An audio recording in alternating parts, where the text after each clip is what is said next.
Okay, I'm here,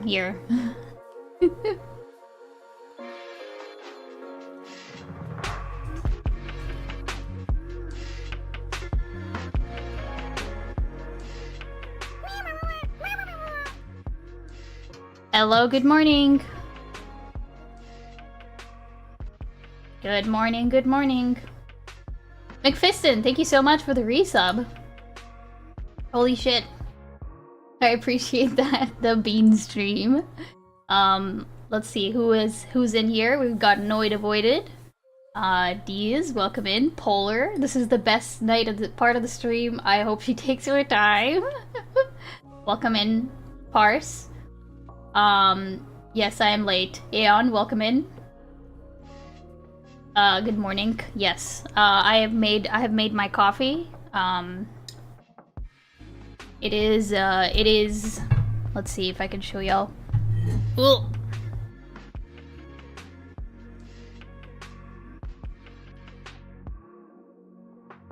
It's a latte. It's an ube latte, to be specific.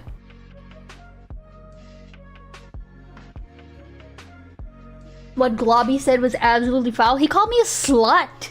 He called me a slut. What the fuck? He called me a slut.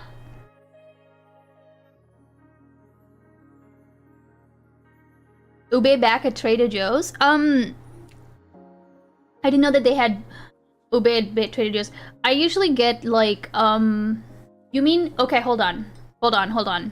When you say ube, what do you mean? Like the actual like root, or? So typically what I do is, well, okay. Actually, you know what? Hold on. I need to grab my meds, okay? This is a reminder. If you have not taken your meds this morning, please take your meds.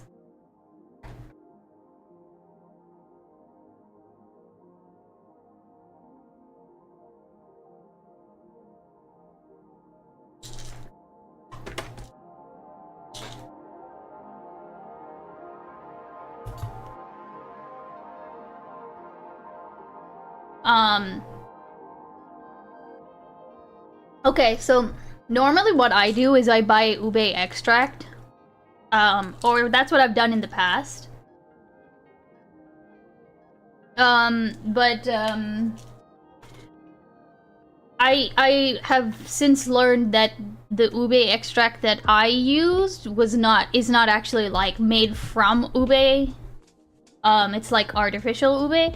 So now I don't know if I want to use that again. I mean, it's fine. It's just like, you know, usually what I end up doing is making like, I'll make like a batch of like ube simple syrup essentially. And then I'll use the ube simple syrup in whatever it is that I'm making. So like coffee, my boba tea, I put it in like overnight oats. So realistically speaking, I could get like an actual bunch of ube and like make an actual ube extract or ube simple syrup or something, you know? I don't know.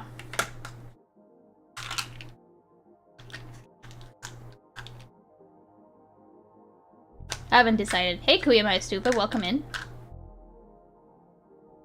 I'm gonna actually take them. Yeah, you better take them. I did not take my meds the night before. So I'm just gonna take all of them in one fell swoop. Which is probably not gonna be great for me, but, you know, I have coffee to wash it down with, so,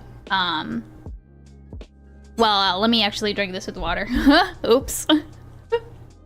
But yeah, I have to take, yeah, I have to take a load of, like, I have to take a load of calcium pills because when my, well, it's not exactly calcium, it's calcium, like, citrate.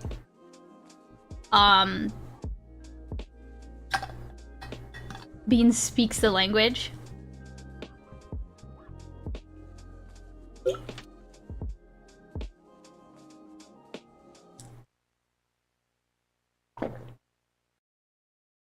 Always takes pills with water. It's bad if they dissolve in the esophagus.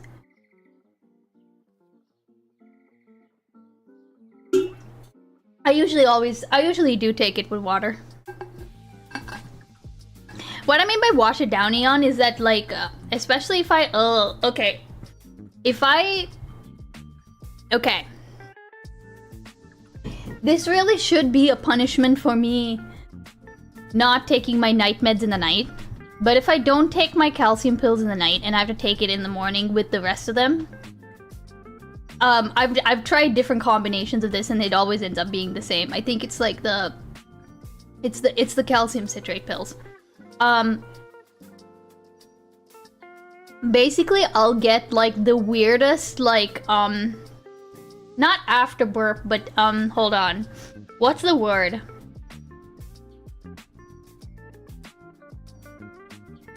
It's like, it'll be, like, a couple minutes after I've swallowed them.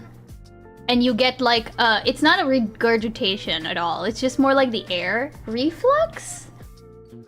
Maybe, but it just makes me like cringe for like a second. I don't know what that's called, but I hate that. I hate that feeling so much. Quick meme above. Okay, let's look at the meme.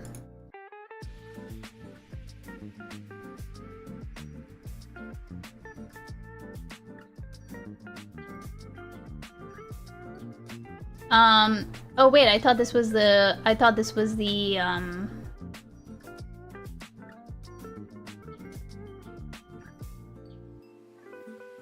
hold on.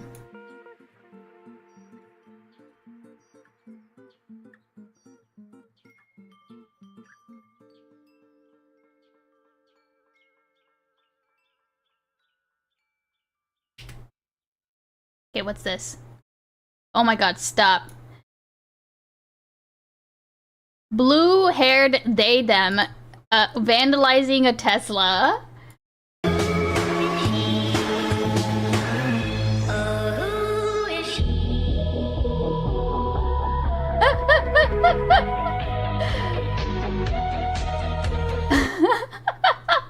amazing. Pars, did you make that? Pars? Pars, did you make that? That's amazing. You need to add a microphone to your bird. Oh, do you mean like a microphone to the live stream, or do you mean a microphone to the actual like bird down here? Hey Sophie, yes. Now it's like do you know what's the other meme you could make is like the you know the clasping hands meme? You know the clasping hands one where it's like good morning, Shai Halud. Welcome in. How are you doing? I mean both, but the alert screen. Oh, okay, yeah. Yeah, I could do that. I fell asleep, woke up, heard your voice, and thought you were talking to Loner. Why? I don't know what I would talk to Loner about, but I wouldn't. Oh, okay, wait, there it is. Oh, whatever that was. I hate it. I fucking hate it. It really is like a it's not a regurgitation. I don't know what the fuck that is. Cringe reflux? I don't know, but it's. I mean, it's always after that. Those pills, right? Evil burp? I guess it's like a burp. It's like an evil burp. Stop eating so much cringe. Talos. What do you want? Why are we crying?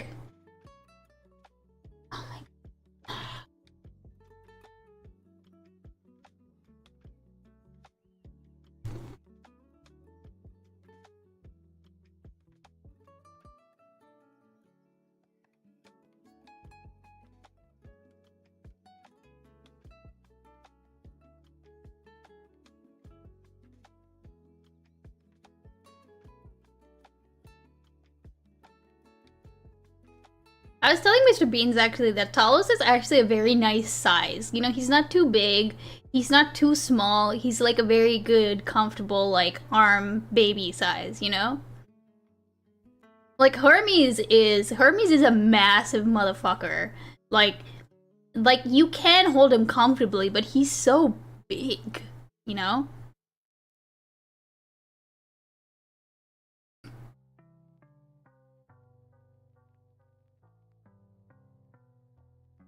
I'm just seeing how long he'll... Oh, okay, there's the warning. Well, okay, alright.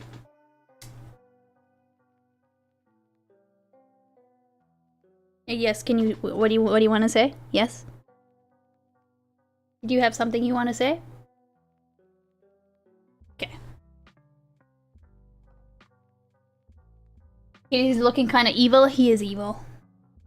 So we... Where is it? Is it within ear reach? No, it's not.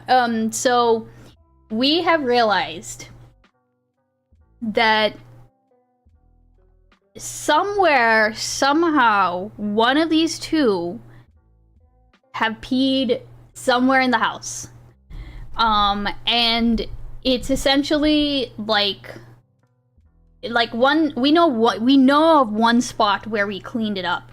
The other spot is somewhere in the closet, and it wasn't very obvious. It's just that now everything in the closet smells like pee. So I bought a black light to see if so, you know, to see like if we can see the extent of the damage, essentially. Blacklight the apartment on stream? No, I would never do that. My god, can you fucking imagine? It wasn't that... No, it actually wasn't that... Like, from reading the, like, the reviews and stuff on, you know, or just, like, the experiences of people, like, talking about their blacklight, you know, them blacklighting the apartment, their apartment or their house or whatever. I thought it was gonna be way worse, you know what I mean? It would be 10 out of 10 content. Yeah, it would be 10 out of 10 content, but it would also be very embarrassing content, you know what I mean? Like, come on. Whoa. I'm sorry.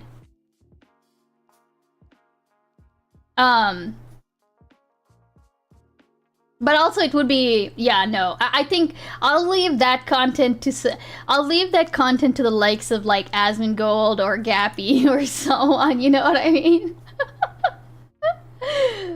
Oh my god. That depends on you. Well, yeah, that's what I'm saying, is that like that could be very embarrassing, right? But either way, no, it really wasn't that bad. You think Gappy and Asmon are the same level? No, I don't think that they're at the same level, Pars, but at the same time, they, like, I've seen Gappy sink, right? Like, remember Gappy's sink video? I don't actually think that Gappy's, like, that bad. I don't think, no, actually, no, I disagree, Shadow. I don't think Gappy's at the point where he has actual live roaches running across him. No. No. I don't think he has dead rats in his room. I don't think he's that bad. He's definitely not that bad. Does he have a spider in his sink? Wait, I don't know. Wait, what makes you ask that? Well, that seems like a very specific question. Does Asmon have a spider in his sink or something? Hey, MDH, welcome in. He did? Who did?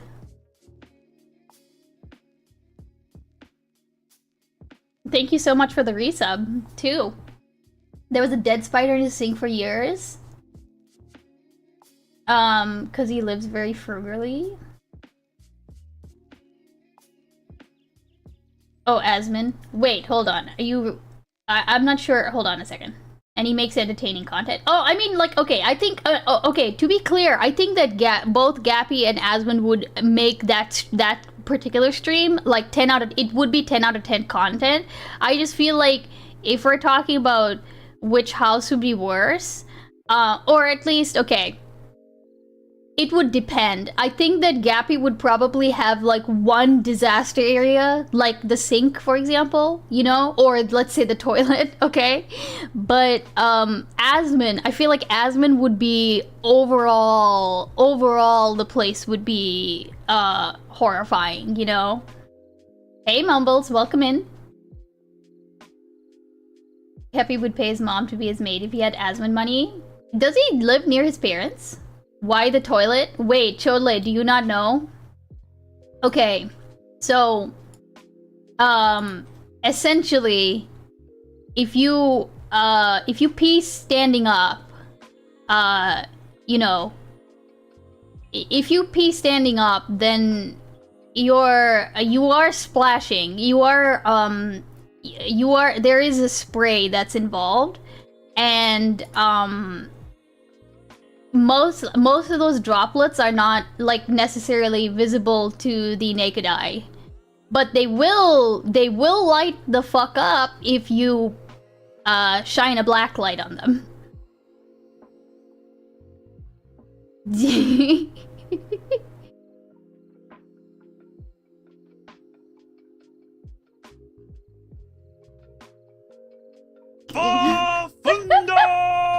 Hey Gus, yo. Welcome in with 18 burbs. Welcome in everybody. How are you doing? Thank you so much for the raid. Gus, how was the rest of your stream?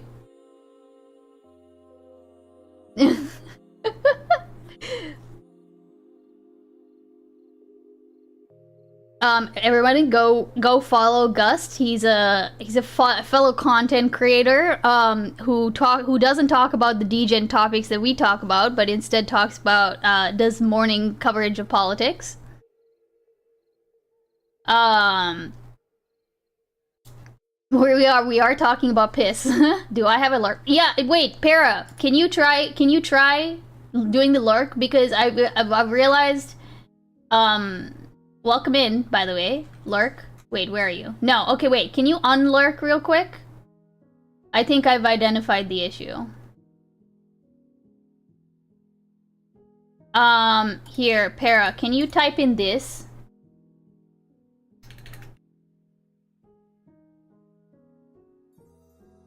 Actually, hold on. I'm just gonna DM it to you because if I do it, then it will show up on screen, right? But yeah, Gus like covers morning coverage of politics, so go give him a follow. And if anyone wants to hang out with us, we are talking about black lights. So click on that link that went by earlier so you can get counted as part of the viewers. Also, Para, you'll have to type it in exactly like that. I just want to obviously I'll probably fix it for next stream, but I think I've realized what the actual issue is. Good night, Gus. See you later. Also, welcome in Ice Mr. Beans, my husband. No, okay, wait, hold on. Okay. I see what the issue is because we've definitely fucked something up. Because here, I'll show you. We set it up. No, god damn it. What the hell? It worked earlier when I did. Oh, god damn it. Hold on. Hold on. Let me ask Mr. B.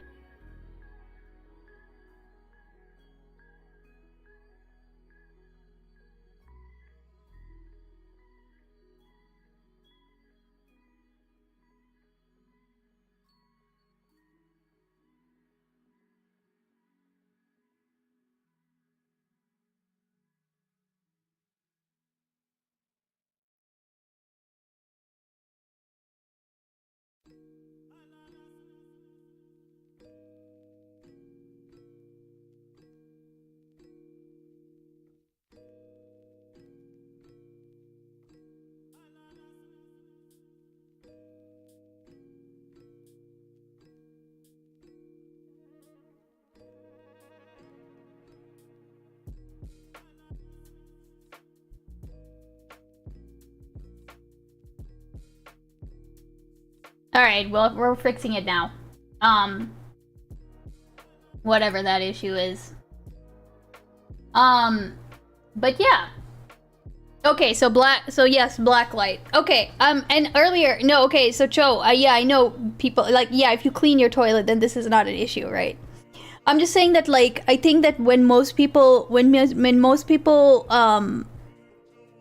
think about, like, the toilet being clean, most of the time they think, like, okay, it's not, like, actually physically dirty looking, you know? That doesn't mean that it's clean, right? If there's enough piss, the black light won't look off, it'll all just glow. Exactly, that's right. So that's why I bought this black light, was to try to find the spots in my apartment where we technically, like, or to see if there are actually any spots of, like, cat pee that we've missed. Because, again, like I was saying earlier, but we couldn't really find any spots. But definitely there are some clothes in the closet that, like, do smell like pee. So I think that, and they're mostly all of the clothes that are in, like, we have, like, a tub that's, like, sits on the ground, basically. And we know that they have gone into the, like, if the drawers are open and stuff, they will go into the tub and stuff. So I'm just gonna clean the entire shit out of that entire area. Don't tell me use a carpet cleaner on an old carpet. Wait, what do you mean? What does that mean? Use a carpet cleaner on an old carpet? Why? Oh, do you mean, like, because that would have activated some old pee that was there or something? What is luminol? I don't have luminol. No, I didn't. No, see, this is the thing, is I have not used, unless you're talking about, no, there was one time where Talos did pee, like, near my desk. Like, it was very obviously new pee. It was obvious.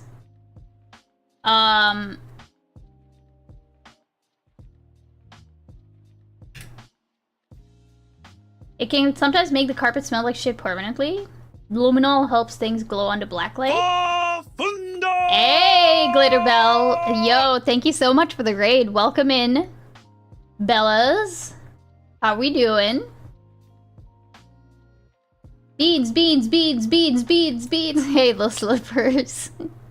Good morning. How's everybody doing? Or good afternoon.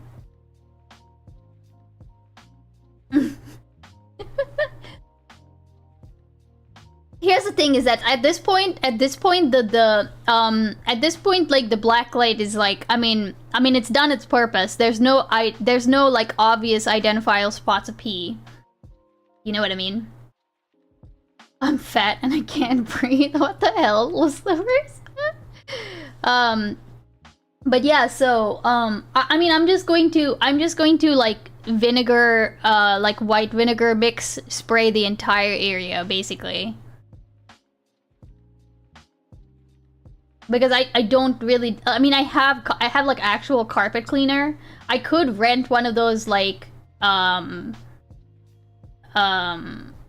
I can rent one of those like actual carpet cleaners, but white vinegar be making a salad? No, Noid. You know how like you know how white vinegar is actually like a really good cleaner?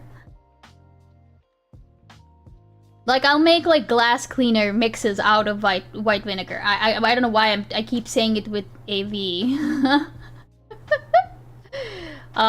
Wait, you can't say that word on stream? Wait, what was the word? What did I say? Oops.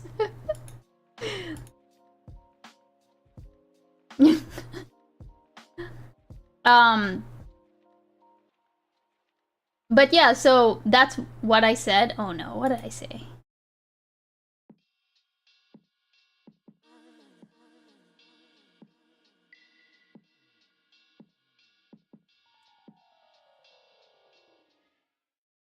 We'll do a racial joke about the white people so you don't feel uncomfortable.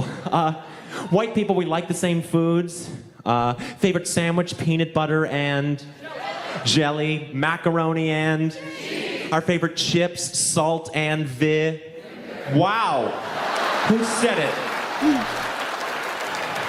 Get the cameras on them. Their amazing. Grandkids are gonna see this, know what a bigot their grandfather or grandmother were. Every non-white person, see who said that, find him after the show. Oh my god. This is pretty old, isn't it? That's crazy. Yeah. Also, Thorin, so welcome in. I don't think I saw you say hi to you earlier. But yeah, so okay, what are we doing today?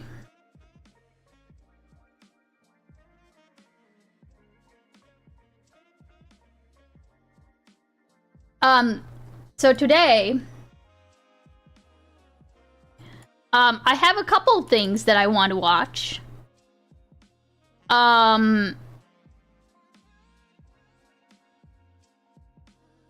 Reacts Dark Soul art. I think we are going to be watching a couple things, but then I do want to play Dark Souls. Partially because I need to finish it. Dying a lot in Dark Souls. Yes. But then the other thing too is that we need to finish Dark Souls because we might be getting up. Well, okay, it still might be a few months, but I need to move on so that like whenever Silk Song drops, I'll be ready for Silk Song. Because you need to start Dark Souls 2 or Bloodborne. I mean, yeah, but this is the thing. Noid avoided. I don't know if like, considering how long it took me to get through like Dark Souls, I don't know whether I would be playing Dark Souls 2, for example, on stream. It would really depend on like if people were that interested in me watching it. I think what people are more interested right now is me finishing Dark Souls and then also finishing Dead Space.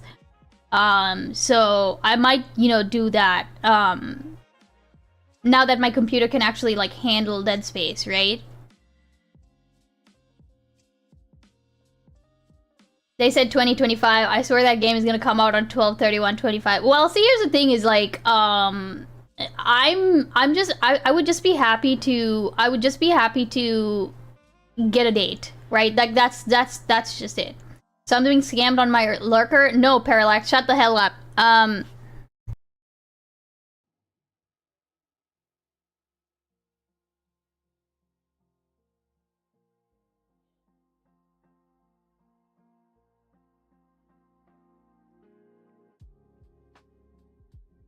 Yeah, Parallax, your lurker is 12/32/2025. That's the release date for it, okay? But yeah, like, they really are teasing us with Silksong. And to be fair, I am trying, like, to my credit, I suppose, I'm trying not to, like, pay too much attention to, like, you know, all the little things that, are, like, hinting towards it being released and stuff. But it's really hard not to whenever they actually make progress on it, right? Are you gonna play the Muppet boxing game? What is that? Is there a Muppet boxing game? A Muppet boxing game? Those hints are lies? No, those hints are not lies, though. That's the Here's the problem. There's a difference between like things like Steam updates, you know, updates to the updates to the actual page on Steam and like other store pages and stuff. There's a difference between that and then the hints that people like the game devs or other commentators like will drop that people will pick apart and like analyze. Oh, okay, they said this, that means that must mean this, right? It's where you buy a Tickle Me Elbow and beat it up in front of a small child. Jesus. Why y'all care about Silksong again? Sophie, it's because Hollow Knight is Hollow Knight is one of my like it's one of my favorite games, hands down.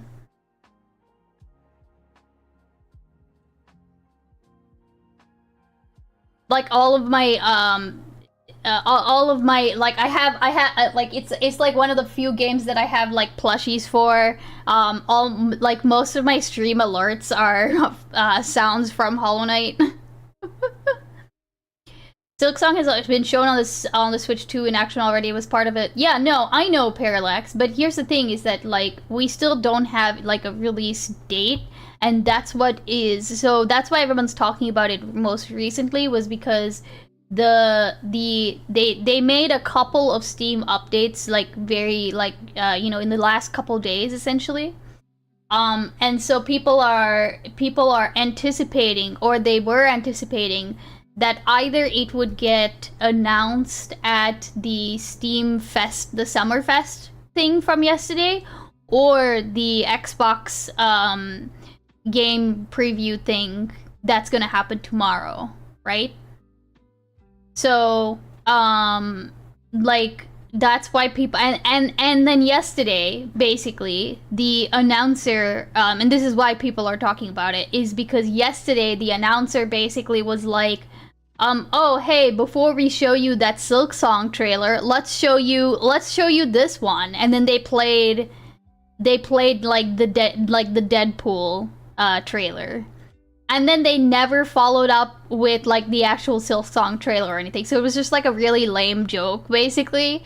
And it got all the people on like all of the Silksong fans were really fucking mad. Like, holy shit. If it doesn't drop tomorrow, I'd expect it to be announced for Nintendo's next event. Yeah, Parallax. I mean, this is the problem, is everyone's just kind of tired of waiting for, like, everyone's just kind of tired of the teasing, I think, you know? Now, that being said, I think some people are, like, taking this way too fucking far. Like, oh my god, hold on, let me pull this up. This was, I saw this last night, and, I was like, holy shit. Y'all are getting unhinged.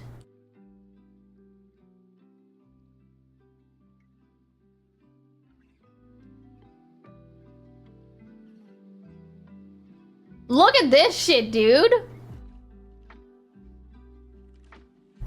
Unfortunately, okay, as you know, there has been a major disappointment around SGF and their teasing of Silksong.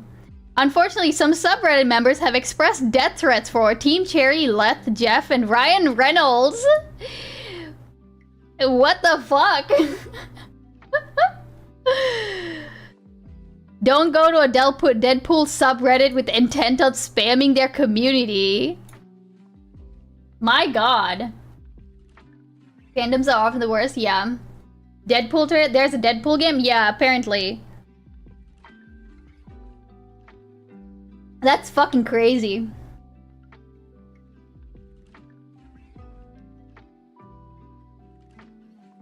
Ryan Reynolds, the national treasure of Canada. It's so funny because like, and you know, and it's understandable, right? Because everyone is like look at this. Oh, actually, this is r/Silksong the last 24 hours. But like, it's crazy. People are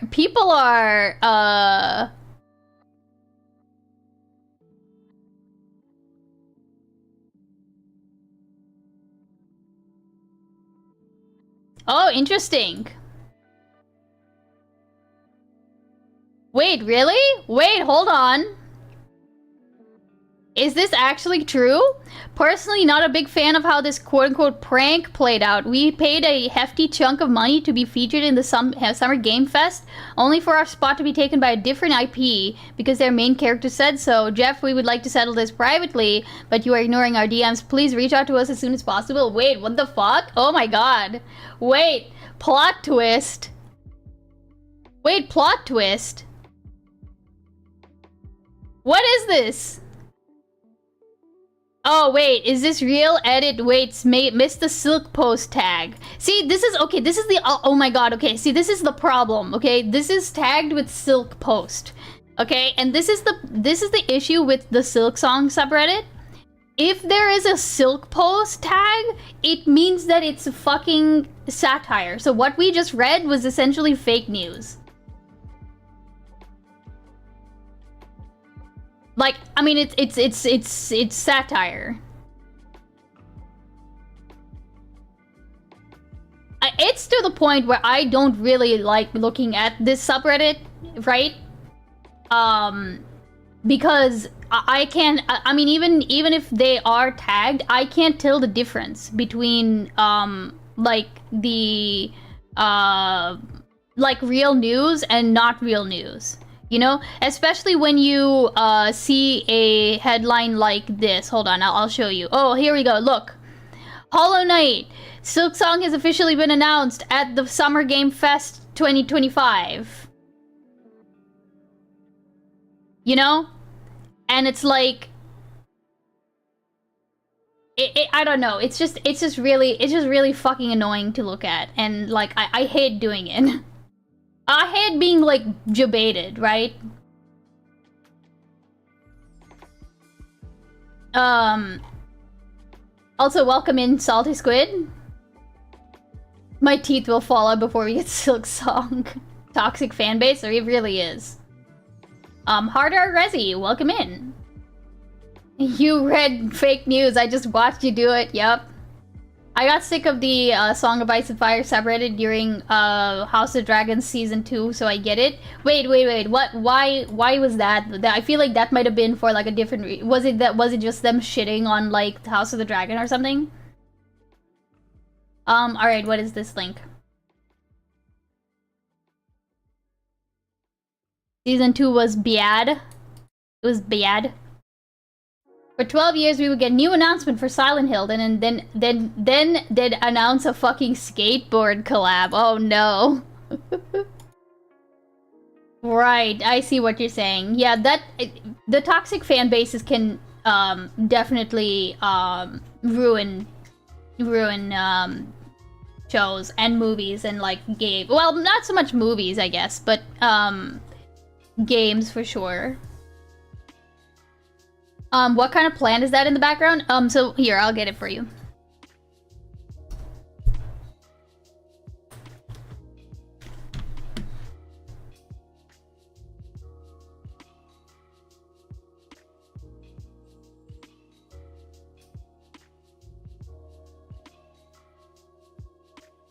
So this is a, they call it a skindapsis? A skindapsis. I could never remember how to say it. It's a little bit stressed out right now because I had put it out in it was sitting on my balcony, for, And it's usually not used to being outside on the balcony, so it got a little bit too much sun, as you can probably tell by like this is sunburn. That is sunburn. Plasticus planus. It is not Plasticus planus. It is a Scindapsus. I mean, apart from that, it's kind of happy. I think it needs a bigger pot at some point, but you know.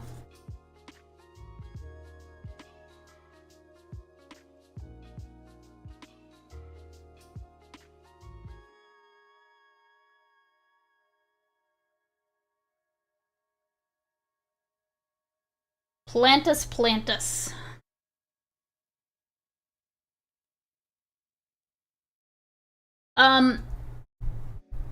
Also, welcome in, Krail of Zant. But yeah.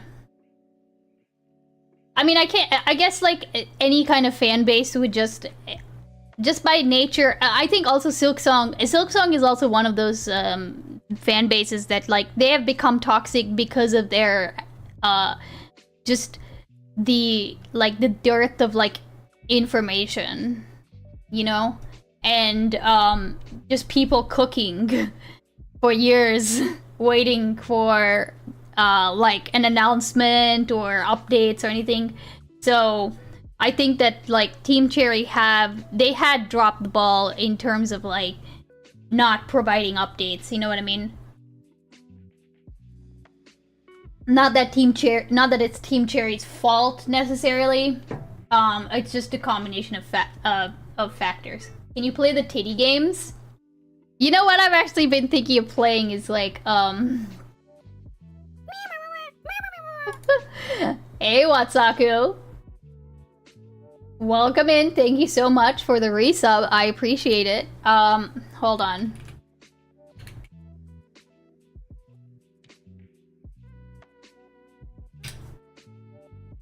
You got any diesel? I do not have diesel. Can I interest you in some unleaded? Unleaded? When did chat suddenly get so thirsty? Hard time and nowhere to go. Well, we did do a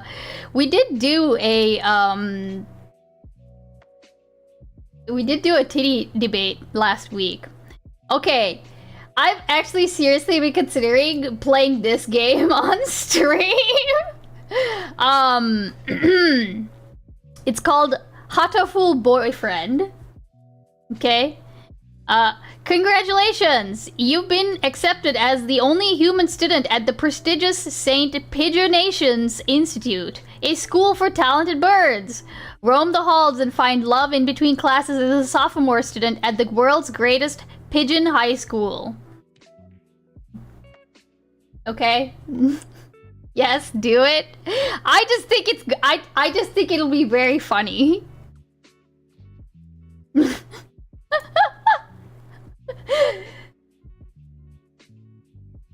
That's a titty game I can get behind. Features 1080p pigeons. That makes sense. Hato is pigeon in Japanese. That's so funny. Then what is the full part? Like, what does that, or at least what does that sort of, what does that mean? Apparently it's a very good game, okay? Apparently it's a very good game. Okay, let's see. What are these links? 60 flaps per minute. Oh my god. Okay, hold on. What is this? Not this.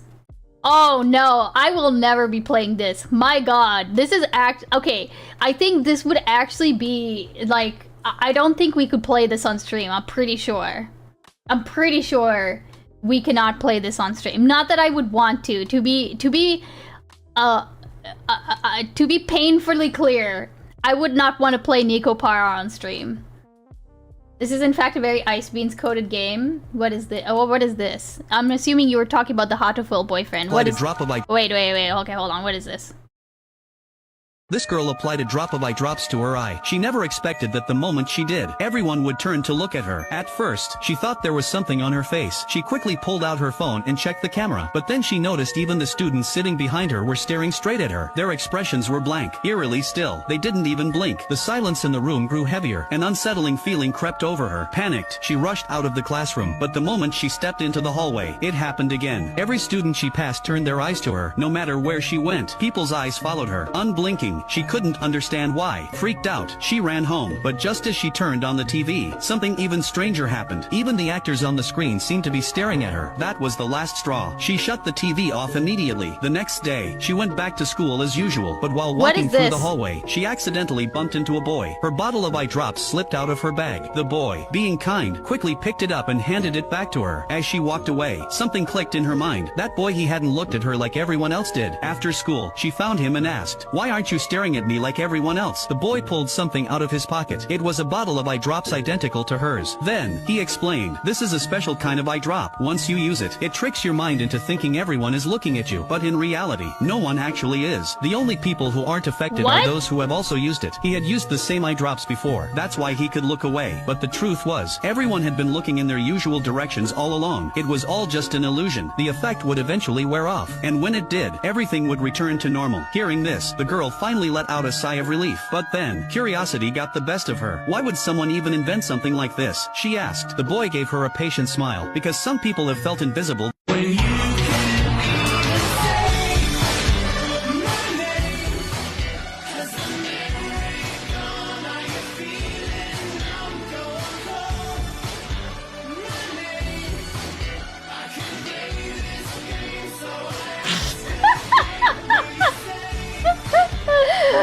Oh my god. Oh, this is going straight to Mr. Beans. Holy shit, what an excellent shit post. Good one. The false sense of security. True. Oh my god, hold on, wait, I need to link. Actually, no, I'll probably show this to him myself, okay? I don't know how many of you do this, okay? But for those of you who have like significant others, do y'all ever like get together at some point and then show them all of like the memes that you've collected that you need to show them? If that makes sense. Because I'll do that during the week.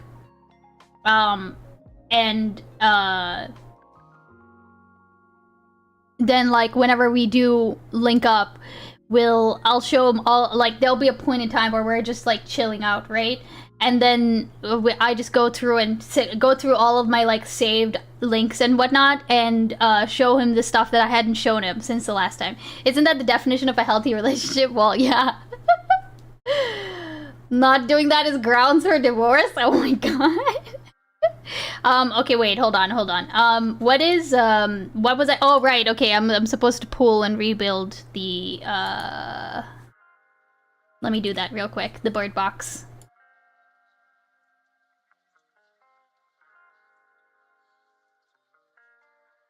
We can start a video though in the meantime. Pull.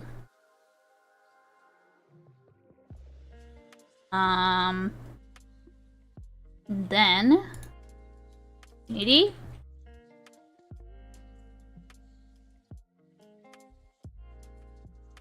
Why does the mouse have tits? Wait, what mouse? I'm sorry, that was... What? Huh? Mouse? Why does the mouse have... What? I'm sorry, what? Because it's a tit mouse? What the... What is happening? What?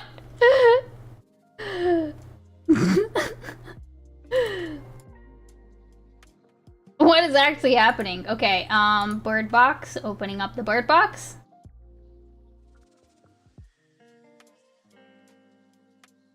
Okay, let me see how long this video is.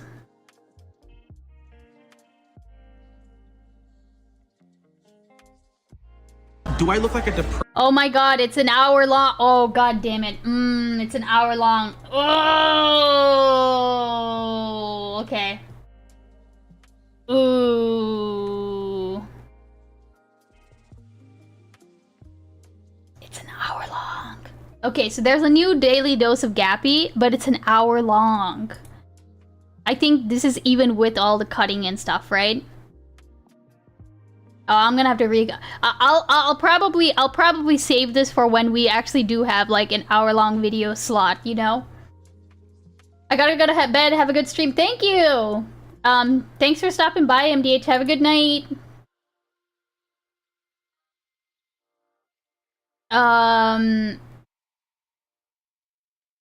Truly a titty stream. Oh, you mean like the bird?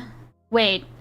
Oh, it's actually called a titmouse? That's very funny. That's a very cute little bird. Look at it. That's actually so cute. Look at his little, look at the little, oh my, look at the, oh, that is a borb if I've ever seen one.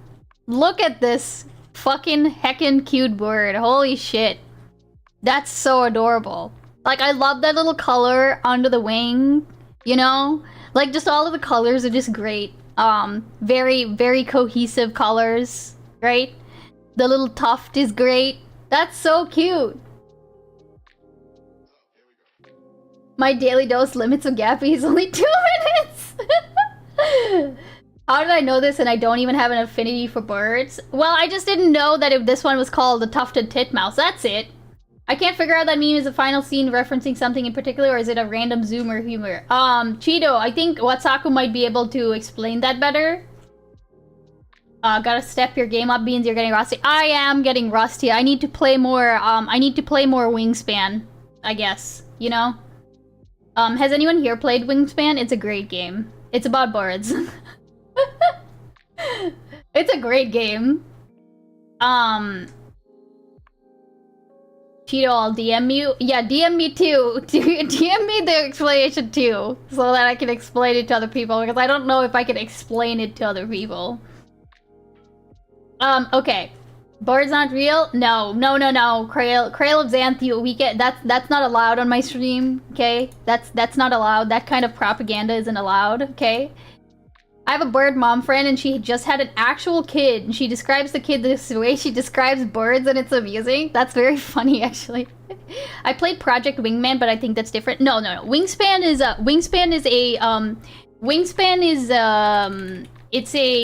it's a board game. I mean, it's a board game about birds. Like, you basically are trying to, like, collect birds. And you're trying to collect, like, certain birds that have, like, different abilities. And you're essentially... it's a little bit of it's a little complicated to explain, like, you know, in, like, a 1-minute summary, essentially. But it's a very good game. Yeah, bird are the only thing that flies around here. I remember when Beans didn't hate me. Bitch, I'm rebuilding the shit right now. Okay, so I'm just going to put all this into the archive. Let me do this real quick. Build. This was the old build. I don't know when I did this build. Oh, 1.6, okay.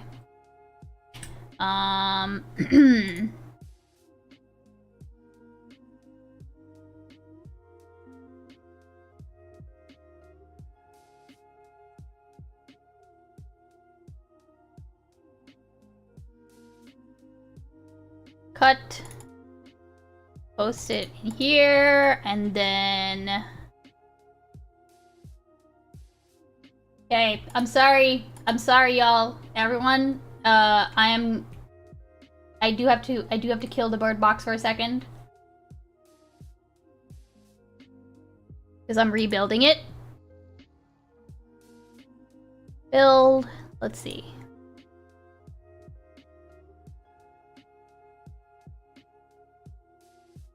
You killed the bird, I'm sorry. She called me bitch. You know, true? At least she didn't call you. What is that? It's Zorge. Huh?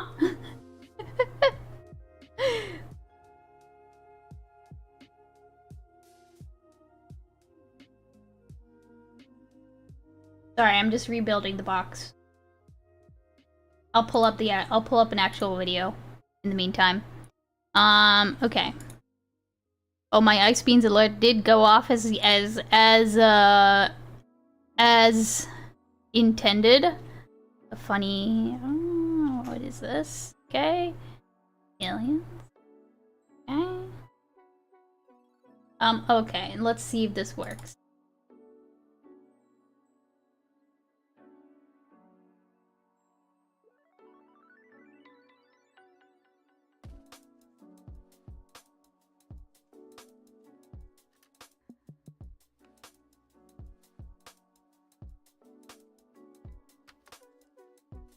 Christopher told me that's how you say insouciant iconoclast in Dutch. Oh, gotcha. Hey, female eunuchs, welcome in.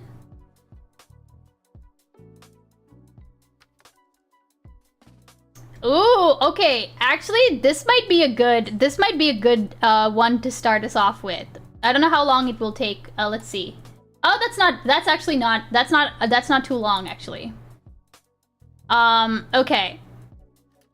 So first of all, before we move on, Para, can you try lurking again? Just a regular lurk.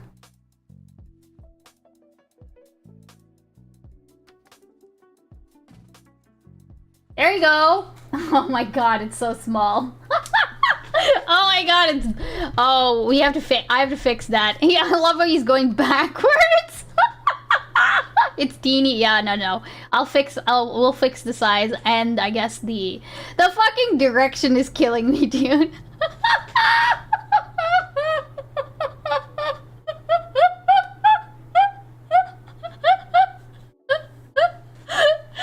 Oh my god. I don't know why it's so funny that it's going backwards. It's because I didn't flip the art before I put it into the thing. Oh my god. I'm sorry. I'm dying.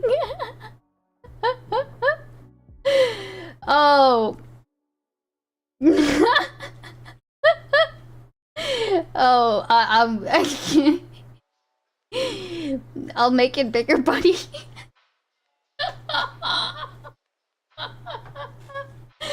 Okay, I'm sorry. That was great. Okay.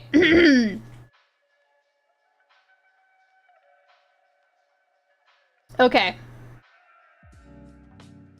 You know what they say about guys with small dogs? Okay, wait, I actually don't know what they say about guys with small dogs. Is that a dick joke?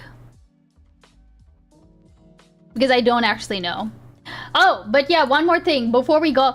Has everyone here seen the horrors of Nikopara video?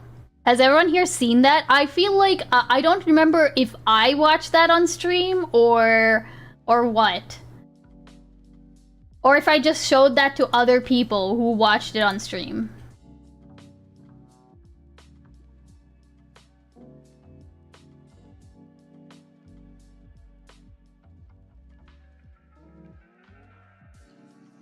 But you have a big dog? No, Para doesn't have a dog right now. That was an old doggy.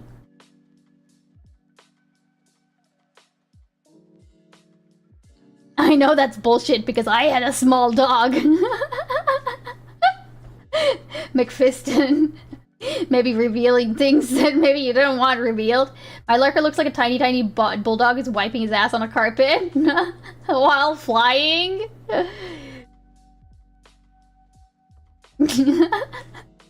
Okay, alright. But yeah, like this game has like some pretty funny horrifying implications. But I have heard good things about this one. So at some point we will be playing. Hey everyone, it's Stinky Beak 2044. Thanks for watching the stream.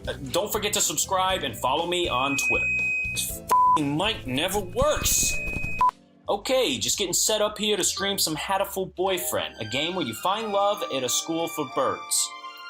Man, I thought that was tuna for a second. He did have the tuna inflection. He did have the tuna inflection. Oh my god. Okay, one day, I will re-find this. Okay, there was one time where I think I was doing like a music stream or something. Okay, and somebody played somebody sent in a song. It was a really good song. I don't remember the artist or the name of the song, okay? But I remember looking up like the music video, and I swear to God, it looked like Tuna was in that music video. And he's just on the screen for like 2 seconds. He does a funny thing, and then he leaves. Okay, and I was so convinced that that was Tuna that I actually left a comment basically being like, I can't believe that I saw tuna. Like, I can't believe I saw a wild tuna. And then I think I asked Tuna later, like, that was you, right? Like, why didn't you ever tell us you were in this video? And he was like, no, that's not me. So this random small, like, a band just got like a weird, like off the wall, like completely random comment of some person accusing one of their members being somebody else or something. I don't know. But I can't find that video now. I have to try to figure out who it was that sent me that song. You know, shit, it wasn't him, Beans. Well, here's the thing, Parallax. I'll one day when I find that video, I'll show it to y'all. And it's so uncanny. Like, it's so uncannily like Tuna. Like, he has the build. He has everything. Everything about him is very Tuna coded. Deranged behavior, standardized. All whites look the same. No. There's no way. There's no way. Okay, listen here. Okay, here. I'm gonna pull this up now. Okay, I'm pulling this up now. This is has image. Oh, image. Okay, Tuna has like asked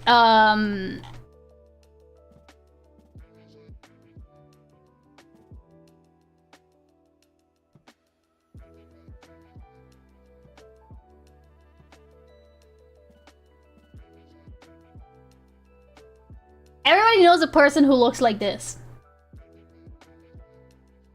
right? Like, this is like AI generated images of Tuna.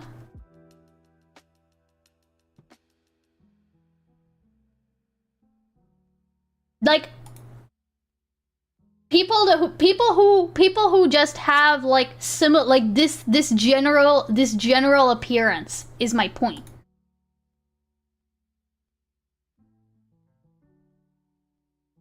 Only one of them look like Tuna so far. I mean, Tuna is the one. By the way, just so I'm clear, I'm not saying this looks like Tuna. Tuna says that this looks like him. Like, especially the first picture, like this one, he said this one looks like him. It looks like Nietzsche. That's his baseline currently. No shot.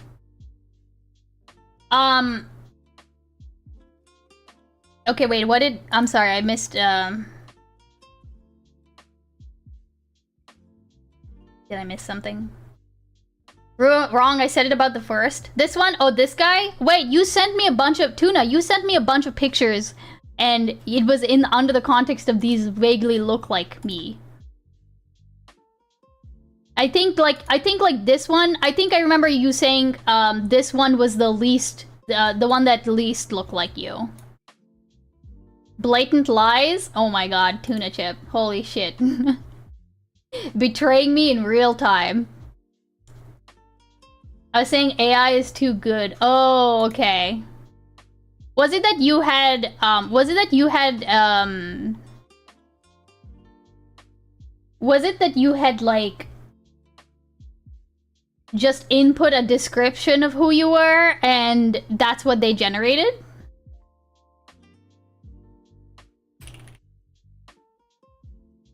Alright, okay. Let's move on.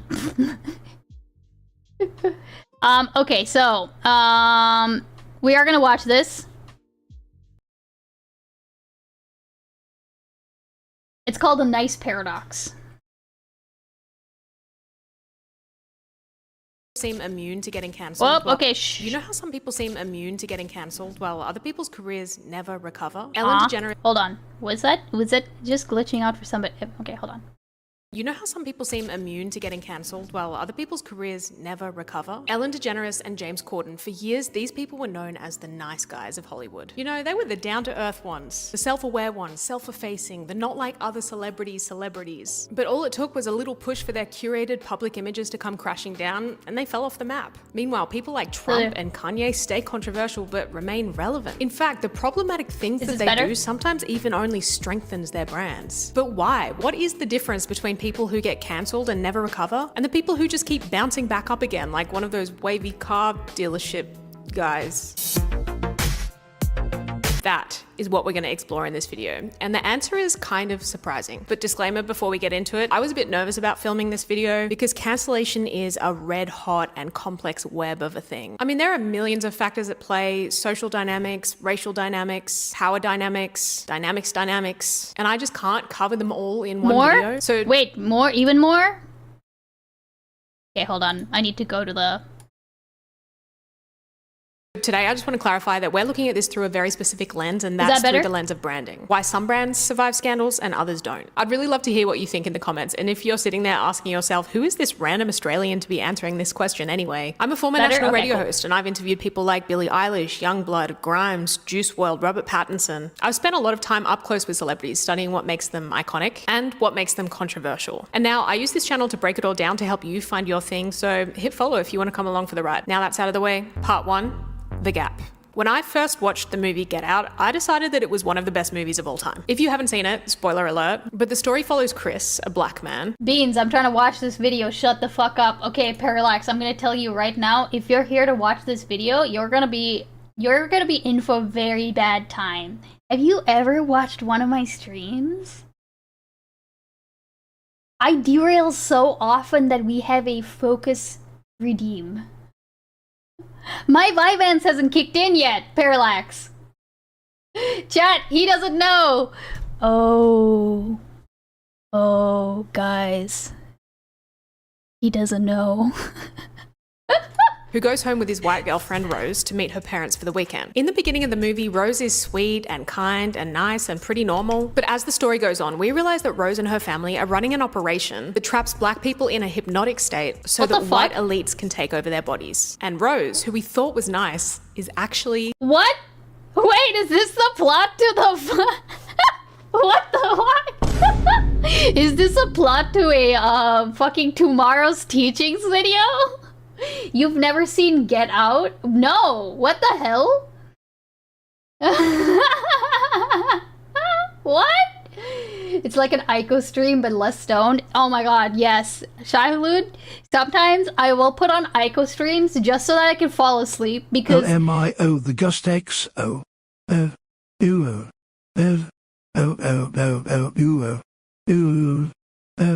Dogi, is this true? Glogi? Get Out is unironically amazing.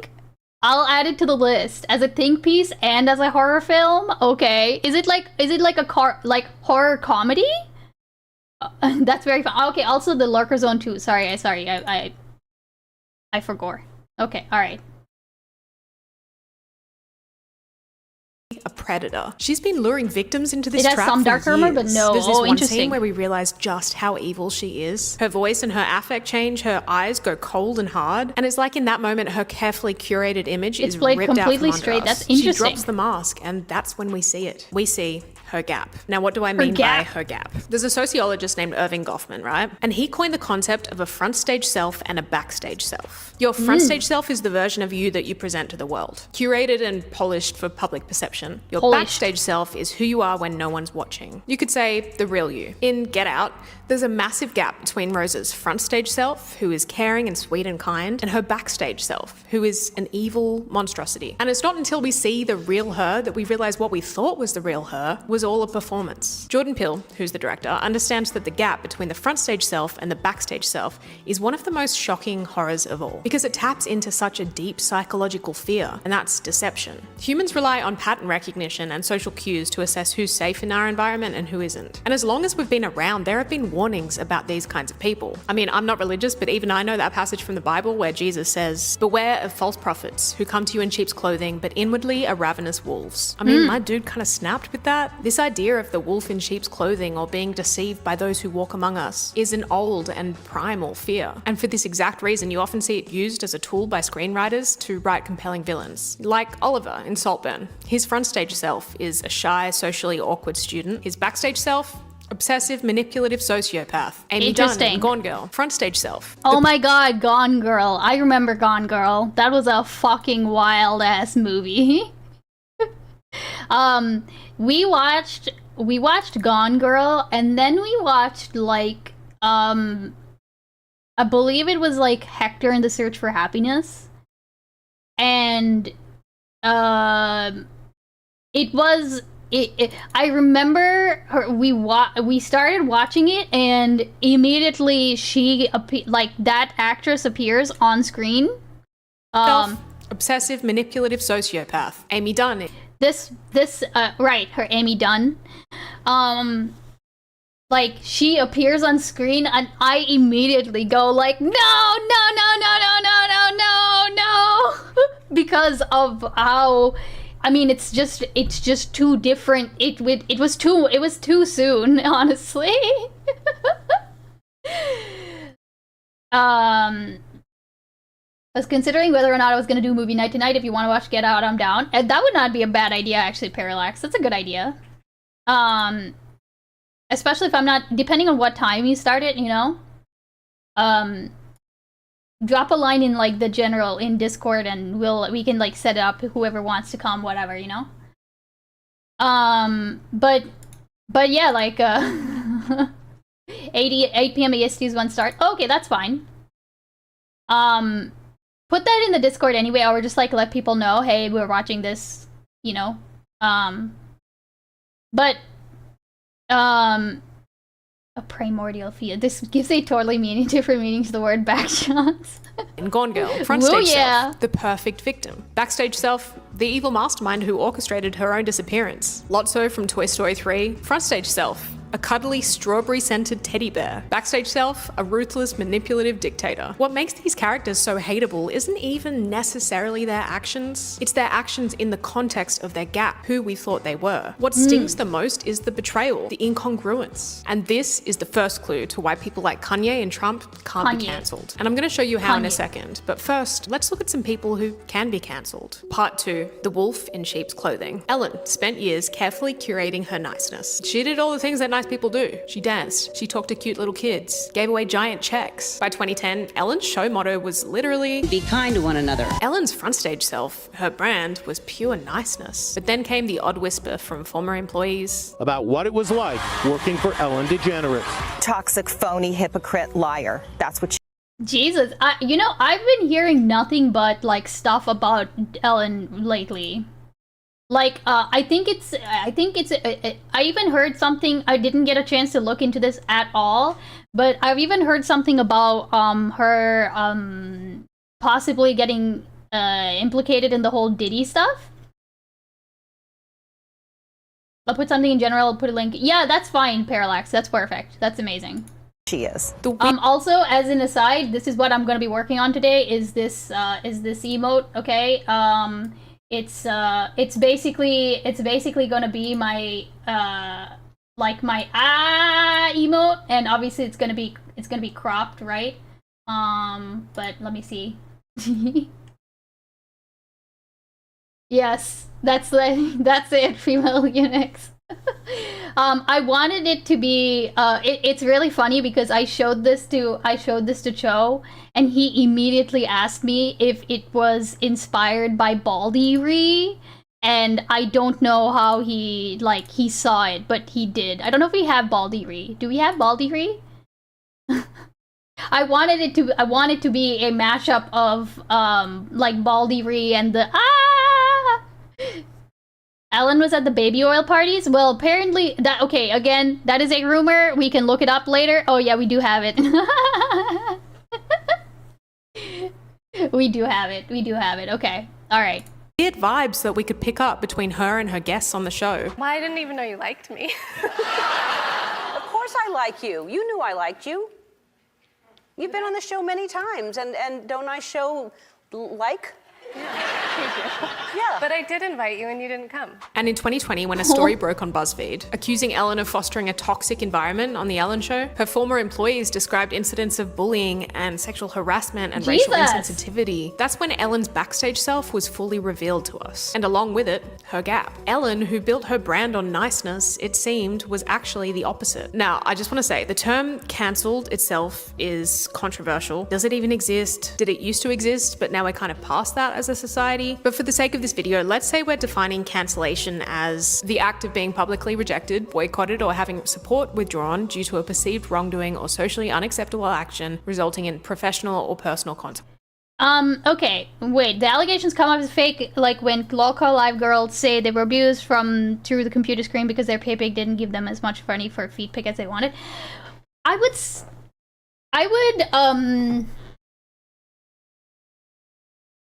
Okay, when you say when you say allegations, Sophie, are you talking about the Diddy style allegations, or are you talking about these like, oh, she was a mean,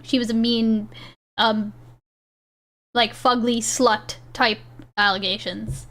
Because I think that like, I think that that's, maybe I feel like there are two different kinds of allegations, right? No, but no hyper baldy. Listen, we can only have so many baldy emotes, Kuyamai. You know, we are full up on emotes. Oh yeah, she was mean to work with stuff. I mean, I think part of the problem, Sophie, is that like, okay, let's say you did actually have a person who was a mean face. And also like beyond mean face, like doing things like sexually harassing people and like being really unkind to people, to the point where you could have somebody who is on stage with them and like completely like gaslit as to whether Ellen actually likes them, right? And so I think that like, if you did have that kind of person, right?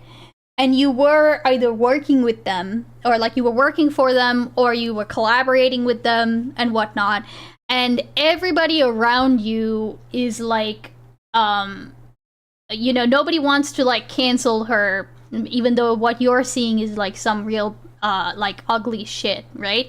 You're probably, depending on who you are, like how much you rely on that job and shit, you're probably not going to say anything, right? You probably will just tolerate the toxic work environment for as long as you possibly can and then get out.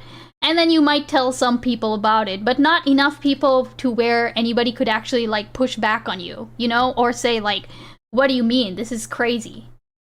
And then let's say that eventually down the line, it kind of actually does come out. And it, you know, to the point where everybody's talking about it, and now you feel like you can talk about it because it's not a now it's not so much a, it's a more conducive environment for your claim, right? So I do see what you're saying, but I think that like,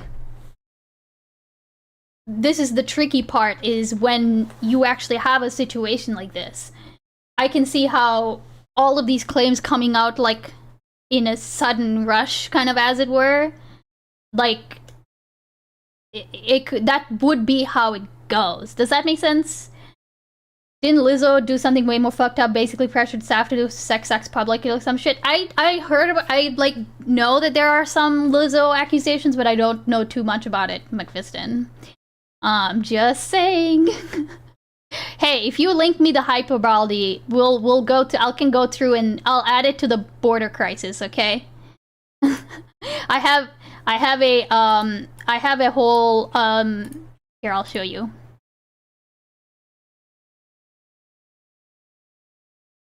Icebeans emotes, we are at 100% utilization, okay? So what I'm doing now is that if we need new emotes, I'm adding them to the border crisis. so that I can go through and see which ones we can remove and add the ones in the border crisis, okay? Gust XX point. Yeah, I do want that. The problem is I have to go through and see which ones we have to remove, you know? And then those go into the border crisis. All right, okay, let's get back to it.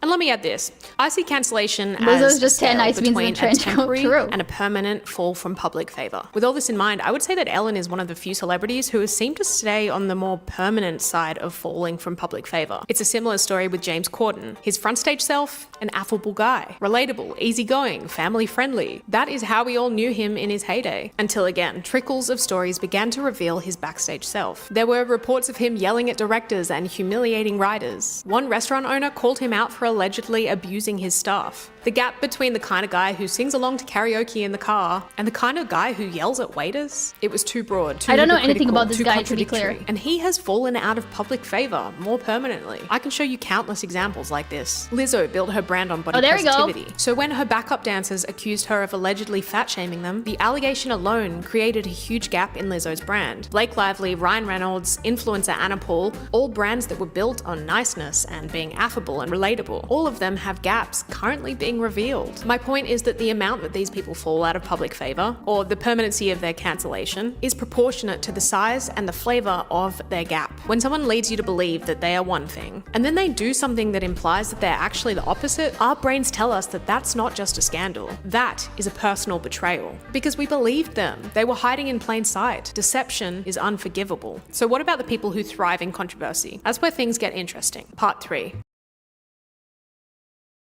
Oh, whoops. Hold on.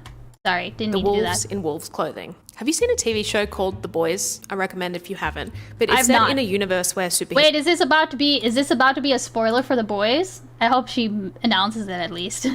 or soups are celebrities, and while the public views them as heroes, they're actually backed by a corrupt corporation, and most superheroes are evil and dangerous. One of the most evil characters, Homelander, who has laser eyes, he does a lot of bad stuff. But there's this one scene in particular where he's at a rally and he loses his temper, and he lasers someone to death in front of a whole crowd of people. At first, we see Homelander's face and he's like, oh shit, I am so done for. I've taken it too far. Finally, the mob is gonna come for me, they're gonna hate me. But then, the crowd loves it because they love him. The series creator, Eric Kripke, has acknowledged that this scene is an exaggeration of a quote that Trump once made. They say, I have the most loyal people. Did you ever see that?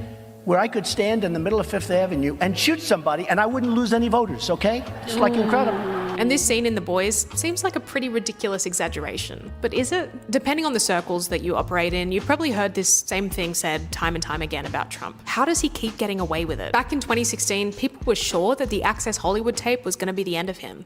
You can't keep getting away with it! And when you're a star, they let you do it. This is you can do anything. Whatever you want. This is the Gustix point, by the way.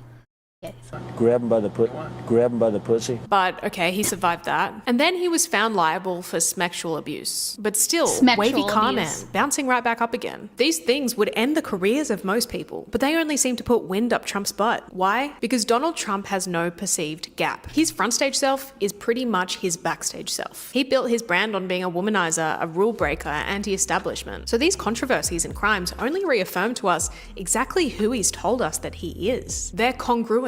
Trump has never ever pretended to be nice. So when he does something like, I don't know, get indicted, it's not shocking because it's on brand for him. So the ultimate point is this, and my God, it is not fair, but the general public prefer Sexual a wolf abuse, in true. wolf's clothing than a wolf in sheep's clothing. Audiences seem more willing to forgive bad behavior when it's congruent, because even if it's really bad, nothing feels as personally offensive or threatening as deception. In the public eye, in some cases, being inconsistent with the brand you've built is a bigger crime than actual crimes, meaning that the bad thing that someone does is judged not only on how morally bad it is, but how closely that thing aligns with their brand. That's why Trump can be down this end for a crime, but someone like James Corden is all the way on the other end for being rude to a waiter. This is the power of branding. It's insane. Now, I'll tell you in a second what to do with all of this information when you're building your brand, but let's quickly look at some more examples. And look, I really tossed up talking about this guy just because of how terrible things are getting, but Kanye is another example example of a celebrity who has no perceived gap. His brand is built on being a provocateur and shocking and disruptive, boundary pushing. Kanye positioned himself as a genius, a visionary, an egomaniac. So when he interrupted Taylor's speech at the VMAs in 2009, I'm gonna let you finish,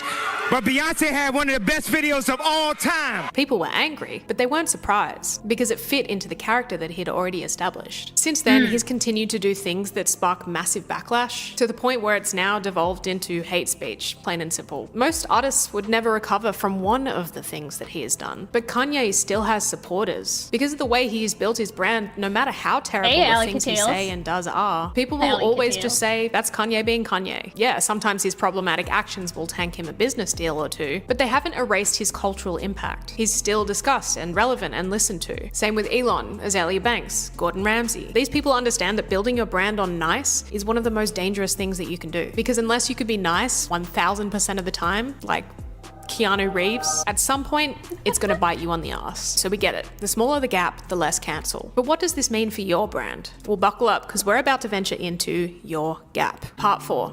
Becoming bulletproof. Now I just want to get one thing straight. I'm not giving you this info so that you can be a bad person and do bad things and not get cancelled. Please do not misconstrue the message of this video. Not the Smugbart article? Wait, what's the Smugbart article? Was there a Smugbart article? Screaming internally. Like Trump and Kanye. Please don't be more like Trump and Kanye. What I am saying is that the tie to your front stage self is aligned with your backstage self. The Kanye West article? Your brand becomes when you do make mistakes. Because everyone makes mistakes. And it's not as simple as just be authentic, because that implies that there should just be one self all the time. That we should be the same when we're in public as we are in private. But I don't think that's realistic or safe. We should keep some level of separation between the front stage self and the backstage self. But we just need to be strategic about which parts of your backstage self that we filter to the front, and importantly that those parts are flawed and authentic. That's how you make a bulletproof brand. I know. Wait, hold on. I need to think about what she actually just said. Wait, hold on. Let me go back. I know it seems complicated all the time. It's not as simple. Sorry, I'm sorry. What I'm saying is that the same bad person and do bad things and not get cancelled. Please do not misconstrue the message of this video of me saying that you should be more like Trump and Kanye. Please don't be more like Trump and Kanye. What I am saying is that the tie to your front stage self is aligned with your backstage self. The more bulletproof your brand becomes when you do make mistakes, because everyone makes mistakes. And it's not as simple as just be authentic, because that implies that there should just be one self all the time. That we should be the same when we're in public as we are in private. But I don't think that's realistic or safe. We should keep some level of separation between the front stage self and the backstage self. But we just need to be strategic about which parts of your backstage self that we filter to the front. And importantly, that those parts are flawed and authentic. That's how you make a bullet.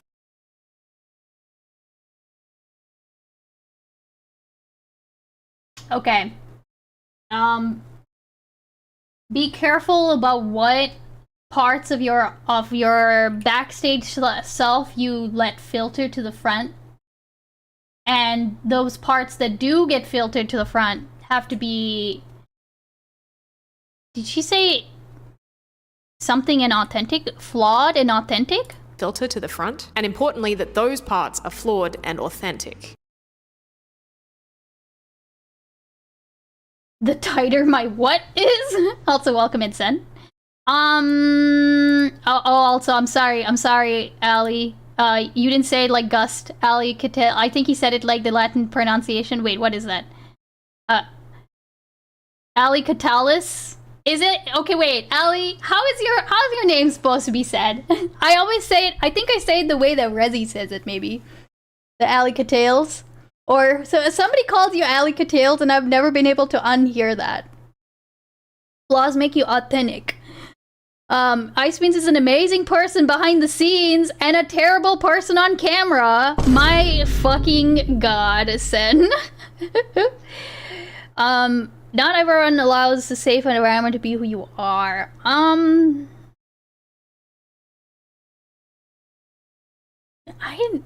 Flaws make you authentic. Okay, yeah, flawed and authentic. I feel like that doesn't necessarily make you bulletproof though, right? I feel like the thing that makes you bulletproof is it's not making okay, here's the thing, okay, because I think what I'm disagreeing with her is not the okay. when somebody gets canceled, right? Like, what is it for a mistake? I mean, I think that you can get canceled for a mistake, right? But I feel like she is maybe implying that. I feel like she's maybe perhaps implying that, like, you can get canceled for like a simple mistake, when I feel like and when I say cancel, I mean an actual lasting cancellation, right? To kind of go back to her to go back to her, like, where's her cancellation thing? You know, like the thing, the thing where this is like temporary and then this is like permanent, right?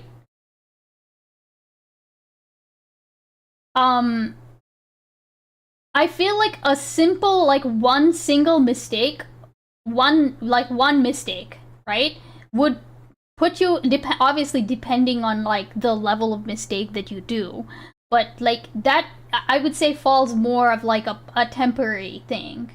It's not just it's not just, essentially it's not just the gap, right, between like front stage self and backstage self. It's also like, for example, with Ellen, it's not just one person that's accused her of being a shit person. It's a lot of people, right? So obviously, yes, it's the gap that like takes into that into account, but it's also like the fact that she has probably, like, I don't know, I'm just like pulling a number out of my ass, okay, but like 70 collaborative stories. No? It's bulletproof in the sense of you can't be canceled because people expect the behavior is your brand. Yes, but I guess that's my, okay, but I guess that's also, you know, I know she's saying, but she is speaking on, in terms of like, she is speaking in terms of like, okay, don't be like Kanye, don't be like Trump, right? So she is talking about, so I understand why she's then talking about mistakes, because, you know, to her, Kanye's behavior is a mistake. It is a, it's not pro-social. It's not, like, beneficial to society, right? So, that's why she's saying mistakes, and she's talking about people making mistakes. A lot of people have accused Destiny of being a sex pest before people. Well, yeah, that's fair, Sophie. But like, that's what I mean is that, like, okay, and there you can talk about the gap, right? You can talk about the gap at that point. For that specific instance, yes, correct, right? But like, would she classify Milo's hot mic moment a mistake? Wait, which one was that? She's just saying she doesn't want more shit people. It's not a mistake. Well, yeah, I mean, she used the word mistake. That's why I'm saying it, right? I just think that there's a little bit more to it than just the gap, right?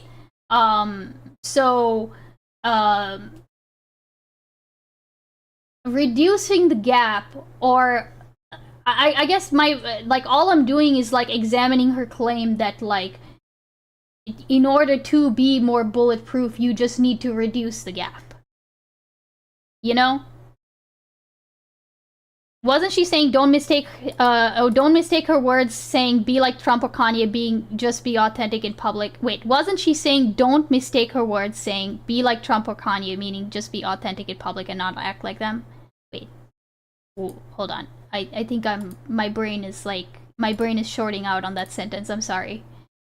I think she's saying don't be like Trump and Kanye, as in don't use this like shorten the gap message to essentially just use it as an excuse to be an asshole in public. I think that's what she means when she says that, right? She is trying to say be more beneficial to society, but also if you are looking to craft a more bulletproof public image, then it's been more beneficial to you if the gap is short, right? So that, but then she's also kind of putting, like, she's adding more clarifying things to it, right? Like she's saying, you know, in addition to shortening the gap, you want to make sure that, like, you filter certain parts. Like, hold on, I'm just gonna replay that one more time, sorry. Video of me saying that you should be more like Trump and Kanye. Please don't be more like Trump and Kanye. What I am saying is that the tie to your front stage self is aligned with your backstage self. The more bulletproof your brand becomes when you do make mistakes, because everyone makes mistakes. And it's right, when you do make mistakes. Maybe what she means by mistakes, actually, you know what? Hold on. Maybe what she means by mistakes is not saying like an antisocial thing or whatever, but I think maybe she means like maybe she means like that moment where you slip up and let your backstage self come through, right? The alternative for Destiny would openly be more BS and not like cock jokes get to him to the point of resentment being used, but the reality is, if you didn't know, push your shit. No, Sophie, with Destiny, I feel like it's a bit more, there's a bit more to it than that. I think that, like, I mean, I actually find that situation very, very interesting. Like the whole, and specifically, I do know what you're talking about. Essentially what you're talking about is, like the fact that people were talking about this kind of thing before it came out into the open, right? But then those people were kind of, you know, pushed away or like portrayed as crazy, or, you know, and in some cases their own behavior didn't benefit that. But like, and a lot of people I know, for example, I know that like there was this whole idea of like, you know, apology to Mr. Girl. Like, here's an apology form that you need to fill out to Mr. Girl because Mr. Girl supposedly called us out, and nobody listened to him, right? And I think that that's like, I think that's a very, like, that's kind of a stupid idea to say, like, that Mr. Girl saw. First of all, he didn't really, like, he botched his own documentary, okay? He botched his own expose, and muddled it and clouded it, and even the execution of it was just dog shit, in my opinion, right? The second thing is, even if I would give him more credit if it were a more, like, a better execution of that cancellation. Number one. Number two, even if it were a good cancellation video or documentary or whatever, I think that whether the public was kind of ready for that is a completely different matter, right? It's like when Ali is saying, a lot of people say it was expected, I guess. I was surprised, but I'm new to the space. Or, not all, wait. A lot of people say it was expected. Okay, right. I think that's very hindsight. It's very hindsight. Like, everybody around him was not ready to kind of, it wasn't a conducive, like, to use the words I was using earlier, it wasn't a conducive environment for a allegation like that to actually be seriously listened to, right? And that is unfortunate, but I feel like that is necessary for us to examine, because that is something that can affect, like, whether a allegation is taken seriously, right? And I think that is, you know, whether or not you like Destiny or whatever the fuck else, like, you know, whatever your thoughts are on Destiny, I know we have like both Destiny, you know, fans and obvious non-fans in here, but like, I just think that it's important to talk about because, I mean, it could be this is the kind of thing that could be reflected in reality, right? Like, why is an allegation like this taken seriously now over later? I mean, I think you get the idea. The Mr. Girl apology echoed 3 years of this stuff, I guess. Wait, what do you mean the Mr. Girl apology echoed 3 years of this stuff?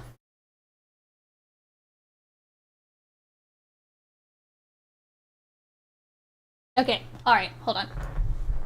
Not as simple as just be authentic, because that implies that there should just be oneself all the time, that we should be the same when we're in public as we are in private, but I don't think that's realistic or safe. We should keep some level of separation between the front stage self and the backstage self, but we just need to be strategic about which parts of your backstage self that we filter to the front, and importantly that those parts are flawed and authentic. That's how you make a bulletproof brand. I know it seems complicated, but here's a simple exercise that I've built for you so that we can start finding your gap. On a piece of paper, draw this. The left is the backstage self, the right is the front stage self. Now, step 1, explore your backstage self. Who are you when nobody is watching, when you're home alone? Write a list of dot points of who you know you are. Go deep here, it's important that you include your flaws. Now, step 2, explore your front stage self. Who do people think you are? How are you perceived? How do you perform for the world? Same deal here, write a dot point list and go deep. Now, step 3, look at the gap. Ask yourself the question. Hey, she literally made the same joke you made.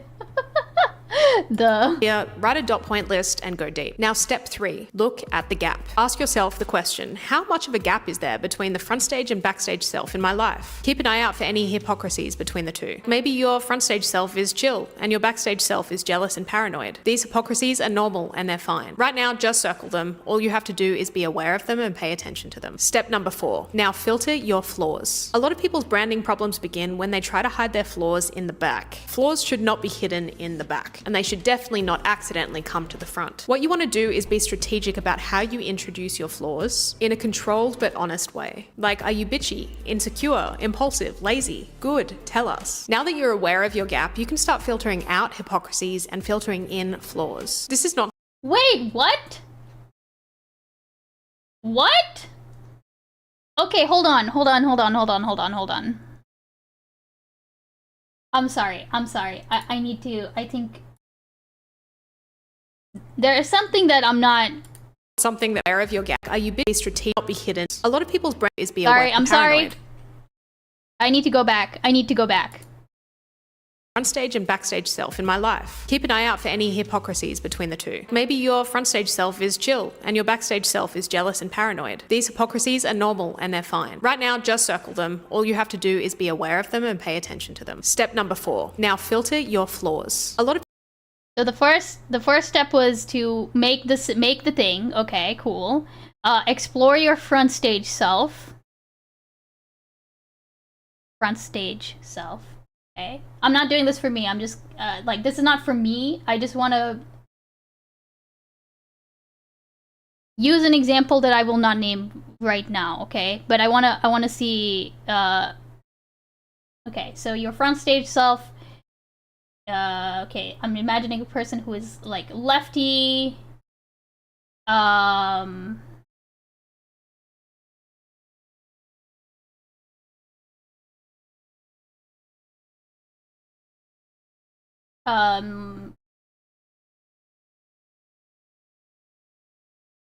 Okay, witty. Okay, cool. Okay, and then step number 3 is, wait, what was step number 3? How do you perform for the world? Same deal here, write a dot point list and go deep. Now, step 3, look at the gap. Look at the gap, okay.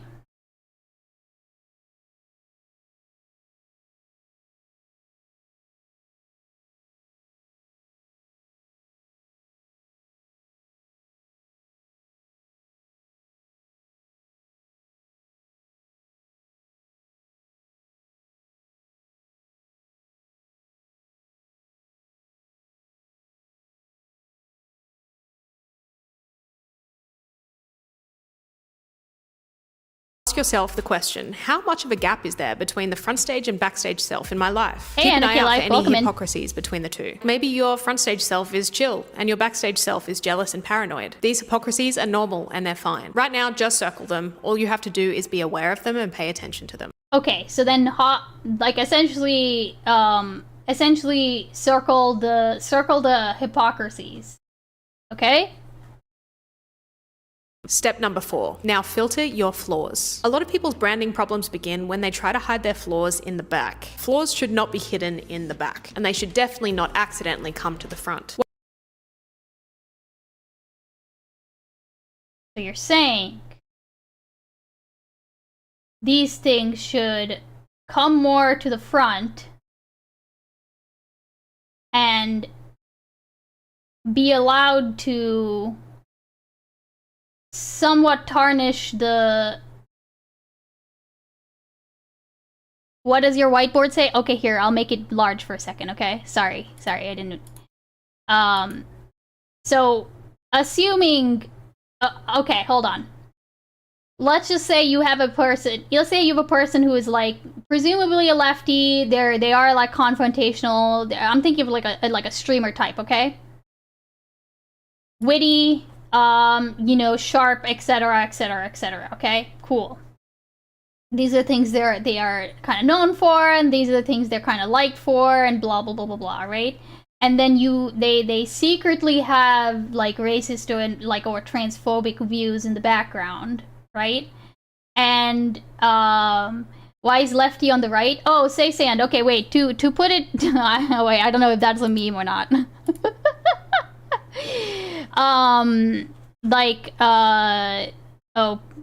Hold on. You also did the... I will look at this in a second. Parse. Okay. But like, so basically she's saying, so okay, so this is the front stage self, and this is the backstage self, right?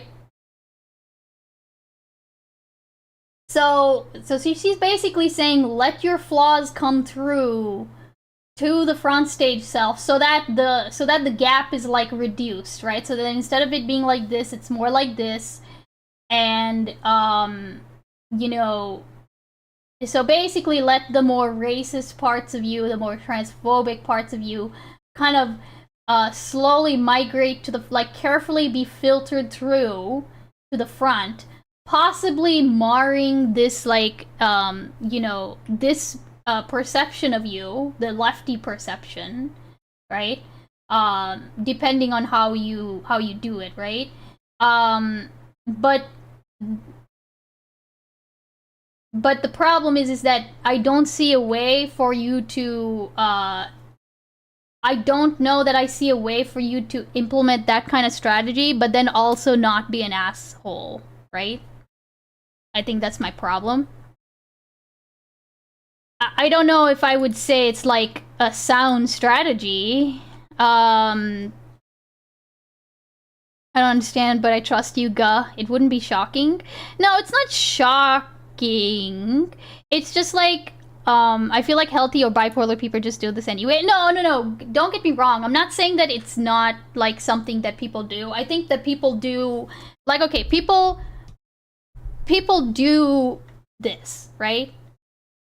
Like, for sure, I agree that. Here, let's hear her out. Okay, yeah, here, let's What you let her want to finish. do is be strategic about how you introduce your flaws in a controlled but honest way. Like, are you bitchy, insecure, impulsive, lazy? Good, tell us. Now that you're aware of your gap, you can start filtering out hypocrisies and filtering in flaws. This is not something that happens quickly. It's something that happens and gets built over a long Okay, filtering out hypocrisies and filtering in flaws, okay? I'm period just of gonna remember time. that But the for main later. thing is to be conscious of it and see how it turns up in your life. And hey, hit follow if you enjoyed this. My mission with this channel is to keep making videos to help you find your thing and become a category of one. So hit subscribe if you're into that, and let me know in the comments if you have any thoughts on getting cancelled or the gap. Bye. Okay. You could voice that you struggle with the... Yeah, like with... You could voice that you struggle with, or like that, and I mean, I think that that's, you know, that's not a, okay, no, okay, I understand, like, here's the problem is that I think that I mean, we are taking out a bunch of factors that would make that, we're reducing it quite a bit. Are you trying to avoid a future canceling? Oh no, okay, I'm gonna be canceled at some point, right? Apparently the reason I'm gonna get canceled is because of abusing Mr. Beans.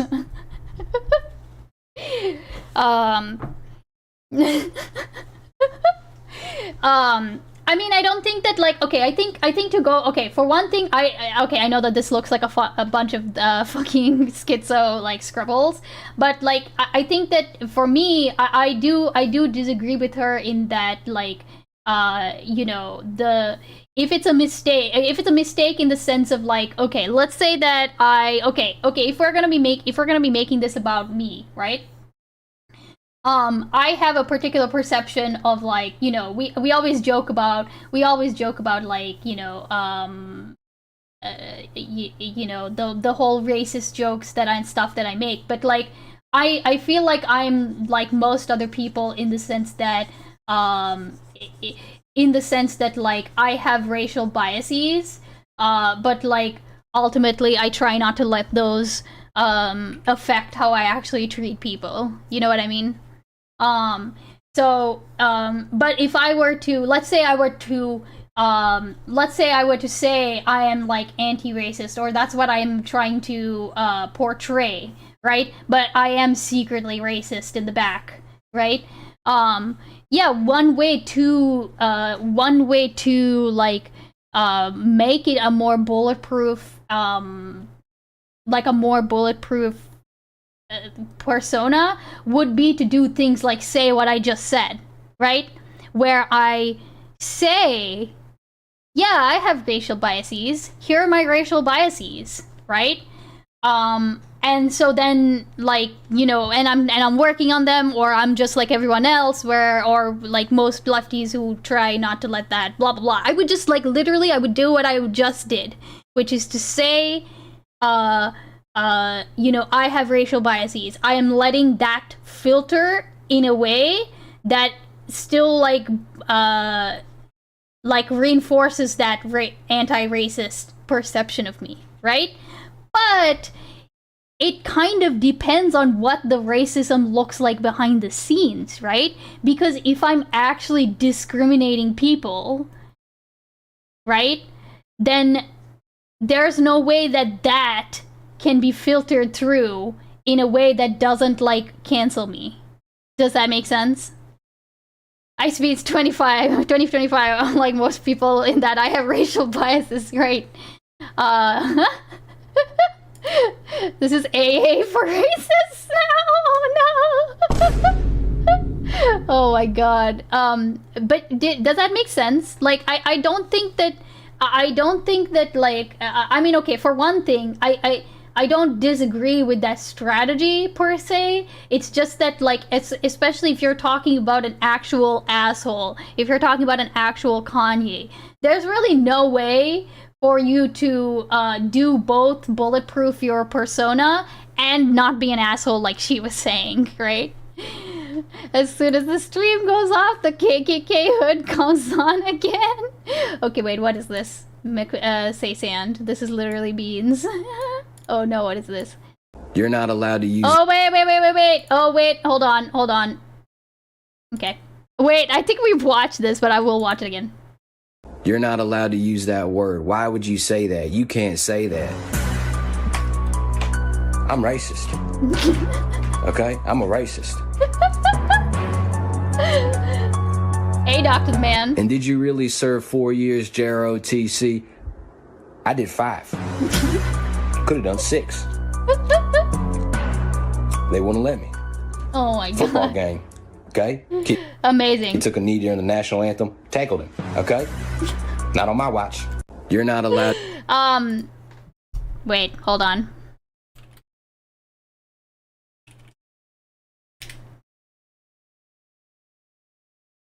Well, you're just talking like a Mongoloid. I don't give a f***. I am a Mongoloid. In my heart, I'm a Mongoloid. That is what I am. We are a horde. That is what we are. Yes, We are that. We are 100% that. That's not something to be proud of. It is something to be proud of, because the Mongols are the ones who created civilization. And you created nothing but barbarism.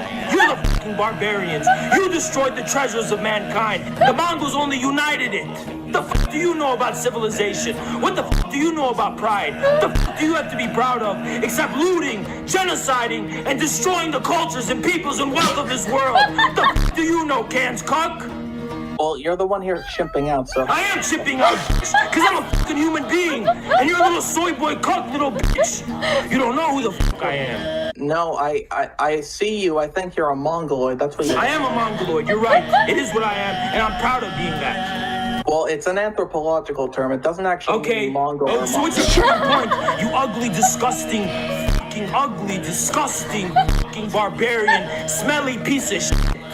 You want to talk racism? I could be way more racist than you. Angloid. What fucking civilizations did Angloids ever fucking have? It needed the Romans to fuck all of you in your ass to give you any civilization. You never had any of your own. Oh my God. You want to be racist? I could be way more racist. You want to talk shit about Asians? What the fuck do you have on Asia, huh? I have nothing on it. You have nothing, because you're a Cans Cuck, bitch. My god. What a fucking... I miss him. I miss him. I miss him. Oh my god. icebeans once again knowing the lyrics. Okay, I have watched this clip before many times, okay? You can't do this to me.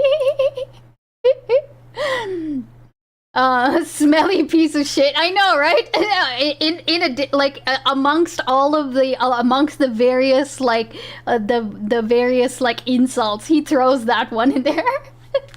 This is a masterclass in confrontation. Should be in the art of war. Dat Katie's coming back. Maybe Infrared will return. We can only hope. Yeah, Dat Katie's been doing a bunch more stuff lately, right? At least I think so. I could be wrong. We can only hope. You're definitely not beating these allegations. Well, okay, I think okay, hold on. To go back to what I'm saying though, is that I guess it to me it's just not like I don't have a problem with the message, I think. I think that yeah, you do want to reduce the gap. I do think generally speaking that is a way to be more bulletproof. I think that to extend that or to only limit that to a successful filtering of your flaws to the front, that's not the only thing that would keep you from getting canceled, right? Because I think you have to really think about you do actually have to think about the whole I would have to look more into this, but I would 100% say that it's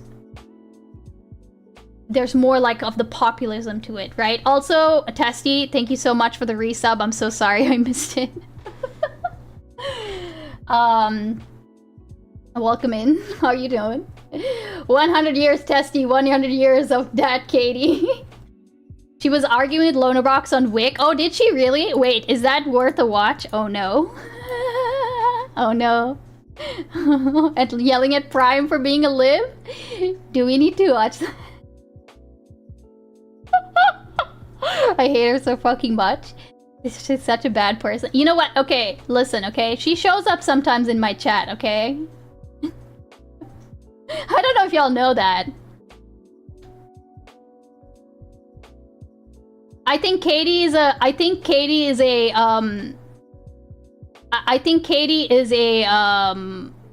enigma.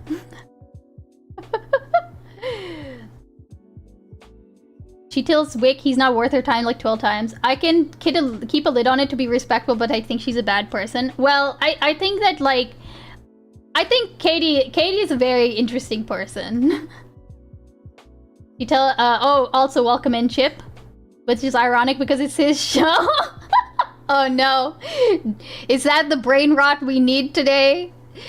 What do we think? What do we think, chat? Her time is worthless, so kinda not true. Chip knows the lore. Oh yeah, Chip. I've talked to Katie several times. Yeah, Deez. I know that she seems to like you. Look at the tier list I did. Oh, yeah, okay. Okay. So I wanted to do this tier list. Okay? We might do it, but also like I don't know if I want to actually, you know what? Hold on. I don't know if I want to show this because that might I might do mine first and then look at it because I don't want to influence it too much. You know what I mean? I will keep it up though, Pars. I'll look at it. I'll look at it after I do it. Okay, we will do it this stream. Me being charitable is saying she's a polarizing figure. Yeah, there you go. She is a polarizing figure. That's the political take, or like the politically correct take, right? But she called me lib. Oh no, she called you a lib.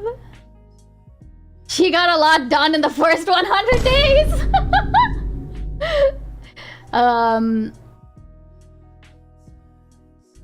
She's Polish. It's in Blurst in the Discord. Wait, what's in Blurst? In Blurst.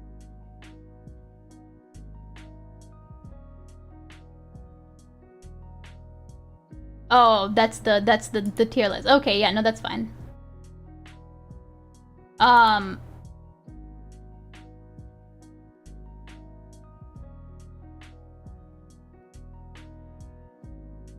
Can we get a Parallax hate list?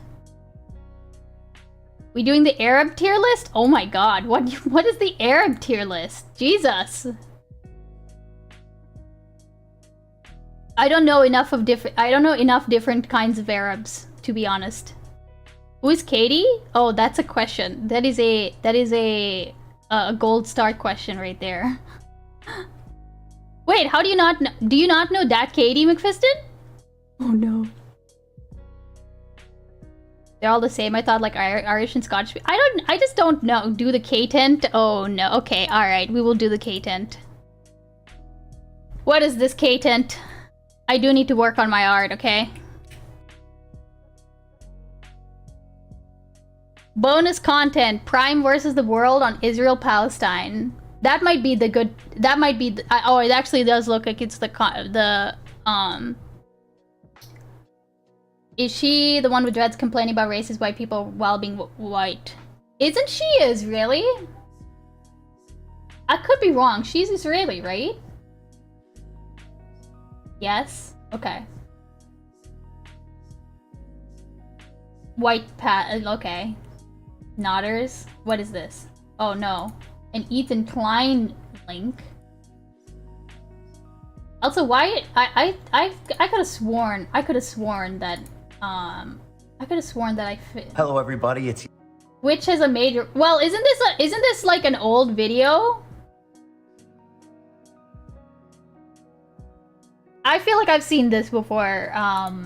No, it avoided.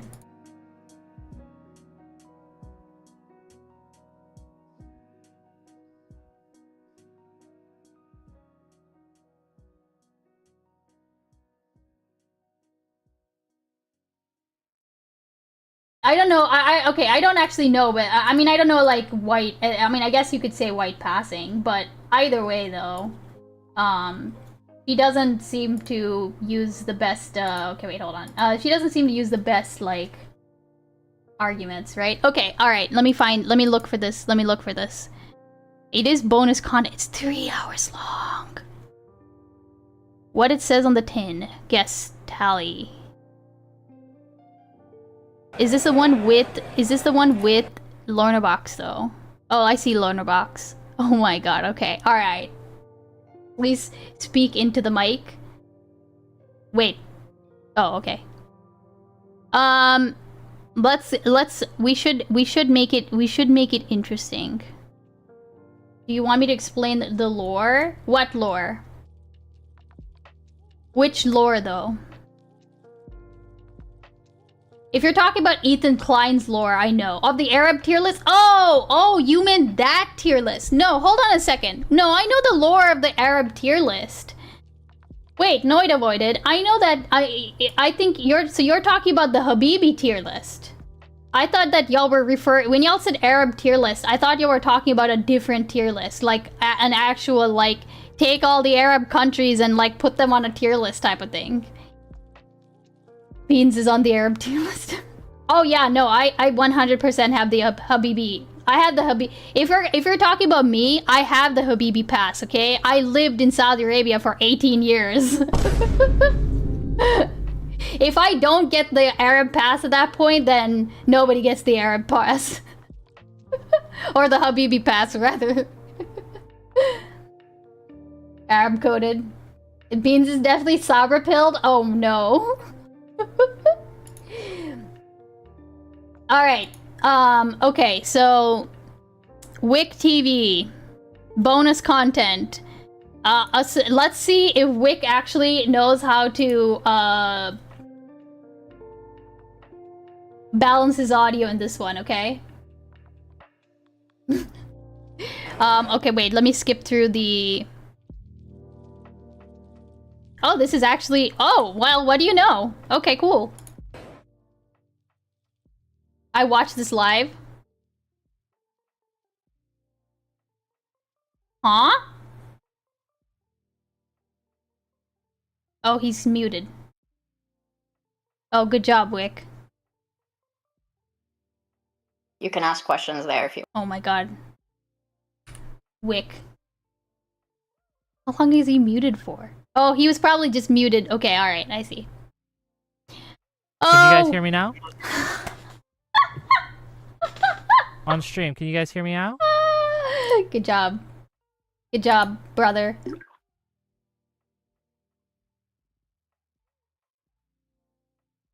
Those were some fast emails. Okay, we're getting a little bonus content, gang. Okay, some bonus content. As I was saying before, I realized I was muted. Good job, buddy. Katie decided to message me, and she wanted to have a conversation with Tali, and she is okay that I This is Tali. To be clear, though, if you send me a super chat, I've been requested not to read it on stream, so I won't. But you can. Okay. Real quick, also, as an aside, can somebody tell me if this was the... Okay, so I know that Wick did content, like, and it was about Israel-Palestine, and that it was a conversation with Loner and some other people and whatnot. But was this a conversation, or was this, like, after... Was this after the panel or something? This guy sounds like Botkin. So, who was it? Do you remember which chatter was it that actually did do that? What's the word? He was like, wait a second, this guy sounds like Botkin. Like, unironically said that. It's not the Connor, this is ad for the Connor. Okay, thank you. Thank you. I'll read them, but I won't read them out loud on my stream. So just so you know, Prime Kai wanted to be here too. I like Tally from the Little I've Seen of Her. That was also okay. So we invited our friend Prime back in because we like Prime. It is on Twitch. Tally I bots. did put it on Twitch too. It should be on all. It takes a minute for Lona to come in. Oh yeah, and if someone from your chat wants to ask me a question, they can. I will put it on 1.25 speed for your viewing pleasure. Okay. Write me instead of doing weird super chats for you. So I have stream. You can ask questions there if you want. Okay. Well, Tali, you're here. Who You ready?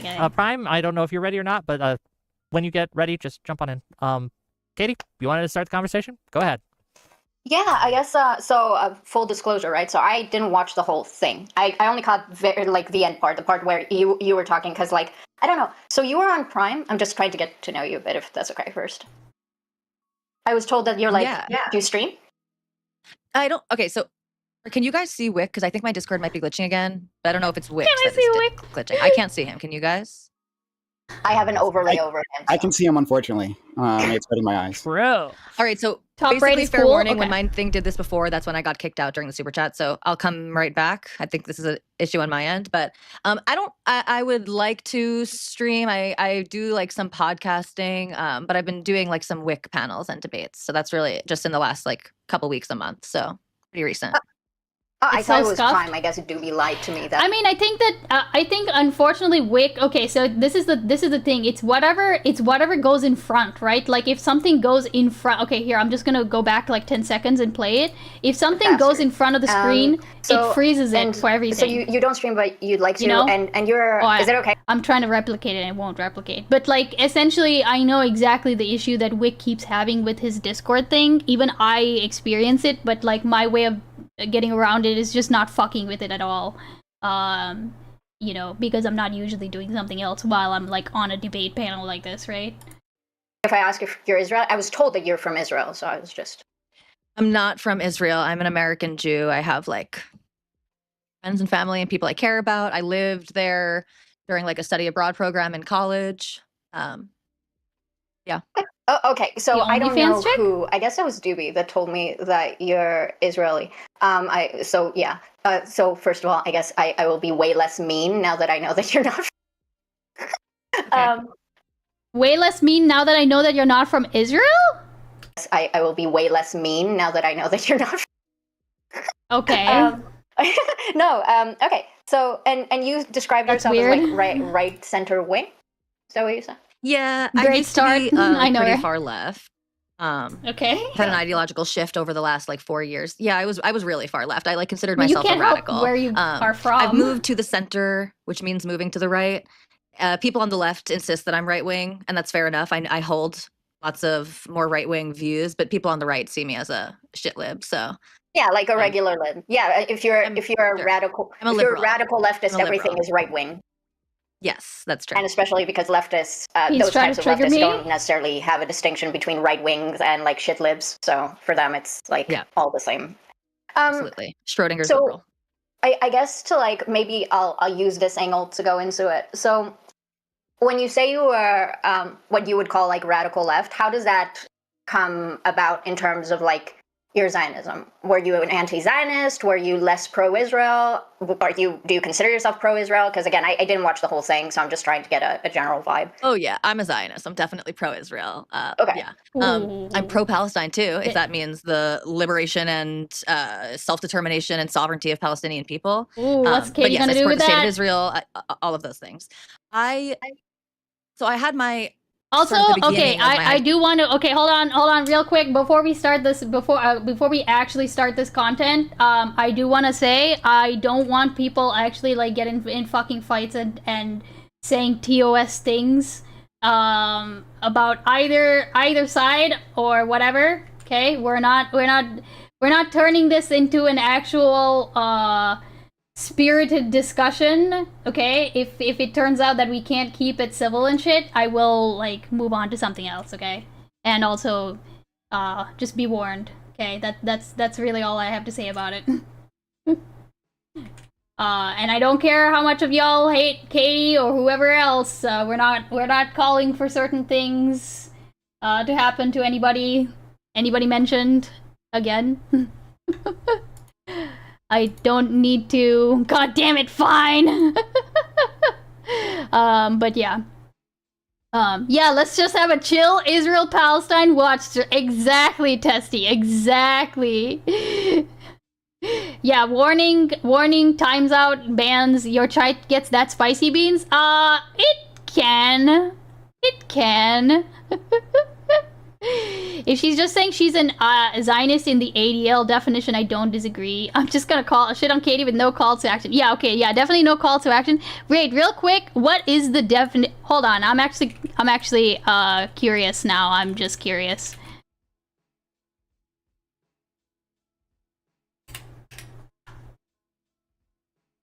I don't actually know what that is. Okay. Movement for the self-determination and statehood for the Jewish people in their ancestral homeland. The vast majority of okay, blah blah blah. The yearning to return to Zion. The biblical term for both the land of okay. All right. Modern Zionism emerged with in tandem In the case of the Jews, it was a response to a long history of intense anti-Jewish hatred, persecution, and discrimination. Okay. Jewish state would provide Jews with a safe haven from the bigotry and endangerment they suffered as a minority culture amongst non-Jewish majority cultures, and ensures that Jews have the same rights to nationhood and self-determination. Okay, cool. Right in believe and support the right of the democratic state of Israel to exist as a Jewish homeland. Okay, cool. Zionism does not preclude support for Palestinian self-determination and statehood. Support for a two-state solution is the realization of self-determination for Jews and Palestinians alike. Okay, alright. Yeah, that's fair. I have an overwhelming desire to shit on Wick. Wow, is that Tuna? Looking handsome. Okay. Okay. Cool. Theological turn was in 2021. So prior to that, it wasn't as serious of a litmus test to be a Zionist, basically. Like things weren't. For sure. So I knew that was like the one thing where I slightly differed with my peers, and we would talk about it, and it was mostly respectful conversations at that point in time. Yeah. And my politics with regards to Israel were much more left wing than they are now. Like at that time, I believed that the settlements were like the main impediment to peace. I think they are a problem and an impediment, but certainly not the main one or the reason or anything today. So my views on specifically Israeli politics have also moved towards the center or towards the right. Also, welcome in Tuna Chip in Twitch. But no, I've always had an affinity for Israel and all of that. But the rest of my politics were just sort of lockstep, lefty, radical, progressive. I mean, these words even now mean sort of different things than they did back in like 2016 and whenever I was using them. But yeah, for sure. Yeah. But yeah, I mean, it's a really like fair point that you bring up that like if you're thinking about like 2021 and you're even a radical leftist, people weren't really asking anyone like, are you a Zionist? And even if someone were like they kind of started in 2021 doing that, which is again sort of like when the beginning of the break was for me. But prior to that especially, it wasn't it wasn't a litmus test in that way. Yeah, and then even if Israel comes up, it's just like when you said you're an American, not a Canadian, right? Yeah. American. Yeah, so even then you would be like, oh, well, I know it's complicated. So that would be like the thing that like American leftists are not necessarily the most comfortable talking about unless they're Jewish. And if you are Jewish, which you said you are, then you'd have a bit more of like a leg to stand on in those leftist spaces. So like I get what you're saying. You're making good distinctions. That's a good point. That used to matter more, actually. Like back in the day, sure. In from a sort of like intersectional framework, it was respected that like that I might feel differently as a Jewish person or whatever. Not that anyone had to agree with me, but yes, it was respected that a Jewish person might feel an affinity for Israel, and that doesn't mean Para's mad that Katie can chug all that cola and never get fat. Oh no. Them a right-wing bigot or something like that. So there was more acceptance of that fact. That doesn't exist really today. So, by the way, I'm really sorry. I realized that I may come off. I assume you don't know anything about me, so I should probably. I assume. I've seen, so like I've been an observer in this space for a little while, so I've seen you in like a couple debates and conversations, but I've never watched your stream or anything like that, so I don't know a tremendous amount about you. No, I'm not like, do you know I'm famous? It's more just like, do you know I'm famous? Because I don't know if you know that I'm an anti-Zionist. Like Wick said, I don't know if you said it, that he's here as like to be your shield. So I assumed that if that came from you, that would be because you understand that I don't necessarily have a lot to politically agree with you on this topic. Yes, I know that you disagree. Yeah. Okay. So I'm just making sure, so it's not like you're not caught off by like stuff that I'm going to start saying. I'm like a hostage, gang. It's fun. Anyway, go ahead. What the fuck? I think I'm being very chill, actually. I don't know. It was a joke. I hope it doesn't feel like an interview or an interrogation, by the way. Interview is cool. Yeah, no. That's all I care about. I actually do think that interviews are a really interesting way to get perspective. Like, even if you're willing to play just objective and ask the right questions, like, you can sometimes reveal so much more about that person's politics if you try to debate them, you know? Because that way... if you let them speak, yeah. Yeah, if you let them speak, but also if you, I guess, put your politics aside and just play the objective card, they also feel more comfortable to share more. It's like exactly the whole drama going. Also, I'm so sorry. I'm so sorry. What the fuck, Katie? What is this? What is this? Why is this so messy?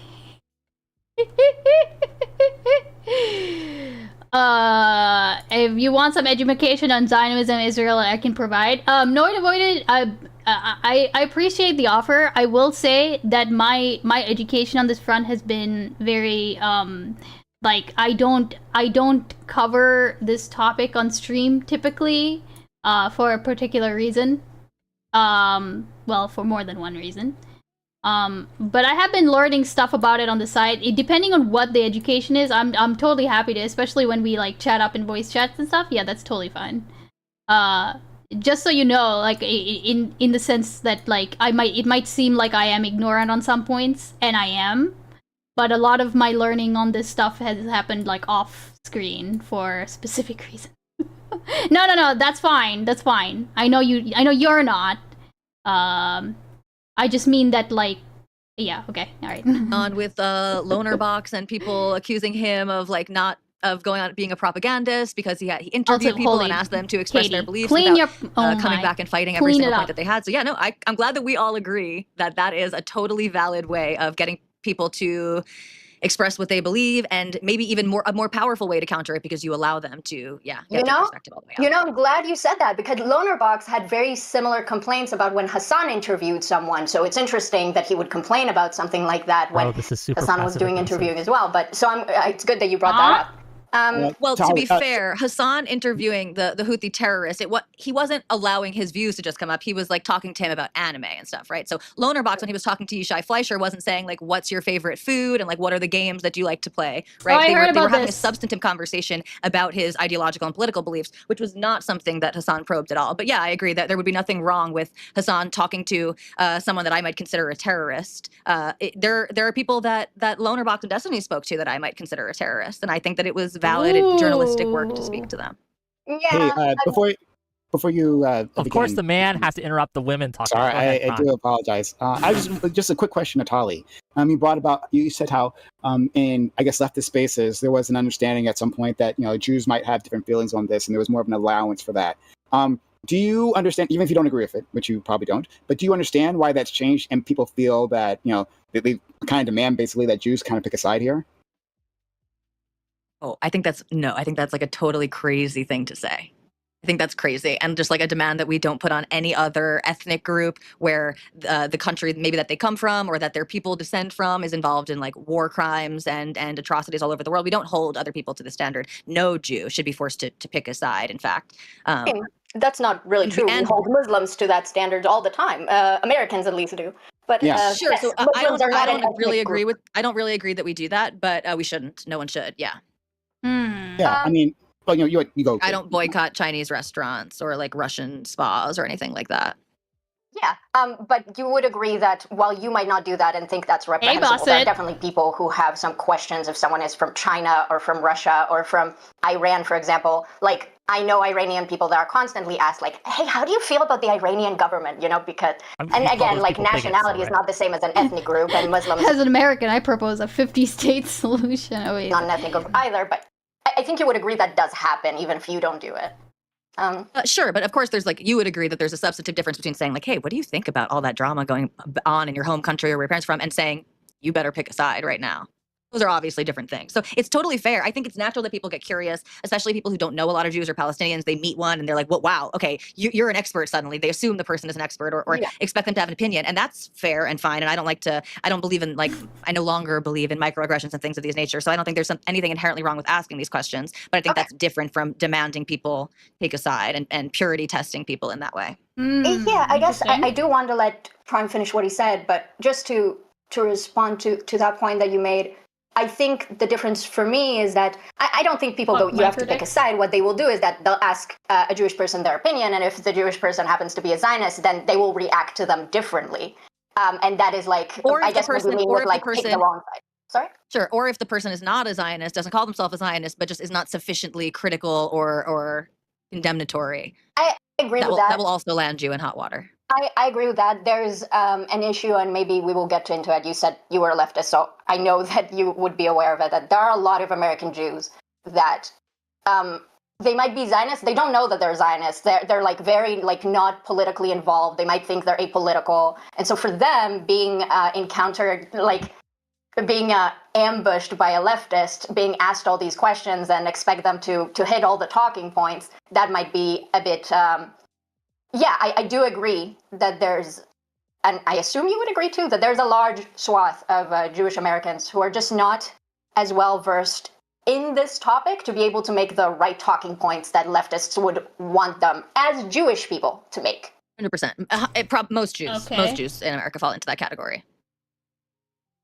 Just like not totally politically involved, certainly don't have talking points that would satisfy the average leftist. They definitely no, I agree that they definitely don't have talking points that would satisfy. But I do want, I guess, to ask this: do you agree that this vast majority who are not very like politically involved? Yes, Para. Do you agree that ideologically they are more Zionist than they're certainly not anti-Zionist, right? Their natural affiliation is Zionism. The same way, has a meme? If you're born in America, sorry. you're.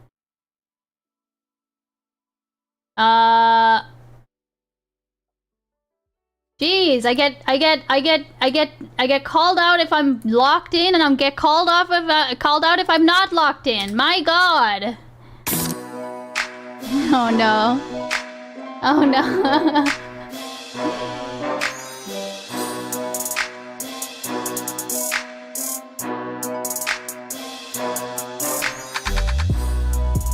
React harder?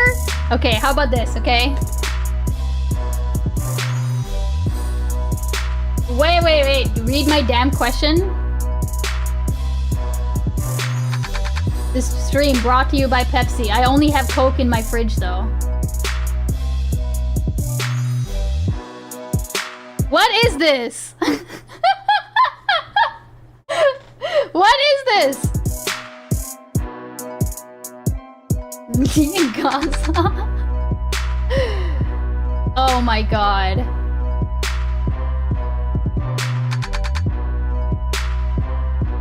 This ad feels like 2 hours long instead of 2 minutes. This is true, okay? The revolution is now. Okay, if a straight couple wait, hold on. Wait, no, wait. What did you fucking say? Read my damn question.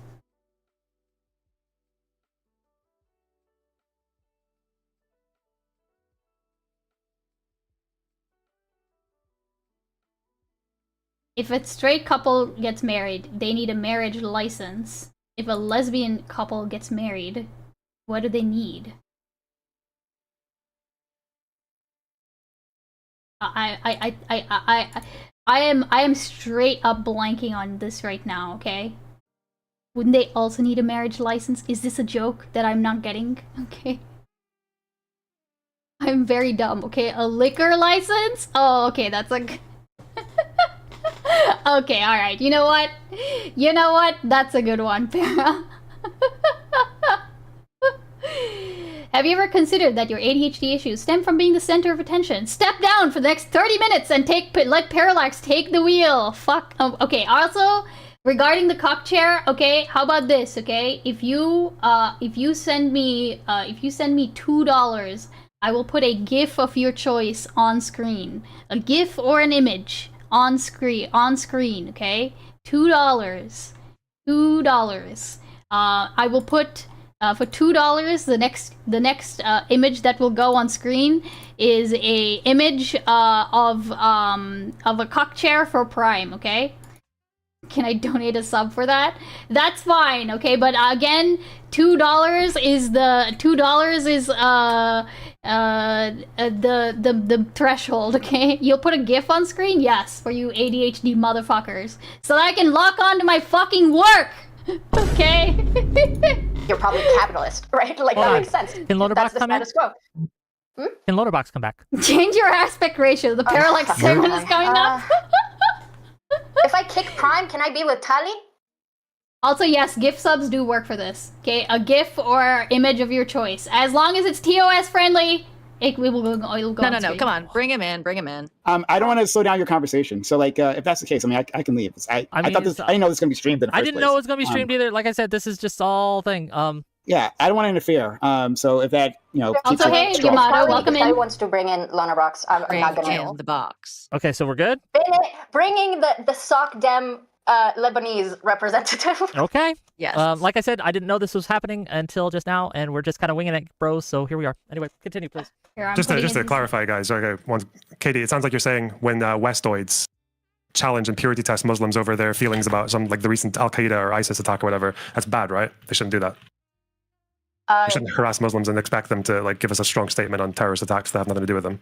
Yeah, I agree. Okay, Prime. Why do it with Jews? Well, hold on. So to be clear, I wasn't advocating for anything. I was just asking Tali if she understood while there was a change. And like, you know, like even if, whether she agreed with it or not. So I don't think that a random Jewish individual needs to answer for Israel. I don't think Jewishness and Zionism go hand in hand. So I certainly wouldn't say something like that. But it just when talking about this particular conflict that has this level of political salience, right? That has been going on for this long, that with this level of media coverage, it is, I think, natural, if wrong, natural to, like, you know, when approaching someone and learning about their past, to say, oh, do you have an opinion on this? And then unfortunately judging them one way or the other.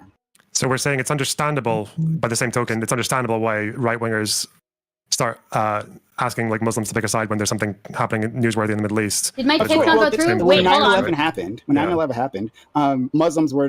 Hold on. Wait. I should have alerts up. But let me check. Let me check what's up. Let me check. What the fuck? Oh yes, yes it did. Yes it did. It did. Wait, hold on. Why didn't it fucking Listen, I'm stuck in the middle of nowhere without a PC, okay? Look at this. There's like smoke coming out of my mouth. I'm not doing fine. Me being outside is a cry for help, okay? Send help. Oh my gosh, McFiston, thank you so much for the 245, okay? What the heck? Wait, hold on. Thank you, I appreciate that. Where the fuck is my TTS? I will find that right now. To denounce terrorism also, constantly. You have to denounce DM me. Oh, you've already DM'd me. Oh, look at that. Look at that. My man, Watsaku. Okay, where is it? I will bring it. I will put it up on screen. Now, I don't think they should have, like I said, right? But I think it's natural to say, I mean, do you support this? I mean, like, you have quote unquote ties, right? I just want to be clear, gang. I know you guys. I know this is a conversation, but Katie here is kind of like, I don't want to distract. I don't want to take away the time that I promised Katie. I apologize. For a loner versus Prime debate, which again, you guys are here, you can contribute and all these things. But Katie was like, I want to talk to Tali, and I want to make sure that happens. So just putting that out there. Who is the little yappy dog? Box, I'm sure you. I guess I don't want to be dragged to what you think you're doing there. Whatever. I'll just move past that. I cannot be bothered with this today. What does that mean? What does that mean? It means that I've had multiple conversations with Lonerbox, and if I wanted to talk to Lonerbox, I would have just DM'd him. That's what it means. Is that Yappy Dog from Prime? Do you want me to go? I can just go if you want. Also, thank you, Watsaku. I mean, the $2. I mean, this seems silly. Like, what? I don't really see the issue. If he wants to be here, what's the issue? Like, there is no issue. I'm going to ask my question to you now. I'm just, obviously I have stuff to say from what I hear, but I also don't want to get into it, so I'm going to move past that. I just don't want it to seem like I have, okay. Don't have anything to say. Okay, anyway, you said something earlier that I thought was interesting. So you said that you used to feel like the settlements were the main issue that was stopping, I guess, a two-state solution, would you say? Sure. And you don't feel that way anymore. So I was going to ask, like, what do you think the main reason is? Frankly, I think also, by the way, any Twitch bits above 200 also counts towards the $2 thing. Okay, so McFiston, you can DM me. Oh my God, Watsaku, $10, motherfucker. Thank you, I appreciate that. McFiston, you can also send me directly DM me a GIF or a image to put on screen. Thank you. The main impediment to a two-state solution has been the refusal of Arab leadership to accept that there will not be a full right of return to Israel proper. And so I think the fact that the sort of refugee problem has been a central structural issue that leadership has refused to concede on, that Israel is never going to concede to. That is a de facto one state. There would be no point in making two states, as you also said, but also whoever wants to come, live anywhere in Israel can do that as well. I think that's the main impediment. Now, I think the settlements are a huge impediment to what a Palestinian state would actually look like. They are grinding in the eyes of everybody watching. It's just like a big fuck you. It's certainly not helpful. But I think that before the settlements became so entrenched, there were sincere offers to give over the majority of the West Bank to a future Palestinian state and to allow a certain number of Palestinian refugees. And we have to remember, too, Palestinian refugees does not just mean people who were actually displaced in 1948 or 1967. It means their descendants and their descendants. Correct. And their descendants, even if they have citizenship in one or multiple other nations. Also merging families. So if you started a family somewhere, then you have a right of return. You're also then allowed to bring your entire family over. And that family might have no direct descendants to Palestine. Yeah.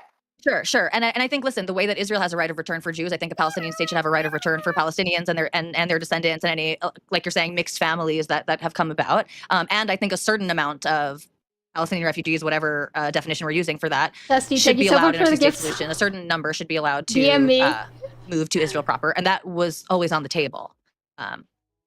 So I think, the refusal to give up on the refugee crisis and actually put an end to negotiations and to say that people now have their states and they are no longer stateless and they're not fighting to regain the land in Israel proper. Until we get to that point, I think that's the largest impediment to peace. When you're saying Israel, okay, interesting. When you're saying Israel, I'm still listening to her, you actually. Mean, 67 borders or 48? Thank you, McPherson. I mean, or something else. I'm talking about what is Israel today, so not including the West Bank, not including Gaza. The 67 borders never existed, right? Sure, I'd be open to negotiating the Golan Heights. Okay. It's not necessary. I'm not interested in some greater Israel plan. I don't need. I could give up any part of Israel that is not part of the contiguous, again, Israel proper that is recognized by the United Nations as sovereign Israel today. Those are the borders that I'm talking about. Yeah. I'll go back to 67, where Egypt owns Gaza and Jordan owns the West Bank, and they could create a sovereign Palestinian state. I would support that too. I'm in support of Jews and Israel not controlling those lands. Yeah, sure, that's totally fine with me. Yeah. The only problem there would be that if you create a geographic strip to connect them, you are destroying Israel's continuity, and that would be the main issue with that. But you know that. That offer was on. Well, that offer was on the table. So obviously, yeah, I'm aware. You just said that. Okay. Oh my God, I will say this. I definitely a highway or something like that is not the same thing. That is very different from like Israel giving up Tel Aviv or something like that, or giving up the coastline. Yeah. No, I agree. And again, that has been on the table. So I guess I'll tell you what I think about what you said, which I don't think I disagree with a lot of it, and then I'll end it with a question. So I do agree that in the past, you said genuine. I don't think they were genuine, but I do agree that get fucked, Wick. There have been a few offers that Palestinians today that want a two-state solution would die to have, and they'll never have those offers. Never, ever, ever. Right? And that's something that I didn't know, right? I learned that from watching Edward Said talking about it. Also, this is at 1.25. Imagine what they would sound like at actual 1 speed. So not exactly someone who doesn't know what he's talking about, right? But I do also think that no. Right, back to 1.25. One of the biggest main hurdles to a two-state solution in that way is that Palestinians aren't willing to give up the right of return. And I guess the way you phrased it, you said that they're not willing to accept that there wouldn't be a right of return, and that I think would be our disagreement. Like, I don't think they necessarily should accept it. I understand that if they don't accept that the right of return isn't happening, they won't get any two-state solution resolution. The question that I had... Or way worse. Or way, I mean, we have way worse right now, so... Precisely. Yeah, exactly. The question that I had, though, do you agree, I assume you wouldn't, but that the more viable offers, for example, that used to be in the past, do you think that in the past, let's say, 15 years, Israel was or had the government or the leadership to give any viable two-state solutions?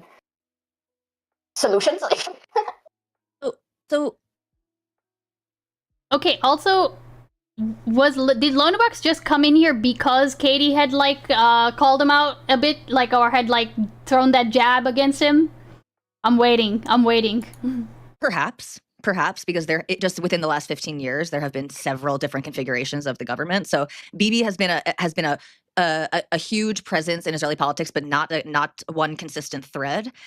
So potentially, but I also just reject the notion and this is a bit more of a meta point too. I reject the notion that it's just like on Israel should just keep offering these things, right? Like these are negotiations that do Loner was require. always Loner was always a planned part of this. Katie was a call-in. Ah, I see. Okay. Tunez those crazy eyes. Oh, okay, never mind. Y'all are still talking about. Also, real quick, Joe. Oh wait, no, I found it. Never mind, I found it. Wait, hold on. I want to see. Okay, sorry. It's good faith and some bit of trust, but also the more meta point is people talk all the time of even these countries that do this virtue signaling of declaring Palestine a state. Okay, that's good and well, but they're not a state, and they should be, and I want them to be. And if we all want them to be, then we shouldn't pretend that they are a state right now. I don't know who that really helps. Pretending that that the Palestine exists within the 67 borders today, and all of these nations recognizing this fact. What it's 4 a.m. But they don't. Who is it helping to pretend? They don't materially. It is a virtue signal in the sense of we recognize Palestine, but it's not like we're going to have a Palestinian embassy or recognize their passport or give them anything materially for being. Some of them do. Some of them do have Palestinian embassies and things of that nature. And again, I'm not opposed to that. But my point is Israel can't give Palestine a state. Palestinians need to build a state.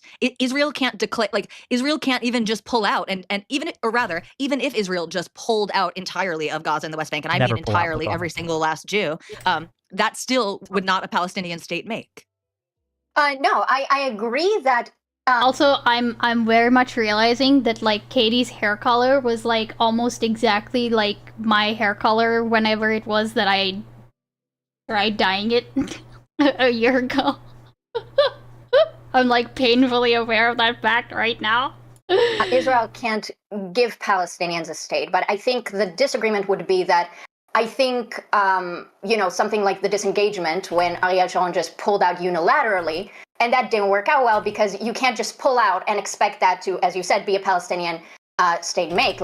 From my perspective, the anti-Zionist. Well, they did more than just pull out. They actually did try to facilitate. They pulled out. And I'm not saying the intentions were pure, but they didn't literally just pull out. There was infrastructure in place to pass things along and have some type of transition into what could be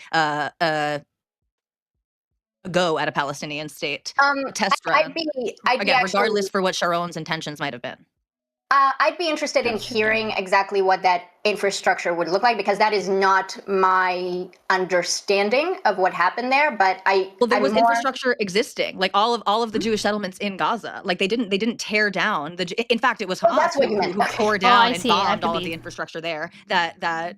No. I thought you meant infrastructure in terms of transferring governmental power and helping to facilitate governance and all those things, which is what I was going to say. No, but they were trying to facilitate to a certain extent by allowing for self-governance in Gaza and attempting to have an election and things of that nature. Yes, it actually just crops everything but that. What I'm trying to say, which is what you said now, is that I don't think pulling out is enough. My argument would be that after pulling out, Israel would have to spend a lot of money and resources on helping to properly build an autonomous, successful Palestinian state. Not in terms of we're giving you this to control you, but this will be a transfer of funds for the Palestinians to do what they want with it, not what Israel wants them to do with it. You know what I mean? Yeah, I do have a question. What they want with it. When does this shit get good? When Katie melts down? I'm assuming wait, Para, have you watched this before then? Have you watched? Oh, I see. Okay, I see what I did wrong. I shouldn't have done that. I should have done Control T and then did this. And okay, all right. Now I see. Now I see what I did wrong. Oh, but then hold on. Can you do it when it's when it's full screen? Oh, you know what? Let me just do it like this, and then. I do have a question, so I don't just feel like eye candy here, right? I'm more than just a pretty face gang. Okay, I do have a question. Katie, do you think that can happen, right? That Israel can help build up and set Palestine as its own country. Do you think that can happen in any way, shape, or form while Hamas exists? Oh, dude. You know how we said earlier that this is more of an interview type thing? I don't think Israel should exist. So I don't even know what you're asking me right now. in the theoretical solution that I don't believe in or support, do I think Israel are going to benevolently Okay. like Well, then pull let me out ask you and this. give money? Fair enough. Let me ask you then, like, how do you see Israel ceasing to exist? What do you think the process should look like? Well, right now Israel is doing a genocide, so I don't think what I think. I'll play with the in power that way toys I mean, later, okay? last time I heard, Nazi Germany and Imperial Japan were abolished through World War II. I don't think that's going to happen here. I don't think there's going to be a military intervention to stop the genocide. And so I have no idea how Israel ceasing to exist would look like. Hopefully, maybe with an unlimited right of return. But she actually Yeah, wants I'm Israel to mostly, not exist. yeah, I'm mostly asking, like, I understand that, like, right now we don't live in a world where that seems to be the case. But if you were queen for a day, you could wave a magic wand, right, and make the process that you want to see happen right now. Would you be in favor of a military invasion of Israel to stop them from genociding or whatever you think they're doing? I mean, if I was queen for a day, I would just make Israel stop and abolish itself. Huh? But you understand what I'm trying to get at. Don't you think it would be more fun to live in reality, though? Don't you think the conversation would be more interesting if you like grapple with like realistic outcomes and possibilities? I agree, but I was just told if you were queen of the world, what would you do? So I agree that's not very realistic or helpful, but that's what Wick wanted to do. So Fine, but I being think it's a queen of waste the of time world, as well. being queen of the world still wouldn't you unless you're like have superpowers, right? You could still like make a decree, but there are still realities on the ground. That's not what he meant. No, that is okay. I don't think that he was hold trying on, to get you to say just real in a quick, different Tali, way that Israel shouldn't I exist. can just say what the reason for the question is because I asked the question initially, right? Like, from a more realistic point, but you didn't want to answer that, and so I pulled it back to today, and that's why we went there specifically. But I'm fine with just a realistic answer, right? Like, what do you see a realistic process for the dismantling of Israel as a state? As I said, probably the most realistic thing. Yep. The most realistic thing. See, realistic doesn't work getting because sucked in, damn it. honestly, you would want America to abandon Israel, and I don't know how realistic that is. Katie just cooks Wick's terrible question. Well, I mean, Aeon, I like.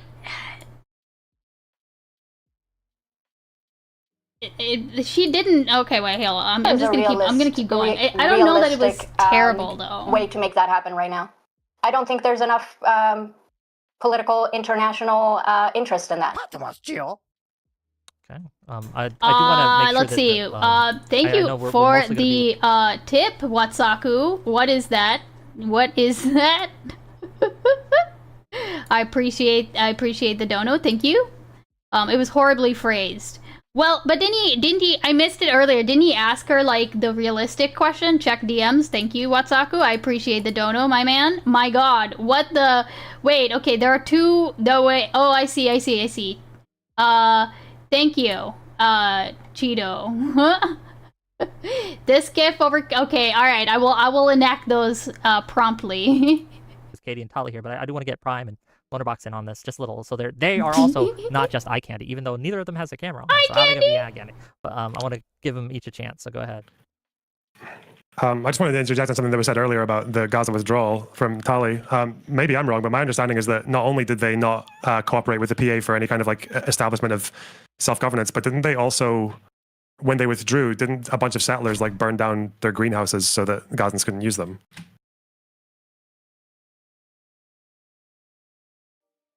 You're muted. Sorry.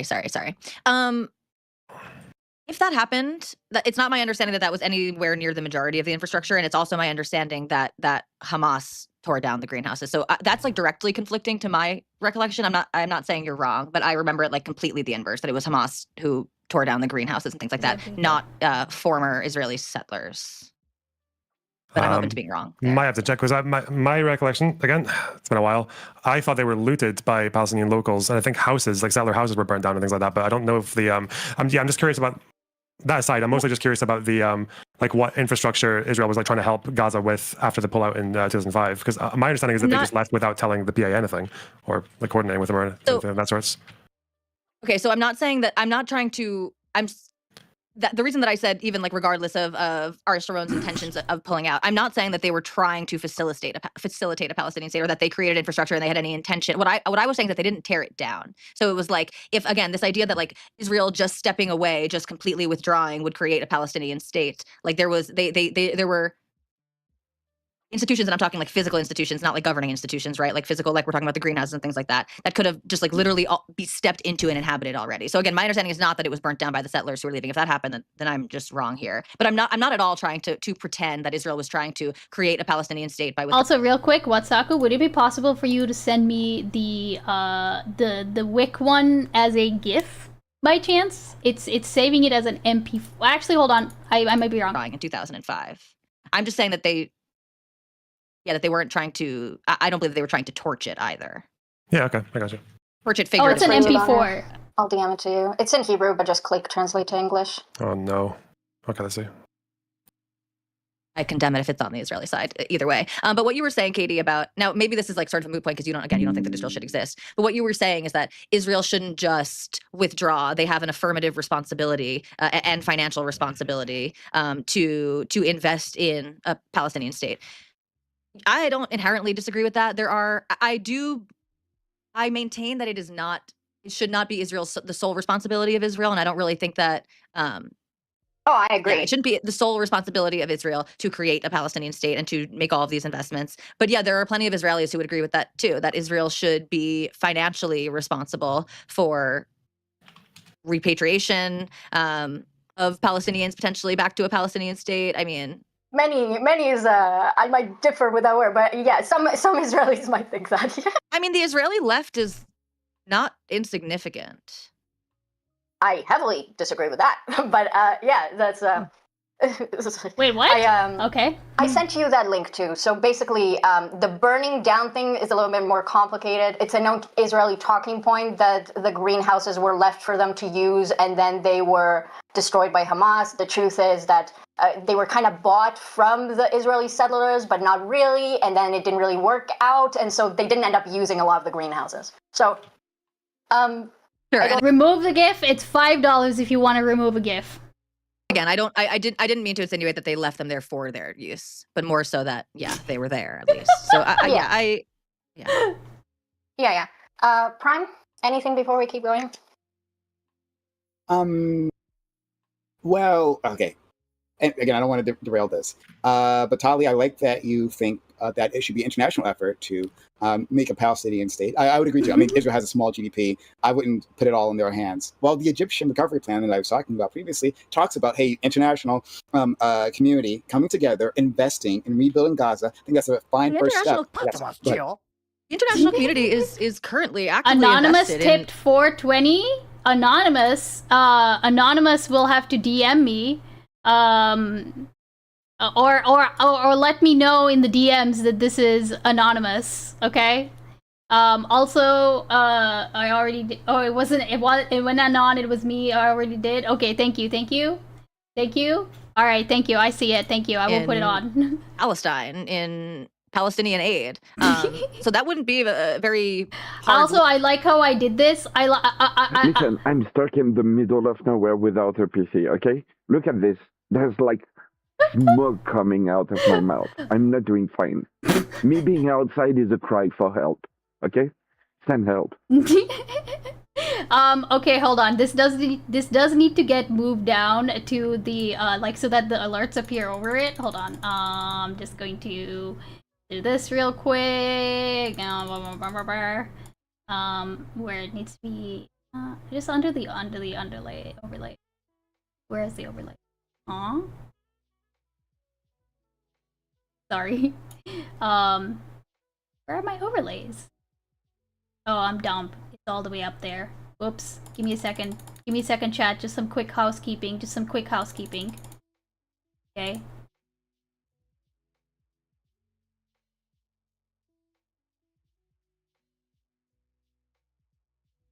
Okay, cool.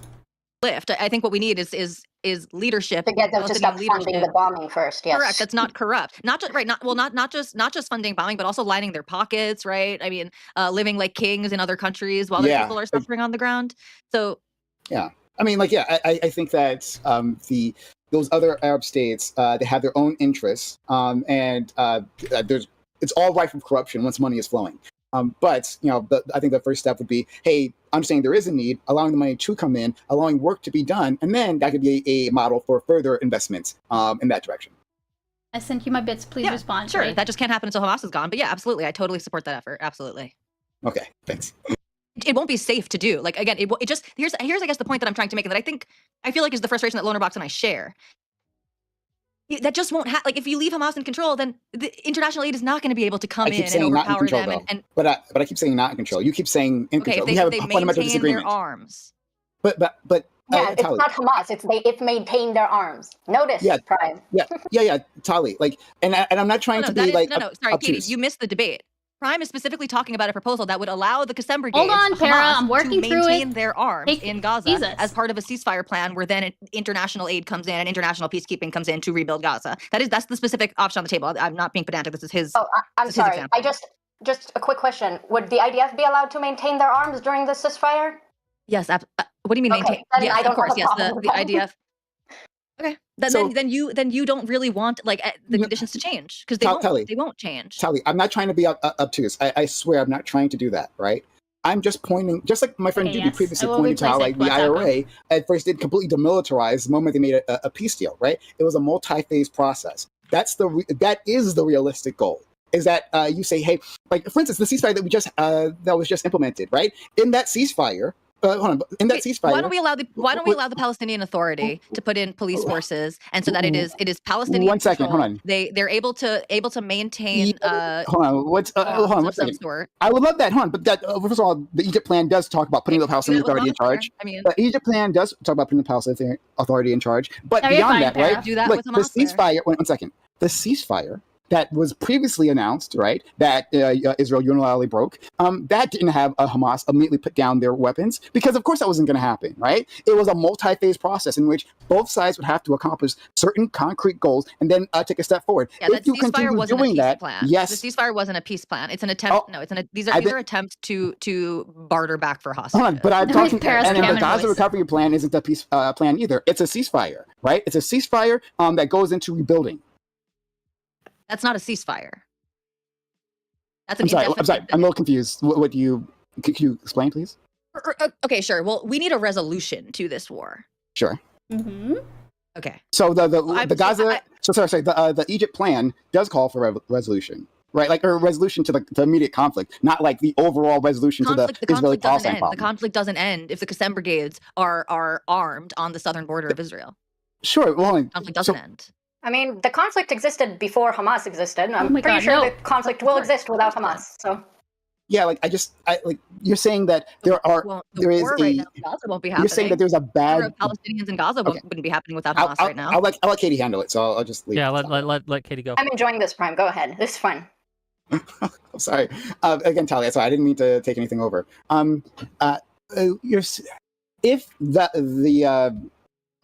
Because I don't know how to pronounce it. Sorry, the Qasem brigades, those brigades. I apologize. If they do a thing that breaks the peace, right? Then it'll be the Palestinians that suffer. It'll be them that will have reprisals. And they will have a force again because it would have international forces, like UN security forces. They will have to contend with these individuals and these organizations. There will be a cost one way or the other. It could also be the case that, let's say we go with this Egypt plan. It could also be the case that once again Israel unilaterally breaks the McFiston, if you want to send me a different chair, that is totally fine. That is, you can just send it to me. You don't need to donate again or anything like that.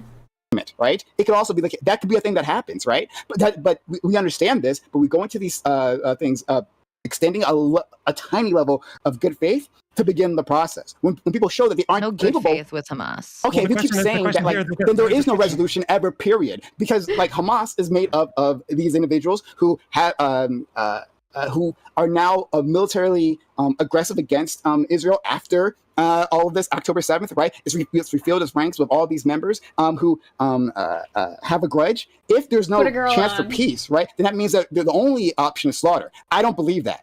I don't believe that all Israelis, the Jews have to die in Israel, and I don't believe all Muslims have to die in Palestine. I don't believe that. Yeah, I want to let Levin. I don't think the Christians should die either. Call you Levin. I'm so sorry. Lonerbox. I want to let Lonerbox go ahead. So in this Egyptian plan, in your world, the Qasem brigades retain their arms, but they give up civil control, and then the other armed forces that come in are what, like the Americans, maybe the UN peacekeepers, maybe some Arab forces. So what are the? Okay, is that your? Am I following you so far? Well, sure. Whatever the exact outlines. I'm not like stuck on which, like, the exact militaries that have to be involved. It could be any particular mix. Like Saudi, but yeah, I think that's a Egyptian, workable plan. UN. Okay. Yeah, whatever the mix might Right. might happen to be. Governmental control, but keep their arms? What? This is what Prime and Doobie were advocating for during the debate. Yeah. Okay, keep going. This is fun. Westerners, eh? Am I right? Anyway, so okay, in this world Yeah, then, the Hamas frustrated goes into the Loner tunnels, Box finds some spare rocket launchers or mortars, and fires them. Who stops them? The same people who would stop the IDF from firing into or killing Palestinians within that territory, right? Like, it would have to be an international response. So international response from either like Arab armies or the UN, right? Sure. Okay, so are we willing to concede that the UN had a mandate to do this in Lebanon and they completely fucking failed at it? It was the Lebanese army. Israel or Hezbollah? Gulp. To stop Hezbollah from, this is when the UN, when UNIFIL were in there from 2006 onwards up until 2023. Oh, also and their I need to role move was to all stop the- Hezbollah from rearming south of the Litani, and they didn't do it. Was that the? Can you source me that? I'd be really interested. Well, the UNIFIL's job was to Peacekeep. All these need to be reached. Okay, so for you, okay, I see what you're saying. Okay, keep going. because of Resolution 1701, which was that Hezbollah doesn't maintain arms south of the Litani. No. I see what you're saying. Yeah. Okay. So I guess it would probably most likely be like Egyptian or Saudi troops that would fight back against Hamas if they were trying to break the ceasefire in this situation. You okay with Sorry, that? just Prime? need to make some adjustments here. Right. Why would that be different from the IDF doing it? Why would it be different from a government that is dedicated to the genocidal eradication of the Palestinians? Why would it be different from the government why would it be different from the government that's currently doing an ethnic cleansing? I don't know. I can't figure it out. Yeah, no, actually, why would the Saudis be better with their bombs than the IDF? Have you seen what the Saudis did in Yemen? Oh, well, my understanding is the Saudis, if they were going to be part of this, like, the Saudis aren't necessarily an enemy of the Palestinians. Like, they were the enemy of the Yemenis. Well, they were an enemy of the Houthis because the Houthis were firing at them. But yeah, like, again, they were intervening in Yemen because... And if coalition forces are acting improperly, well, they should be removed as well, right? That's why we have an international community keeping everyone in check. Wait. Let's try this in good faith. Lonerbox, in good faith. I think you understand what Prime is saying, right? He's saying that whoever is doing the peacekeeping in the region, it doesn't have a direct hand in the conflict and is only there. It's not going to act in retribution, right? The problem is Americans are not going to stop the IDF from doing anything. And I assume, correct me if I'm wrong, that you don't necessarily trust the Saudis to Both of these women need to get birth properly control. manage Hamas tunnels. Huh? Am I wrong? I'm just saying, and maybe... Was that me? Huh? Did y'all hear that? Act in retribution, right? The problem is Americans are not going to stop the IDF from doing anything. And I assume, correct me if I'm wrong, that you don't necessarily trust the Saudis to Both of these women need to get birth properly control. manage. Did Wick just like fucking pull up a what the? Both of these women need. Oh no, that's the editor. Oh no. Oh no, Wick. Hamas tunnels. I was listening live. Editor's note. Wait, it happened during the original? Like during the stream. It wasn't an editor's note? Saying, and maybe I know that I understand why you or Prime might never get this, but if the Saudis were in Gaza maintaining law and order and they come against radical Islamists who oppose their endeavors, the Saudis would be a million times more brutal than Israel would. Yeah. If the Saudis are not for bringing in peacekeeping UN. The UN has never peace kept anything that had military stuff within it. If the hold on. Saudis are not appropriate partners for this, then don't pick the Saudis. Like I said, I'm not married to any particular force, right? Like, so wait, that reminds me, McFiston, I will play that TTS from earlier, okay? I'm sorry, I just realized the TTS never played, right? I didn't hear it on Lonerbox. Yeah, it was probably not, no, it was probably not a, it was probably a Wick, like, stream to Wick, but not through his mic, right? So, like, nobody else heard it except... and I think it actually in general, like, TTSs don't get played through. It's why, like, I mean, like the TTS doesn't generally get played through the Discord mic unless you set it like that, right? All right. Well, the Saudis might be belligerent, might be aggressive against Palestinians. Okay, I can accept that. Whatever. like when we're putting together these forces, obviously we take that for granted. You can always We need point the Lord to here. like, and this is not like a new thing. We've done this before in the past, right? Like, so we can unless you think, let me ask you, right? Do you think that there is never a possibility, like, let's move away from Israel-Palestine just for a quick second, that there's never a possibility in any conflict for a peacekeeping force to be useful? Is that your position? No, peacekeeping forces can be useful. The problem is that they have the same challenge that the IDF has, and they're going to treat it either more incompetently or they're going to treat it more aggressively. Like it's the problem is that the only people who actually have an incentive to destroy that Hamas infrastructure and risk their soldiers' lives for it is the IDF. No one else is going to want to do this. So when you're saying when Hamas is armed, all of these plans, like these rebuilding plans and everything else, they only work with Hamas's military. I didn't say that you necessarily destroyed Hamas infrastructure. Unless they are using it to break the agreement. So I wouldn't be asking them that anyway, unless aggressive actions were taken. Then there might be a response. But no, beyond that, yeah, like I think there's a reason why we have third parties here, right? Of course, they're going to operate differently than like the two belligerent actors, right? Like there is racism and hatred and bigotry on both sides of this conflict, right? And that expresses itself through its military, expresses itself through its policies. That's why you have third. Lonerbox is saying the third party won't actually be able to act very differently because they're going to run into the same problem. So even if you pick the dovest nation, the people who are philo-Palestinian, people who love Palestinians, they are going to they're going to run into the same problems. Even if they would want to handle it differently than the IDF, they're going to run into the same problems with Hamas. This assumes that they're going to destroy entire cities full of civilians, but yes, with the tunnels. Exactly. Okay, yes, you've just highlighted the problem though. This is the problem that you would have really is that you would have like a more dovish peace force, or maybe like an Arab state that doesn't want to be seen killing a bunch of Palestinians. So what you'd see is Hamas breaking the ceasefire and Hamas like trying to frustrate this normalization process. Or you see Israel breaking the ceasefire. Hang on, right? Because like. Or you see Israel breaking the ceasefire. Let Loner finish his thought. They actually broke the ceasefire. We can get to that, okay? Hamas broke a ceasefire. Oh, you don't want to get to that. Okay. We can get to that, I said. I'm just telling you right now, okay? And I can explain why but Israel did it in this situation is like not helpful at all for testing your scenario.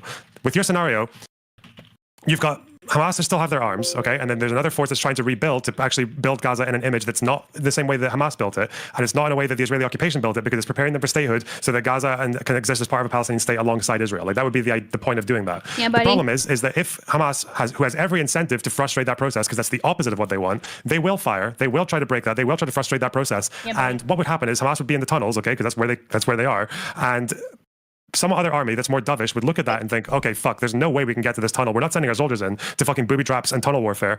We can't bomb it because there's like civilians in the area, so we're just not going to do anything. That's what would happen, yeah.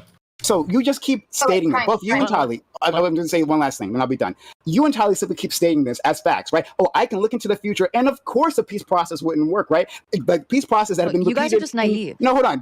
Okay, so you can keep stating that, right? And say like, oh, I have a better view of all of this, right? Even though in the past we've actually accomplished this. Like we've actually gone through peace process. This isn't a new process. Yeah, but you keep using examples like South Africa and Ireland, which have like so the fact that you tried to refer to South Africa in the past, the fact that you tried to refer to South Africa as your analogy, just like this isn't a new process. Once again, it's not a new process. And then you simply state, well, this is what Hamas would do.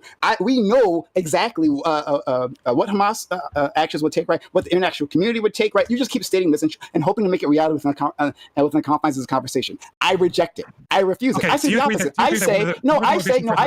I say if anyone's going to break this, it's going to be the Israelis, right? They have shown again and again that they're untrustworthy force. So why should we trust them? Still, even with that in mind, I still want to give the process a try. Even though I know the Israelis are not trustworthy, we should still give the process a try. What was Hamas trying to do on October 7th?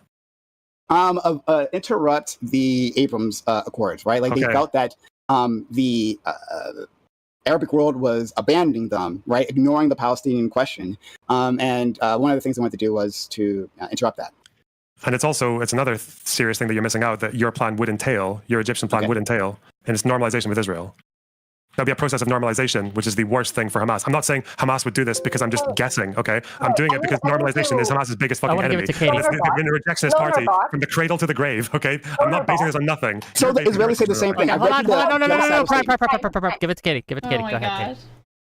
Lonerbucks. So are you going to do this thing where I say, but Hamas has released a statement that they said that if that it was put to a vote with Palestinian people and the Palestinian people chose a two-state solution, they would support it. You're just simply going to say that you don't believe them, correct?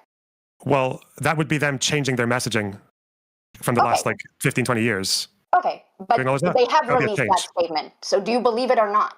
No. They've said that if their population goes to a vote, they'll accept a two-state solution. Who said Do this? you believe that statement or not? I don't. It depends on who said it. Who said it? If it's like a random fucking. What? Yeah, Tell, you want to say something? No, it's just like they didn't say that. Okay. That If doesn't they exist. said it, Okay. If they So said here's my answer. So if Hamas actually came with if Hamas just went into this like unprecedented level of soul searching and resurrection and came out as a party that was willing to accept the normalization with Israel into a two-state solution, actually with mutual recognition, and a leader came and said that, and he didn't get fucking shot by his comrades like 2 days later, then yeah, I'd maybe be more inclined to think, okay, maybe something's changed here. The problem is that all of these changes that you see from Hamas, it's always like equivocating, it's always like meandering, like with the 2017 charter, or with people saying, oh yeah, we'll give up civilian control but not our arms, right? Yeah, or like maybe one low-level official goes into like some like very like small news broadcaster and says, oh yeah, we'll kind of consider like we might be up for yes, it's also about capitalism, my brother. Solution, and then like another leader just rebukes it the day after. This is not the same as like a radical shift, but what you're saying is their entire worldview since their inception would be changing if this is the case. So I agree with you, except that Israel does the same thing. Israel had multiple governments and multiple MKs and multiple prime ministers make different statements about whether they support a two-state solution or not. I know you don't like when I equivocate the Israeli government to Hamas, but in terms of contradicting statements, it's not like, everyone does that. But what's that's the difference. What's the solution with the Israeli government is you vote them out. The solution for Hamas is you can't vote them out. No one can vote them out. They have to be removed. Like that's the difference. Okay. I do have a question for you, Loner Box, actually, because you said something a little bit ago that I want to come back to about how if there was a third party, more dovish peacekeeping force, right, there in the area, that they wouldn't be able to stop Hamas from doing it. So I guess that implies, at least to me, and you can clarify, that the level of brutality necessary to stop Hamas needs to be something like what IDF is doing. You dock Screwfoot for money and attention. Give me my vape clouds as reconciliation. I'll think about that one. That's actually a pretty compelling point.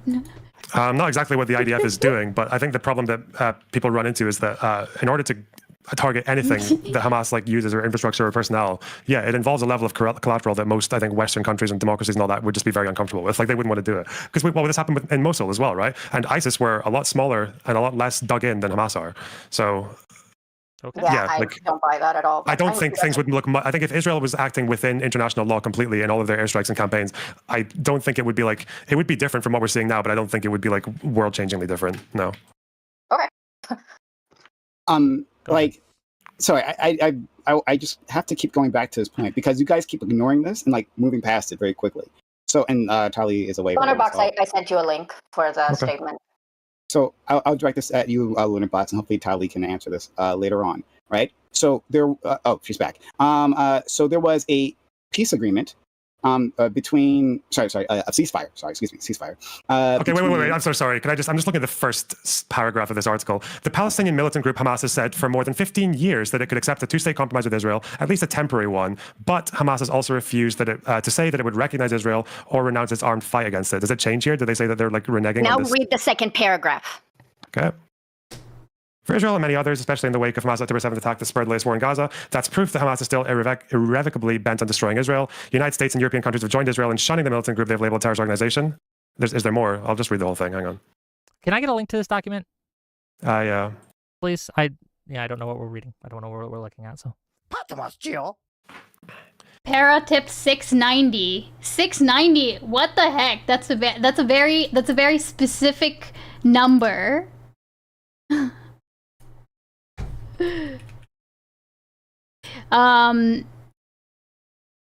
Okay. Amazing. Thank you, Para. I will put these up. My first was 420. This is 690. Okay, thank you. She's the final boss. Oh, shout out to Everything her. Okay? Oh yeah, we're good. Continue. Fair enough. They're not getting a divorce, okay? All right, Wick. So, Jesus. But Tali, so while we're waiting on Lonerbox, he's reading. So we had a ceasefire. No. I'll read it out for you. Okay, all right. I sent it to Lonerbox, so I know he'll find it. I even screenshotted it. In the latest iteration of its stance, senior Hamas official Khalil El-Hayya told the Associated Press in an interview on Wednesday the group would lay down its weapons and convert into a political party if an independent Palestinian state is established in the West Bank and Gaza Strip along the pre-1967 borders. This article is from April 25th, 2024. And why do you think I'm going to say that this is not what you earlier said it was? What do you mean? Is this senior enough official for you? Yeah. What do you think I'm going to say is wrong? What do you think I'm going to say is wrong with this? No, there's nothing wrong with it. So you should stop making the arguments about trying to... Sorry, wait. Hey, you asked me a question, so I'll answer it. My answer is, if you're going to make arguments that Hamas is going to agitate if there's a solution for two states, and you have a senior official saying that they are willing to go with a two-state solution if that's the one that they're going for, then you're lying. No, not at all. I just want to know if you've been listening to a fucking word I've been saying. When I spoke about the 2017 charter and the problem with Hamas whenever they say two states is what? This is not the first time they've said we'll do two states. What's the issue with that? So the issue with that is that they sometimes say one thing and then say another thing? Nope. Okay, then tell me. So as per the 2017 statement, when they say two states, they mean two states for now, so we can use that state as an opportunity to try again later. What happens if Hamas gets the two states out of this? They claim victory within their own people. They become the most popular, or they remain, actually, with even more popularity, the most popular faction in the region. What does the state have? The state has arms. Hamas they have arms in a state in this situation. This is not them. The problem with saying two states is not just two states, it's two states for now. The difference is, and this is what Arafat recognized, the reason that Arafat, who also spoke about two states for quite a while before in 1988, the thing that changed it was that he offered recognition of Israel. That's not there in Hamas because it's two states for now, like I've always said. There's nothing here that contradicts anything I think about Hamas's position on two states. Okay, no problem. Oh, then we just disagree. I don't think there's any... Sorry, Tali, I just want to complete my point. Then I guess our disagreement is just that when you say two states, you actually mean two states, but one when Hamas isn't in power, because if they're in power, they will have a military now, and then they'll aggress against Israel. Okay. I mean, two states with mutual recognition, which is what Resolution 242 says. Yeah. Okay. Is that so much to ask? Yeah. Hold on, why? I'm an anti-Zionist. What do you mean? Well, no, sorry. What does maybe I'm not sure. Maybe I'm ignorant. Zionist. When you say Zionist, what do you mean, Katie? I'm just really curious. I said I'm an anti-Zionist. No, yeah, but okay. What's a Zionist to you? So I know what you're against. Zionism, as far as I address it, is basically a support for the Jewish state of Israel, so the ethno-state of Israel on Palestinian land. Okay, so in historical Palestine. Cool. Okay. I think I understand. Go on with that. Prime, I interrupted you. Well, you interrupted Tali, but you know. Well, again, I'll ask Loner Box and Tali. Ceasefire earlier this year between Hamas and Israel. Who broke that ceasefire? Technically, they both did, but obviously Israel was the one that ended it. Israel unilaterally ended that. Okay, Tali, who ended that? Sure, Israel ended it, but again, this idea that like Hamas Great. observes. So, wait, Prime. What happened just before they ended the ceasefire?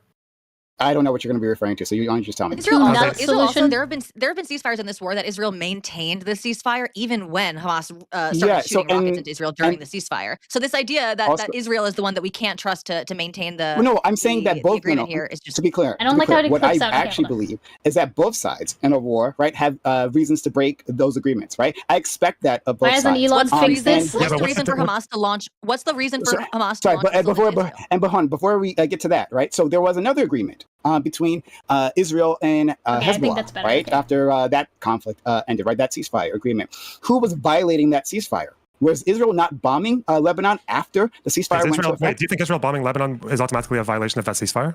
No, but I think it was a violation. I don't think it's automatically. I think it happened. Why was it a? Because of course we're supposed to pull back. Wait. Why is it? Okay. Also, I'm sorry, real quick, just because I want to answer the question. Artemis. Sorry, I didn't mean to ignore you. I have a graphic tablet. Is only seen on your PC screen, so you don't look at your hand. Oh yeah. So but you need to draw anyway. Yes, correct, Artemis, and that's what I used to have. I used to have a tablet that doesn't have a screen, so you have to like look at the screen, and you do get used to it. But it is a bit of a it's just a skill that you have to kind of like, because you're looking at the screen and not what you're drawing. Yeah. It uses a mouse cursor. Kind of. Right. Exactly. With more control, yeah. Is Israel bombing Lebanon? The former Under the initial terms of the agreement that brought about a ceasefire between Israel and the Lebanese group Hezbollah in November, the former was to withdraw its forces from southern Lebanon by January 26. The date came and went, but Israel has refused to pull back its military, and the deadline has instead been pushed to February 18th. Israel has also continued to sporadically bomb areas in Lebanon. To mass denunciations from the latter claim that is targeting Hezbollah. It's strange to me how some spaces say isn't a supporter of Israel when he clearly is. Well, see, here's the thing: is that like I don't, you know what? I don't understand, and I need to look into this myself, right? But like, I don't know that Loner presents himself as a non-supporter of Israel, you know? Like, I think he does support, he is a Zionist in the sense of the ADL sense, right? The claim that actually does the claim that does baffle me, again, I have, like, stuff that I need to look into on this, because I've actually been given links to look at, I just haven't gotten around to doing it yet, is the claim that he is not he's not a Palestinian supporter, that he's somehow sweeping for Israel when he makes like pro-Israel arguments. That is a separate claim, which again, haven't looked at the evidence yet, but that's the claim that's more baffling to me. Because it like what happens, what I've seen so far is that anyone who does like the people who kind of support him on that, or like the people who like, especially as it relates to Palestinian supporters, like sometimes I'll see them like get hit with the same stick too, that they're like self-hating Palestinians or something like that. You know, that's the problem that I've seen. But yeah, I don't know what to think about it. Yep. Relations of the ceasefire. Yeah, so the extensions, they pulled out slower than they initially said they would. Okay. IP, Mr. Geek, welcome in. How are you doing? We are doing a maximalist gift stream while we choke through this riveting content of Katie, like she's like an American Jew, Lornabox and Prime, okay? You can't say, IP when you've sat through and facilitated many a panel in your time, okay? How are you doing, though, Geek? Okay. She's a dumb cunt, that's what she is. Just hit the 2-hour mark. Why is I so unfocused? Yup. Also, welcome in, BB Cyclops. Katie's Israeli, so I'm like 99% sure. That's what I thought too. Yes. He's opposed to settlers, but doesn't care about ethnic cleansing. It's kind of hard to reconcile. He in fact denies ethnic cleansing. Eon, can you because I've been meaning to go over that specific thing like on my own time. Can you send me a link to like that specific denial? Because it is I will add that to the list of like things that I will look into. Well, why is them bombing? Also, I know I'm Lebanon? part of the problem. A violation of the ceasefire? Because they were supposed to pull out their forces in ceasefire. Please and thank you, Eon. That's a violation in of itself. Why is bombing? Sorry, hey, Lonerbox, give me the answer. I'm not going to play 20 questions with you. Give me the answer that you want, then I can respond to whatever you're saying. Do you not read the terms? You can just read the terms, like a one-pager, and like it's all there. Yeah. If you got something to say, then say it. The terms of the ceasefire were that if Hezbollah moved south, then it would firstly be expected to be the Lebanese army's or UNIFIL's job to deal with that military moving back south of the Litani. However, if Israel perceived that they were not doing that, then they would have the right. They would have the right to strike it, and they did. They would reserve the right. That ceasefire was like those. To be clear, Geek, I do too, which is why I'm mainly watching this for the Katie tent. I'm mainly watching it, and also for the funny GIF on stream. Okay, funny GIF on stream. That is why we're watching this. Dad, Katie, and Prime Kais are Palestinians, weak as fucking warriors, man. Akriel. Actually, you know, good question. Who is Palestinian? Who is Palestine's for strongest Twitch poll warrior? That's That's probably the better question, right? Remaining ethnostate again, Artemis, like again, I'm not like saying that is your takeaway. Like the only reason I'm asking is because like I want to at this point, because I've heard it being said about Lonerbox, but I need I'm asking for a source because when I like view him, and granted, I haven't seen too much of him lately, right? Or at least not as it relates to Israel-Palestine. I mean, I've been kind of avoiding the Israel-Palestine content, right? That's not generally my impression, so it must come from somewhere. I want to know where that somewhere is, that's all. Like, it's not meant to be like I don't believe you. I just don't really know. That's it. No talk of nuking anyone, yeah. I can explain. No, it's like, it's not an explaining thing so much, Noid Avoided. I just want to see it for myself. That's really it. Terms were awful for Hezbollah. It Like, I basically mean, said if I need an explanation after that, I will ask. But yeah, Israel can bomb Lebanon if Hezbollah tries to move south or tries to rebuild their defenses up in Dahia. Like they gave if gave you Israel can the right link to me do that. timestamps within the VOD, that would be It's fine. not like breaking. I appreciate you, but it is painful to me that out of all the people here, I disagree with you most. Do you know what that feels like? It's very painful. What did I say about the terms of the ceasefire that were wrong? I'm just being descriptive of what the terms are. Did you read them? Oh, the convoy with Queeman? Why are you getting so Okay, mad at I me? have What the been fuck? linked that. Read the I terms. have been don't linked know, that. I will be like, watching And even that. right now, you know, like the reason that the What are you bombings are... disagreeing with? Me? What are you disagreeing with? Yeah. Oh, I'm very disappointed in Prime and Doobie. They're like lib-shitting the fuck out of this with really dumb lib ideas. That's not good advocacy. I don't like it. But that's a separate conversation. I'm here for you. Oh, I thought you were saying that to Lonerbox. I might have missed it. No, I meant Prime. I'm mad at Prime. Oh, so sorry. Oh, Just none lost of out us for no got that. reason then. Okay. Oh, We you were all missed talking that, to me. sorry. It's fine. I thought you were yelling at Prime. I was very curious too, but no, that makes no. Now I'm curious. What are you Prime disagreeing the with Prime? lib. I'm here for Tali. If I want to yell at Prime, I'll just do it later. Okay. Prime is a lib cuck. Liberal So what? Do you think they made too many Prime, got concessions? you. Okay, but no, go ahead. If you have more questions for Tali, go ahead. I think Loner's still holding. Wait, hold on. I think Loner is still holding out that it's not a genocide, or is that at least he's not seen enough to say it's a genocide. But I think it's pretty inarguable at this point. Lonerbox might be the only person actually informed about this because he's autistic enough.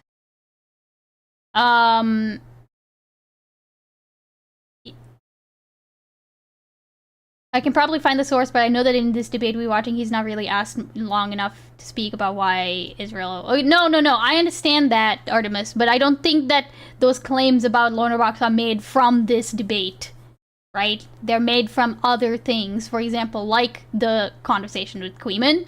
So that's what I mean, right? That's what I mean. Also, okay, I need to go get... Oh, no, I have water right here. It's fine. From what when Lonerbox came in and said that Prime and Doobie were offering like that weird plan with like the UN peacekeeping and like Hamas leaving their arms but not being a governmental thing, it's fine. Libs take time. They're still working through that. It's fine. Whatever. So, do you think Egyptians are libs?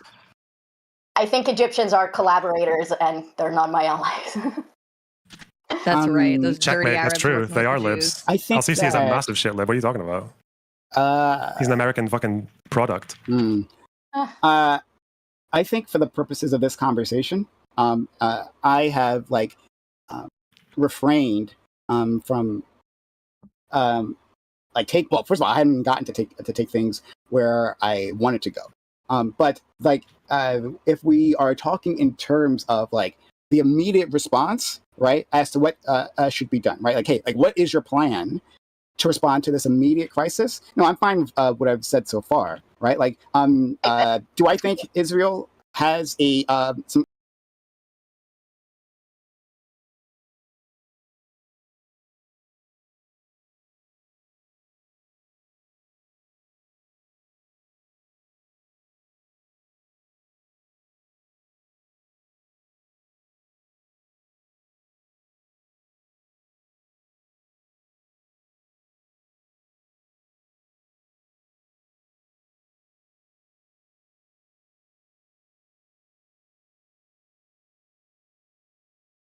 inherent right to exist? No, actually, I don't. I'm Not at fucking all. muted. Do I God damn it. think that? No, it's fine. I got it. I think that states do exist. What beyond that, nations right? do At the have- practical. No one. No states have the simple right to exist. They simply do through a matter of force, right? The United States exists because it can maintain itself. If it can't maintain itself, then it doesn't exist. It has no divine right to its land or to Does anything else. Palestine not Unfortunately, exist? Right now, no, it doesn't. Right? That's why force No, needs I to think be she means does applied. Palestine have a right to exist? No, as a right. Well, no, actually, I meant does it Oh, exist? never mind. I was wrong. At this current moment, no, it doesn't. It doesn't exist. Sure, It yeah, can't that mean- is a good Sure. a good point. And you know, I'm sure he'll walk it back, or not walk it back, but he'll say, well, no, in the same way that no state has a right to exist. But people talk all the time about, oh, I don't want this ethno-state Israel while supporting an ethno-Palestinian state. Like I'm anti-nationalism, but I support who is Palestinian supporting nationalism. an ethno-Palestinian I recognize state? that my two interlocutors here I'm fine with a have encountered this before and know how Not to getting sucked in more. deal with the question. But I also don't call it a genocide as of right now. It's a difference between systematic versus systematic. I think Israel is more apathetic and reckless as opposed to genuinely having a policy of killing war crimes of blah blah. I'd rather wait for more conclusive international investigation, even if it seems increasingly likely. Okay, that's all. Not getting it sucked in more as he's like sucked in the most. That's Lion Testy. But like, yeah, I mean, I personally would say that it's a genocide at this point, but like, that's also me. I'm not, again, I think I'm not educated enough on this to use me as any kind of authority. I do think Yo, Dispel, hey, thank you so much for the raid. I thought you streamed later. Like, later. I was gonna raid into you. Thank you for the raid, I appreciate it. Go follow, Dispel Marketable Streams. They are a fellow Burb content creator. How was your stream? Dispel fans, we're not tackling anything. We are watching a panel between we're watching a panel between Katie, Tali, who is the oh, here, I don't think you can hold. Let me remove the gifts for just a second, okay? We've got Katie, we've got Tali, who is a American Jewish person. We've got Wick, obviously. We've got Loner Box, and we've got Prime. Okay, so that's and to help us get through this content, we are basically, I'm doing a $2 dono or 200 plus bits, or a gift sub. And you can get a GIF of your choice on stream. GIF or image of your choice on stream, yes. That is what we're doing. If you'd like to consume that content and more brain rot, you, go ahead and click on the link so you get counted as the viewers. I appreciate it.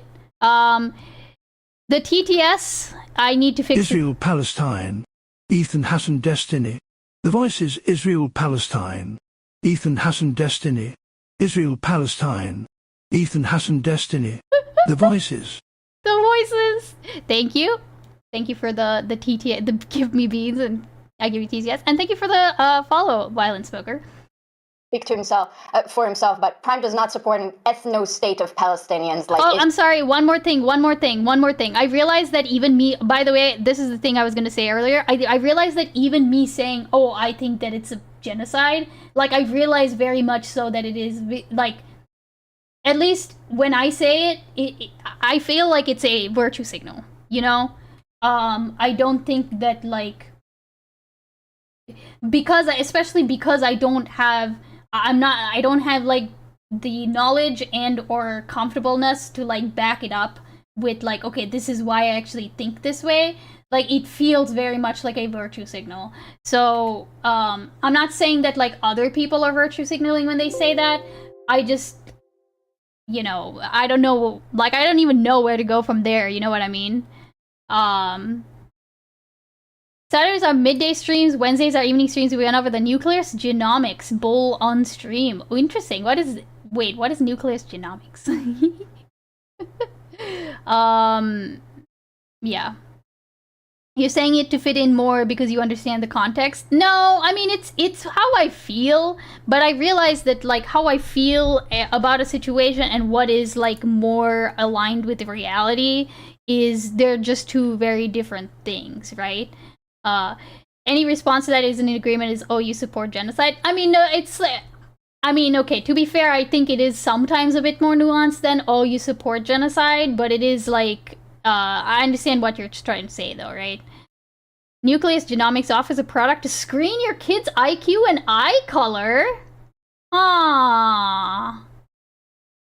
It's not, nobody gives a fuck. Well, no, I think, yeah, okay, hold on. Wait, no, geek. No, I do think that people are using, there are definitely people who are using this topic as a, like, this is their thing that they're waving around, right? Despite not having, like, in-depth knowledge about it or whatever it is. Like, I realize that. It's never more complex, yeah, well. No, hold on. But what I'm trying to say, though, is that there are a range of responses. It's just surprising when the range of when you see like more authoritative figures get painted with that brush because, you know, they don't say like the one thing, or that they or and again, I will be looking at that content. It's just that with Lonobox, I find it very difficult to believe that like he is not in support of like Palestine, you know, if this is the approach he's taken. Like, I tend to trust Lonobox on this position, so it is surprising to me that like there are people who have just straight up turned because of that, right? Mr. Geek giving the based apathetic take. Well, Mr. Geek generally has base takes, yes. I wouldn't. No, I don't agree that Lonobox is fash. I'm gonna be honest, Violent Smoker. Israel is okay. That's not. That's what it would be. There's again with that's what it would be. That's a different thing. I don't support an ethno-state for. I'm gonna lurk a bit. I don't until Prime went. Yeah, I don't care about the IP history, and then gave no prescription. Well, this is what I mean. Is that like I feel like Prime is very much an example of somebody who doesn't know too much of the history, but it is of the history of Israel-Palestine, but is trying to apply like the other, which it kind of sounded like when Lonobox asked him about the South African thing, right? Knock off Israel, but for Palestinians. You did this to yourself, Beans? I don't believe in self-determination. Which ethnic group do you think Palestinians I do. I'm prefer? just not as racist enough to think that them having self-determination means that they'll make an ethno-state like Israelis did. That's all. What if they say it? If they what if they do want it? What if they do want it? Then you would be against the self-determination of Palestine. No. You don't believe that they deserve the right to self-determination? No, they deserve the right of self-determination all the way. It just doesn't mean that I'll support their government the same way that I don't support Israel's. What if it's not the government? Again, what if it's like the people? I mean, just like what if the will of the people is to live amongst themselves, is to have an entirely Arab Palestinian state? That's fine. A lot of countries have a lot of wills. I can think that's cringe. Okay. So you just think I don't know if it's like crystal balling or anything to just say that like if Palestine becomes a state, the only group that's getting to be the majority in that state is Palestinians, right? I don't even know if one Jew would be allowed in that state anytime soon. No? Maybe Chomsky. No, Lonerbox, that's very racist of you to assume. Yeah, I know. It is racist of you to assume. Yeah. Because, hold on. No, Prime, are you being serious right now?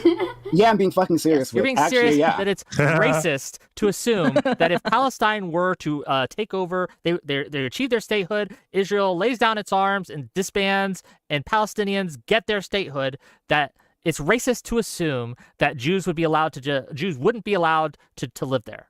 Right, or at least not as first class. Yeah, just like it was racist to assume. I'll say it again. I want to respond. Let me respond to what Rick just said. Answer my question. I'm really curious. I feel like we need to see more just like it was racist to assume that African Americans would genocide white Americans in the United States, right? As soon as we let them out of chains, right, that they would slaughter white Americans. It was racist to assume that black South Africans would genocide the white South Africans, right? Like the conflicts happen all the time. Okay, right? If I may respond. Do you know what's more racist? No, fuck you. I'm bulldozing you once, Wick, okay? Quickly. Do you know what's more racist is hearing a group and have its most popular faction literally say what they want to do, demonstrate that they would do it, not even too recently, and then for like the Israelis, I agree, right? The Israelis have said over and over again that they want to genocide the Palestinians. However, I can look at Israelis. I don't assume that, you're not going to bear me over. I've lost control, gang. I've lost control. So I would not assume of Israelis. Well, Wick, you lost control a long time ago, buddy.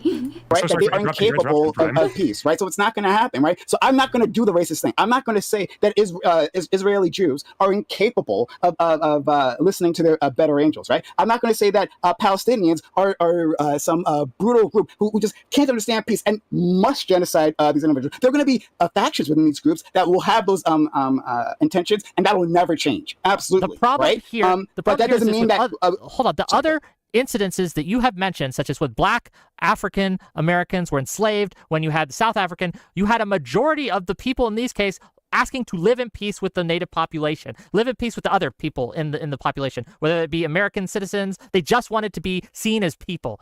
In the Israel and Palestine conflict, you do not have that.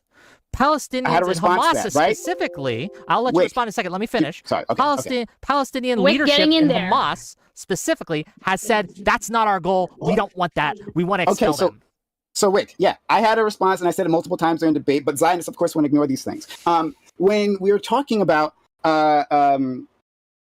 these conflicts, right? Like ending these conflicts. It isn't, hey, we end things tomorrow, right? And we put it in a state the next day, right? And wow, look, from the opinion polls, I guess it's not going to work, right? Like that, no matter what the conflict, whether it's a military conflict, even if it's a societal conflict, at some point in time, right, you would have it'd been true to say, well, the polls say that, heterosexuals will never accept homosexual marriage, right? So why even bother? I mean, we put that in place today, right? We might have riots. The homosexuals are asking to be treated like let me finish answering your question, right? So this is hold on. Let me finish. So this is I'm talking about in small conflicts like that, right? Or in bigger conflicts. Right now, when there is belligerence, when there is bombs falling and famine happening and villages being bulldozed, fuck yes, they're going to say they hate each other. Absolutely they will, because that's the only natural thing to do. Yeah, I hate the people who are doing this to me. However, that doesn't mean that within a longer time frame, when we're putting in a peace process and both sides are actually making small steps, right, concrete steps to increase that when you give people the option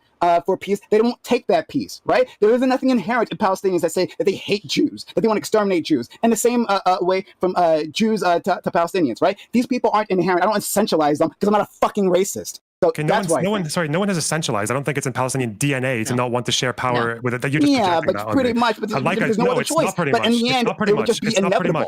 Okay, so for example, you're doing. So you just said that in our debate that you were up for Israel getting pressured by international sanctions and like a level of isolation to push them towards accepting equality and like one person, one vote with Palestinians. You said that earlier, no? I did indeed. Okay. Do you think Palestinians should be pressured by the international community to accept living as one person, one vote with Israelis? Once they get their own state. They can be pressured now. They get international aid from different organizations. What are you talking about? State, then you can pressure them. Okay, so only one side needs to get pressured. Okay, interesting. Decide with a fucking state, you coward.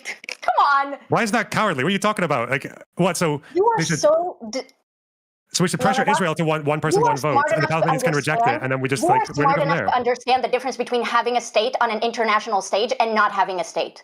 It's not that complicated. I know you're smart enough to grasp that. So yes, when the situation is asymmetrical, the international response should also be asymmetrical. If you want to equalize it, go fucking ahead. I didn't say you should be symmetrical. I'm just saying like it's not impossible to pressure a non-state. I didn't say that it's not impossible. I said that you want to do it now, and I said, of course you do. It's more convenient for Zionists if you do so. Give them a state, then you can do all the fucking little international mumbo jumbo too. Okay, so this is still qualifies as LARPing in the West. Rip. Definitely still qualifies. Thank you, Miss American. Katie's Israeli. I accept my LARPing. I also heard her take grave offense to being referred to as a member of the tribe and completely denounce her Jewishness. So this idea that like, oh no, she's really bought in, she's an Israeli. She doesn't even Katie lived in Israel like literally a few years ago, and Katie lived in Israel a few years ago, and she had these same thoughts, right? Talk about my history with someone who's confused about my Western LARPing. I get my points with my Western LARPing without invoking my Israeli card, okay? Okay, fair enough. Sure, no problem. I will answer your question. Yeah. I'm with Katie that when responding to force the two states into something. Hold on, listen. No, listen. Hold on. Now you understand.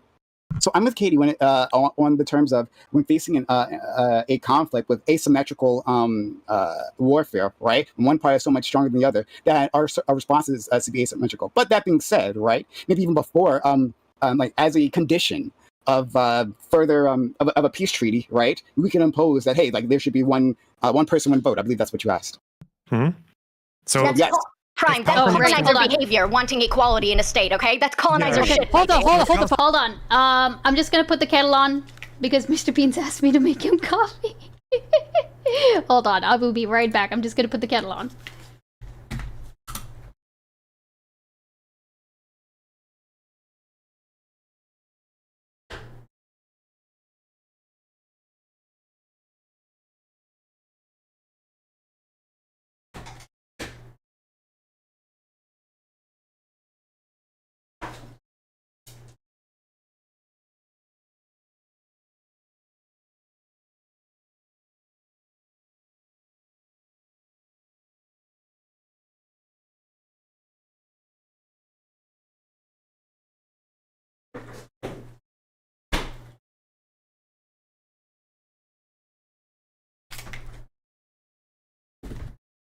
Alright, I did that, and then I also got my ice cream sandwiches. Hold the phone. I'm getting a little angry because none of us here want inequality. What we are arguing about is how best to achieve equality. In my argument, and I won't speak for the others, but as long as Hamas exists as a power, there will be no equality. There will be war upon war upon war. Advocating for Hamas to exist is advocating for the Palestinian people to be killed. Israel, the ethno-state, existed before Hamas, baby. Yes, and let me ask you this. If Hamas didn't exist, would October 7th have happened? And if October 7th what does that have anything to do with the point you just made? Gaza right now. What does that have anything to do with the point you just made? You talked about inequality. Okay, yes. I'm so sorry. I'm sorry, Saku. You need to see this. Like, I think we need to... hold on. Where's the... Which one specifically is the, Oh, here we go. Let me just... we just need to see. I just want to see. Well, right, we're staying for Hamas. As long as Hamas exists as a power, there will be no equality. There will be war upon war upon war. Advocating for Hamas to exist is advocating for the Palestinian people to be killed. Israel, the ethno-state, existed before Hamas, baby. Yes, and let me ask you this. If Hamas didn't exist, would October 7th have happened? And if October 7th what does that have anything to do with the point you just made? Gaza right now. What does that have anything to do with the point you just made? You talked about inequality. Okay, yes. When we're talking about inequality, we can recognize that there are differences in levels of inequality. We can say there's some inequality in certain situations, but much more inequality in others. And so to reduce the inequality to as little as possible, I wanted the conditions, the realistic conditions on the ground that will reduce the... It's their territory to fight over. I don't know why Americans continue to think we belong in this affair. I don't see why. Okay, I understand why you would think that, but this isn't like, I wouldn't even say this is like Ukraine, Russia. Like, a lot of people are Jewish in America, Tuna. Like, they, like, their voting base is, like, very much tied to this, right? Like, it's part of their identity. I just joined. What's going on? Shoop, welcome in. We are brain rotting ourselves by watching this debate between these people. Okay, and in order to help us swallow this content, we are doing gifts on screen for $2 a piece. 2% of the population is Jewish. Yeah, but it has a strong like effect in our politics. It's like a historical thing. That's my point. It doesn't matter what the percentage is. Right?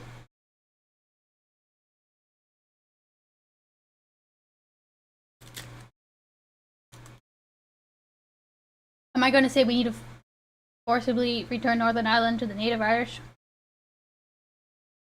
Quite a poverty lobby? No. Well, I'm sure they're powerful in the sense that, like, there are Jewish people in positions of power, but, like, this isn't like a Jewish question thing. If that's what you mean. Like, I'm just trying to answer Tuna's question as to, like, why we care, right?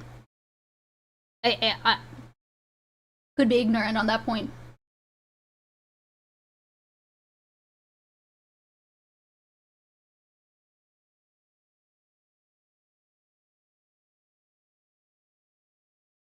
Wick just doing some form of slogan, automatic responses. If only Hamas did not exist, then there's only one situation, we have peace. What a brilliant outlook on the situation. Well, yeah, it's not. Well, yeah, it is a very reductionist take. Yeah, it is a silly question.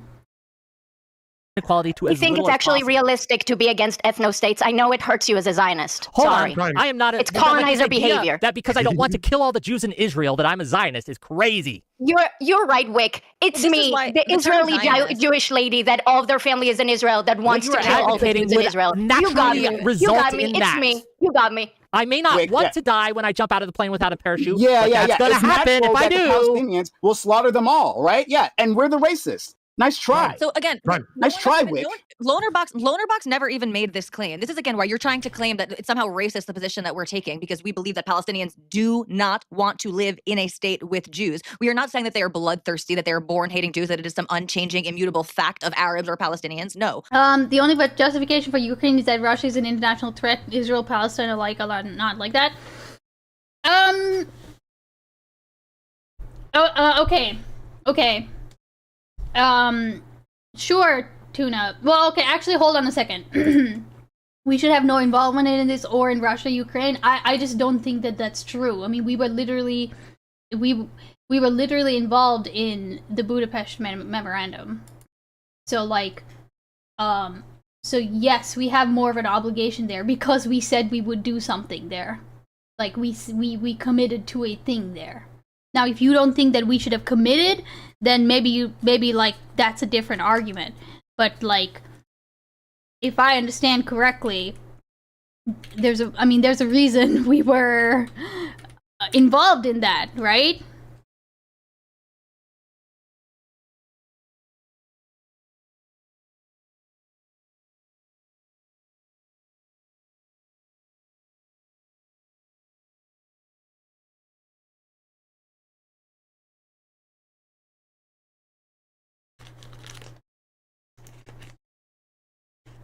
Want a quick call in? I mean, sure, but I'm like I don't. I'm basically trying to say that okay, you can call in.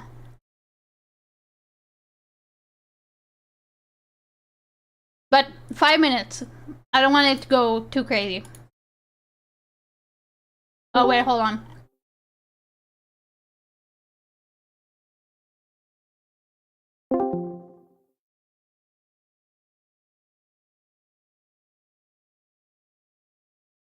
Okay. Also, okay. Yeah. Hey, go ahead. How are you doing, Tuna? Oh, I gotta pause. Yeah. Hello. Can you hear me now? Hello. Hello. Hello. You've got to say something other than just bro continuously. I said hello. Oh, it sounded like you were just like yelling bro. Like no. What's the Ashton Kutcher movie? And they're just like, dude, so sick. Just talking about each other's tattoos. They never get the conversation started. Anyway, no. I'll do what I can to be clear on the main point because it's. I don't understand. And this is so. Let's rein in on specifically this. There's a particular geopolitical position on the left, which never seems to be addressed directly, that is like a great disagreement with this current generation of American leftists and more Western leftists in general that are like coming up in the online political sphere versus when I was growing up. The typical position, because like I used to be a person who was pretty pro-Palestine back when the conversation was the idea, like back when the conversation wasn't that Palestine was a state that would replace Israel, but that Palestinians were people who were living in a stateless society that was like freely organized and assembled, and it was not necessarily about like protecting one state against another, but slowly but surely the new rhetoric, the new ideology seems to be the idea that Palestine is a state, Israel is not a legitimate state, and that this new convention of American leftism believes that states are a thing that should be defended sometimes, and not that people should be defended from states in the forced, imposed of will on disparate populations, everything. And this is where I'm confused, because to me, the typical geopolitics of the American and left used to match the general left, which was this idea that states are the problem, and that you're supposed to like stand in solidarity with people who are being oppressed by states, not choose which types of states are good and then have the United States make alliances with them. So I'm trying to figure out specifically in this sphere, what is the justification for people who, like on Katie's end, I don't think that she wants the US to exist. She doesn't want Israel to exist. But then, so her position, even though it's like chaotic and kind of stupid, at least it's coherent. I don't see the coherence on the other end, this idea of like, there are justified states and they need to be aided by this state that almost every leftist agrees has too much power, the United States. Just give America more international control. I don't understand where this is coming from. Do you get what I mean? Yes, but I will say I am very much not well equipped to have this conversation with you, though. Like, why? Because I just don't know, like, the history. Like, first of all, I don't care about the history. I want your opinion. No, but see, this is your opinion. This is the problem, though, is no, the history does matter, because, like, I think that, like, I don't think that this is, for example, like, it's not necessarily a modern critique. It's not, like, necessarily like what you were saying as a modern critique. I don't know that that is modern. And, like, I don't have facts to, I don't have facts to back that up. That's what I mean, though. That's what I mean is that I just don't. I'm not well equipped to have this conversation. Beans, I'm asking you to not think about those extraneous details, because I don't need you to answer to the modernity versus like, is this actually a paradigm shift? Because I'm not trying to even say that it is. I'm saying that in my life, my experience is that I've been exposed to what very likely maybe was a perspective that existed in places that I just wasn't aware of. You know, I grew up with Midwestern anarchists, people who very much so were, you know, I feel like Southern and Midwestern anarchists have a much different tinge to them than city anarchists and coastal anarchists, because they are not used to the idea of ethnic diversity, cultural diversity, infrastructure being a necessary part of getting around. Like when I grew up, nobody I knew was like, oh, we need trains and we need roads. We were like, people need to get the cops off of the land, and the state shouldn't be allowed to forcibly remove your property. Like, we're not used to this idea of like needing an intermediary and public infrastructure. We come from a different place. So I think that means that there's a different set of focuses. So when I see these people who are more city leftists, which I feel like is what the internet has exposed most people to, is city leftist ideology, the thing I'm trying to get is this idea that people from, quote unquote, the inside world, that being the industrialized West, need to go out into other places where there are conflicts, the pre-industrialized Middle East, and fix the conflicts there. I don't know where that's usually an imperialist position. That's supposedly this is exactly what I mean, though, Tuna. that idea that, yes, you're like, in some senses I guess you could say it is an imperialist position, but it's also like, to me, that is living in the world that we exist. The US cannot exist on their own. That's why this is such a problem with this isolationist thing. You can't just say, oh, only care about like America's problems. Retract, become an isolationist, like whatever. You can't do that. We live in the same world. If you pull back, if you don't get involved, like for example with the Budapest memorandum, right? Which basically it said, hey, we will, like, in a nutshell, it just basically said we will help protect Ukraine's sovereignty and against, like, this USSR sentiment. Like, we agreed to that. So we are obligated to help them, correct. Now you can say that that's imperialism, but I don't think that us getting involved with the rest of the world is bad. Right? I would prefer to see it.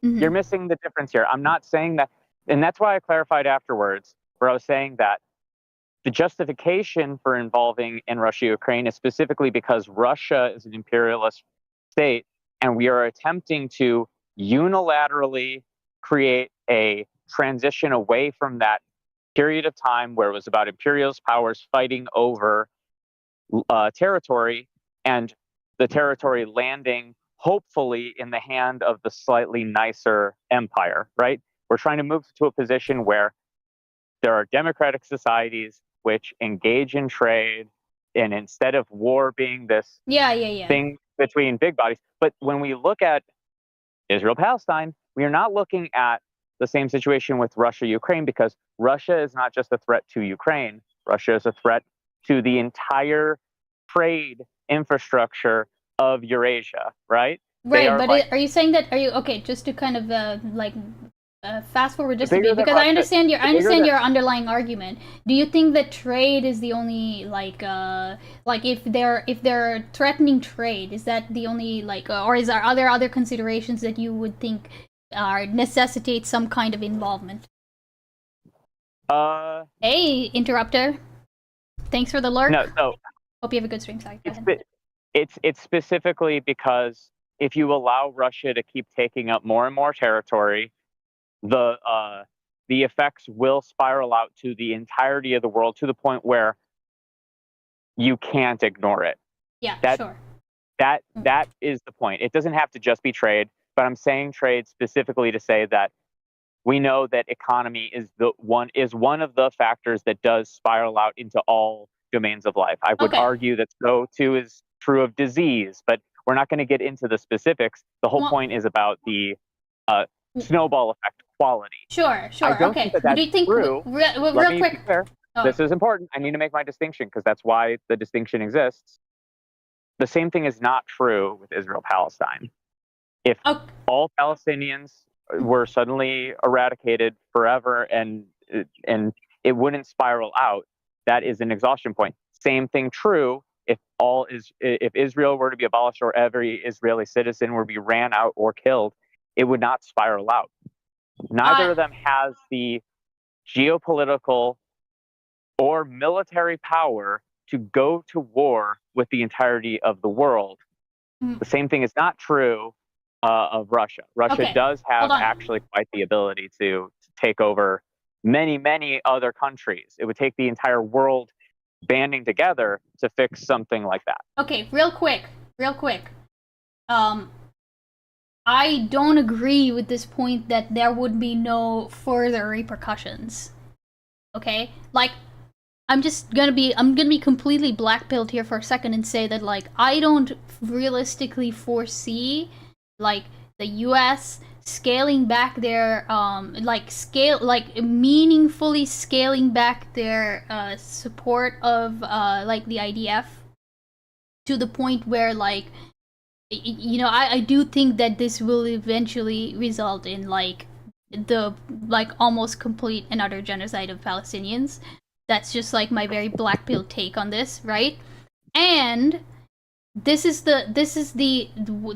repercussion is that we as a country and as a global power will have been seen to have sat by, effectively speaking.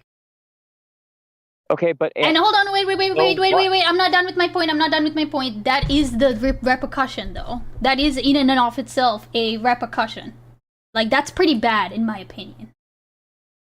Now, I don't see that as being, quote, pretty bad. Okay, hold on, real quick then. Real quick, and this was a question I wanted to ask you before I had that question. What do you think about, like, our involvement in more soft power things, like USAID? Like, malaria programs, AIDS programs, like, feeding programs for, like, Sudanese kids, all of that shit. Like, do you think that because those things don't have a direct, trade or, No, they do, though. They do. It's the entire point of being involved in the improvement of Africa is so that we don't lose power and trade relations. Sure, no, I understand that, but I don't care. I'm sorry, I don't care why. Like, do you think that? I mean, that's just about China. That's just a war with China, a soft war with China. Okay, that's the same damn thing. No, hold on. It's about reducing the future power of China. Okay, hold on. So you do think that we're fine with doing that, but not Ukraine, or like you can? Okay, you've said you've said you can see the value of Ukraine, Russia way more, but not Israel, Palestine. Yeah, Israel, Palestine is like meaningless. I mean, on the international scale in terms of things that will actually impact future, like access to resources. Israel, Palestine is just a black hole on both sides. No matter what you do, it's a black hole, a perpetual resource sink. I don't think that's true with Russia, Ukraine. I do think that Russia, Ukraine, you are actually actively getting rid of a future enemy. And I think the same thing is also true in our involvement in Africa. You're getting rid of a future enemy. You're at least disempowering a future enemy in both of those. Israel, Palestine.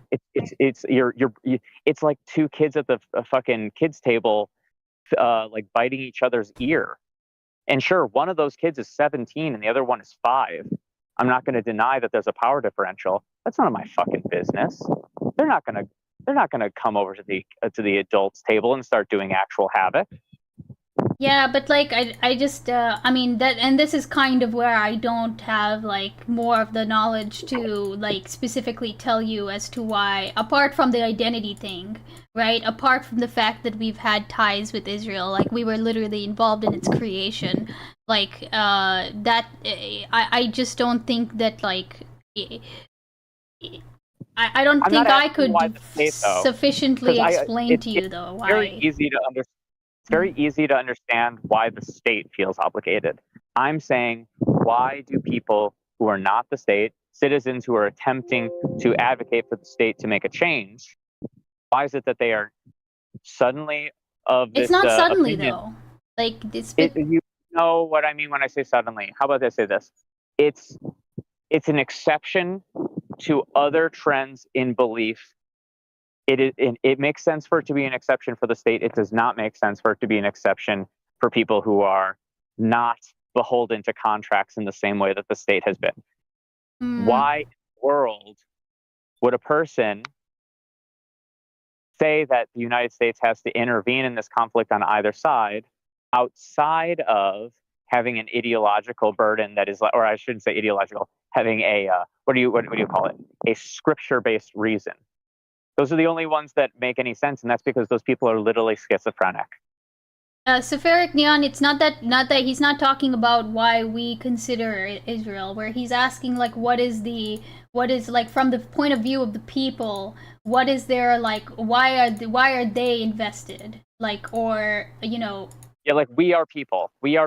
Right? Yeah. We are individuals. We don't think from the perspective of the state. It's obvious why the state, because the state makes agreements. But when we as individuals advocate for our politicians to make changes, to renege on certain promises or not, because we ask the state to do that all the time. It's not strange.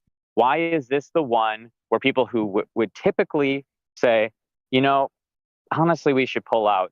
The only people willing to say we should pull out, it's a fringe minority of American citizens that say we should pull out. Most people seem to be super, we should be involved. They just disagree on which side we should be involved on. Right. Yes, but I don't like, but the problem is, but the problem is, okay. At all. Real quick though, that like there is I would say that I will say that there is a huge difference between like say because we are involved to you know, to begin with, right? So I think part of the problem is that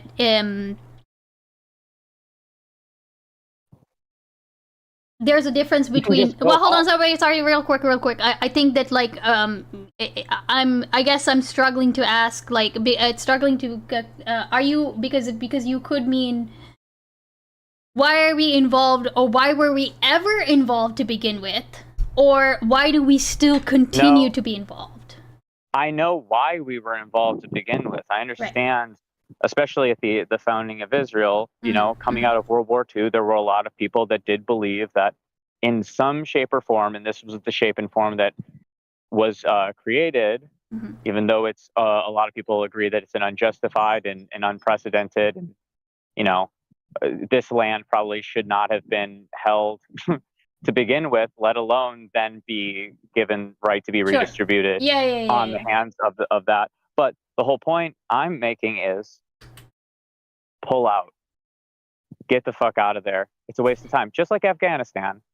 Like, my general opinion on this is, why is it that with Afghanistan, Iraq, the position for leftists in America has seemingly always been pull out, stop being involved in the geopolitical affairs of the Middle East, and then suddenly this is the exception.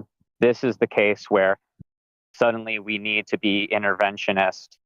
This isn't about being isolationist, because isolationist would also mean we need to produce our own things, we can't be involved in trade. I'm specifically talking about, why are we taking a side when both sides are not producing a meaningful difference to the future? There's no meaningful difference in whether or not Israel or Palestine wins the war. To the world state, other than your emotions about whether or not a whole bunch of Jews or Arabs in the area end up getting killed by the other side, which I understand the emotions. That's not what I'm talking about, though. I'm saying, why is it that, because that's going to happen no matter what. It's a war.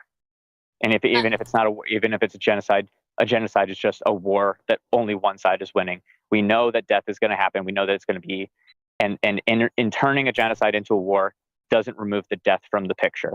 The question for me is, what's the point? Why not let it solve itself? I think now that I feel like you fleshed out your question, and that's fine. I don't think I have the answer for you. I would invite people who do want to take a stab at that, to, like, you know, like Tuna's usually in the Discord, if you want to try to you know, explain that one. But I don't think, like, I mean, I would especially like to know somebody who was involved in politics during the Bush era and understood the character there to, like, give their take on this, because this is this feels, because even back then Israel Palestine was a thing, but most people that were were of the opinion that Israel, like, you know, I've said multiple times Israel should not exist. But I wasn't saying it because I thought Palestine should exist. I was saying that that is an area that has a state that only exists due to United States help. Now that it's self-sustaining, I don't care whether or not it exists.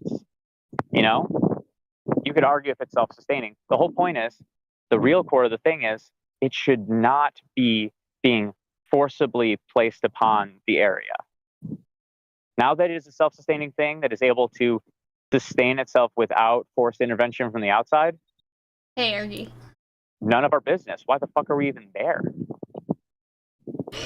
Okay, all right. You've asked your question. Anyway, I think I think that's fine. I think, again, and it seems like people are interested in, like, tackling that one. So I'll let you get at it. And yeah, I'll talk to you soon, buddy.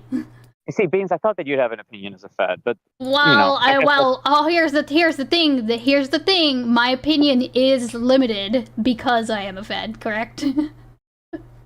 I suppose. So that's the only reason why. Well, that's not the only reason. It's also because I don't know jack shit about this enough to like actually mount an argument towards you. I just can't like. Above my pay grade.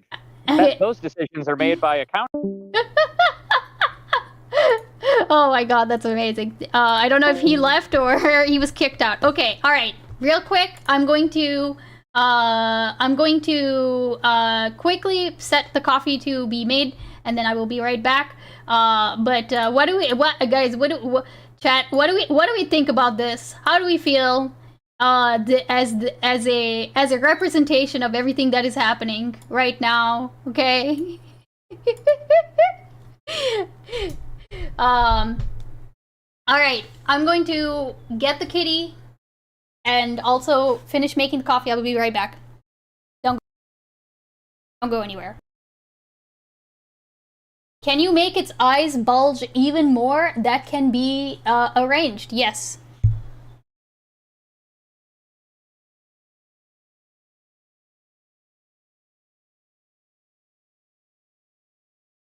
That's the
Sorry, it's not the other one. I will get you the other one soon enough.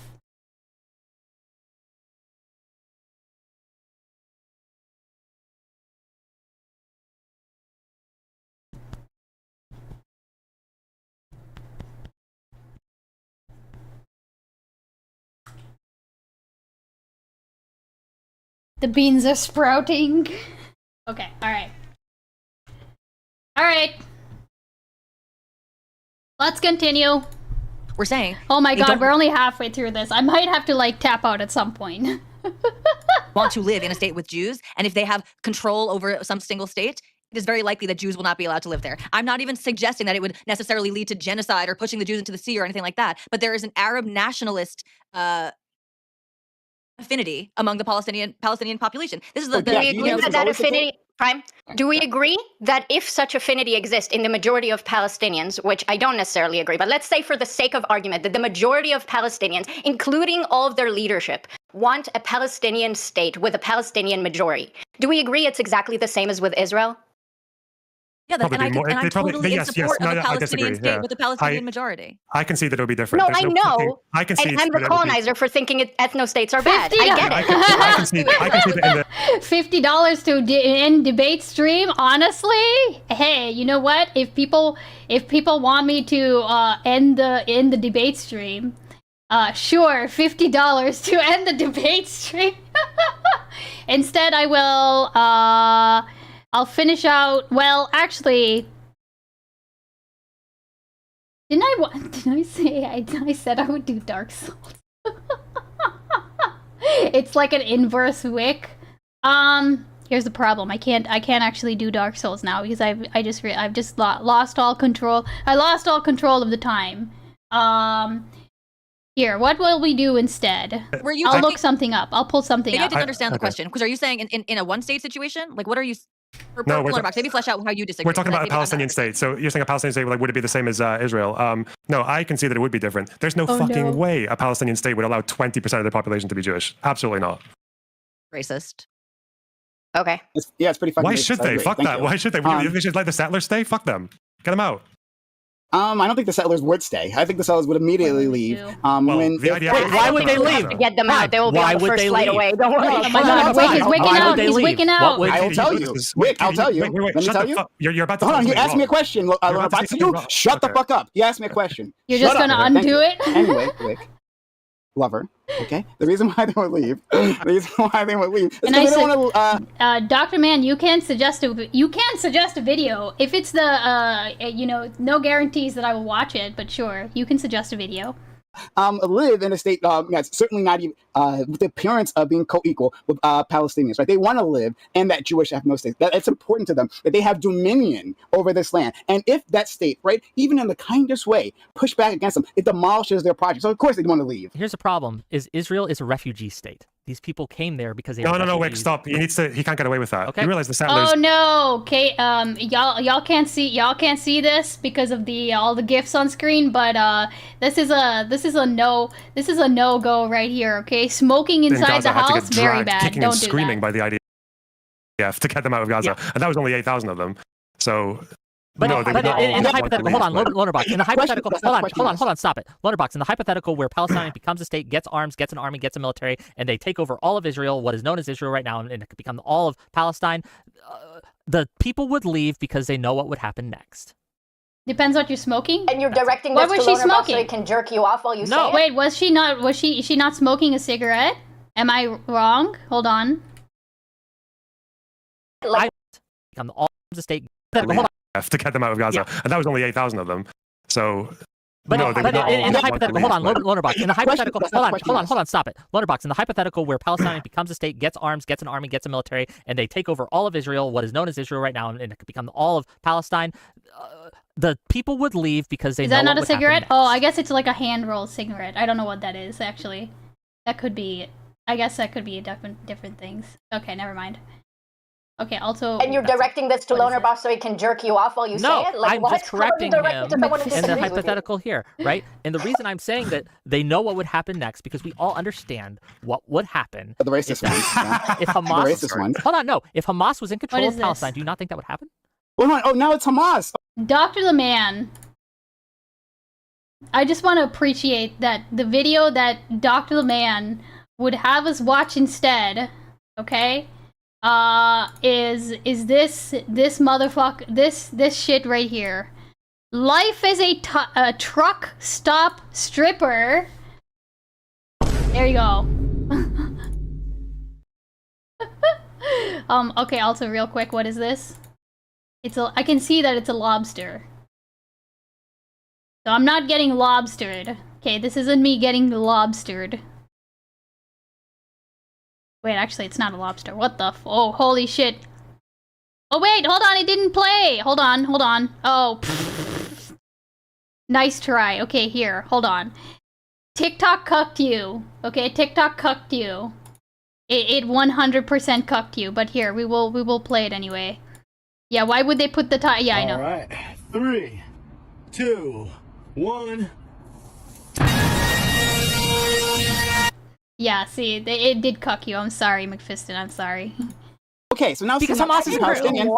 Yeah, I know. Hold on. We have on the West Bank. Is Hamas in charge? Correct me if I'm wrong. Hamas is the most popular there, and if Israel wasn't there, they would be. Hamas in charge in the West Bank? If the IDF wasn't there, they would be. Can we have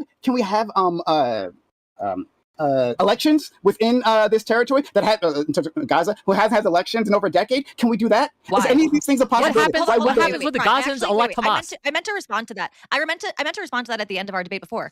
Please go ahead. All of us here would be in support of elections in Gaza. We should have elections in the West Bank too. Why have there not been? Hamas does not allow for it. Frankly, neither does Abbas allow for it in the West Bank. But this is good thing we're not asking their permission. This idea that it doesn't need to be Hamas because we can allow them to elect someone else. You would have to ask their permission if you allow the fucking Qassam brigades to be fully armed. You would have to ask their permission.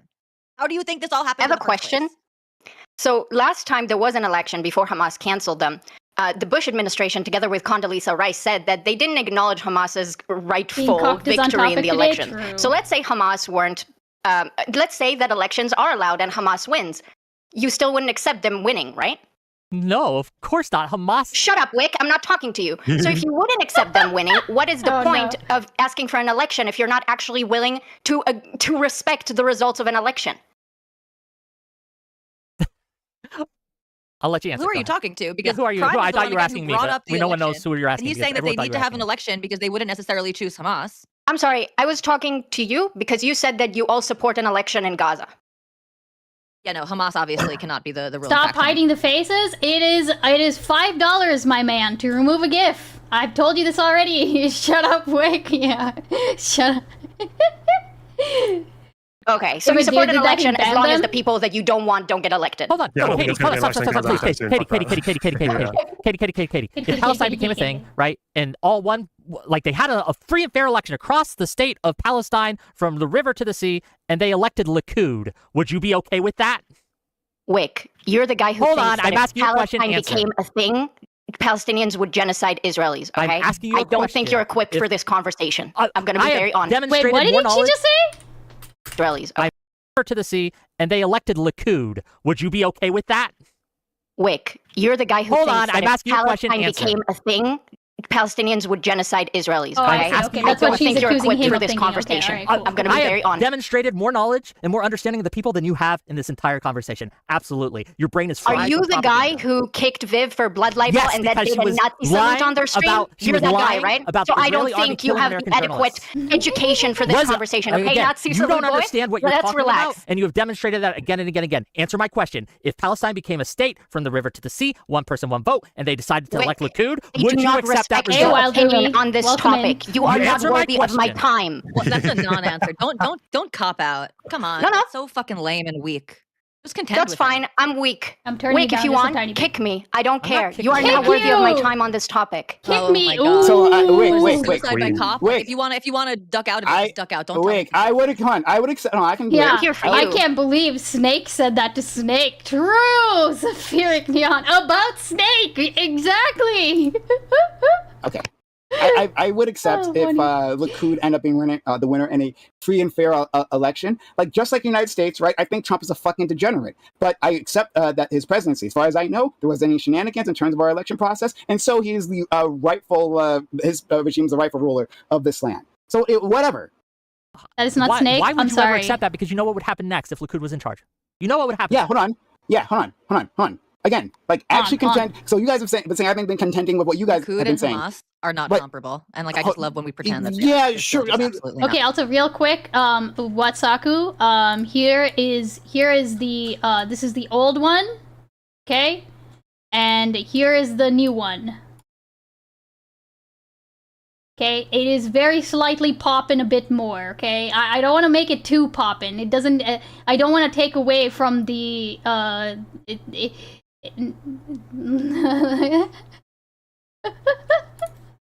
I like that energy. Okay, all right. Thank you very much. I appreciate it.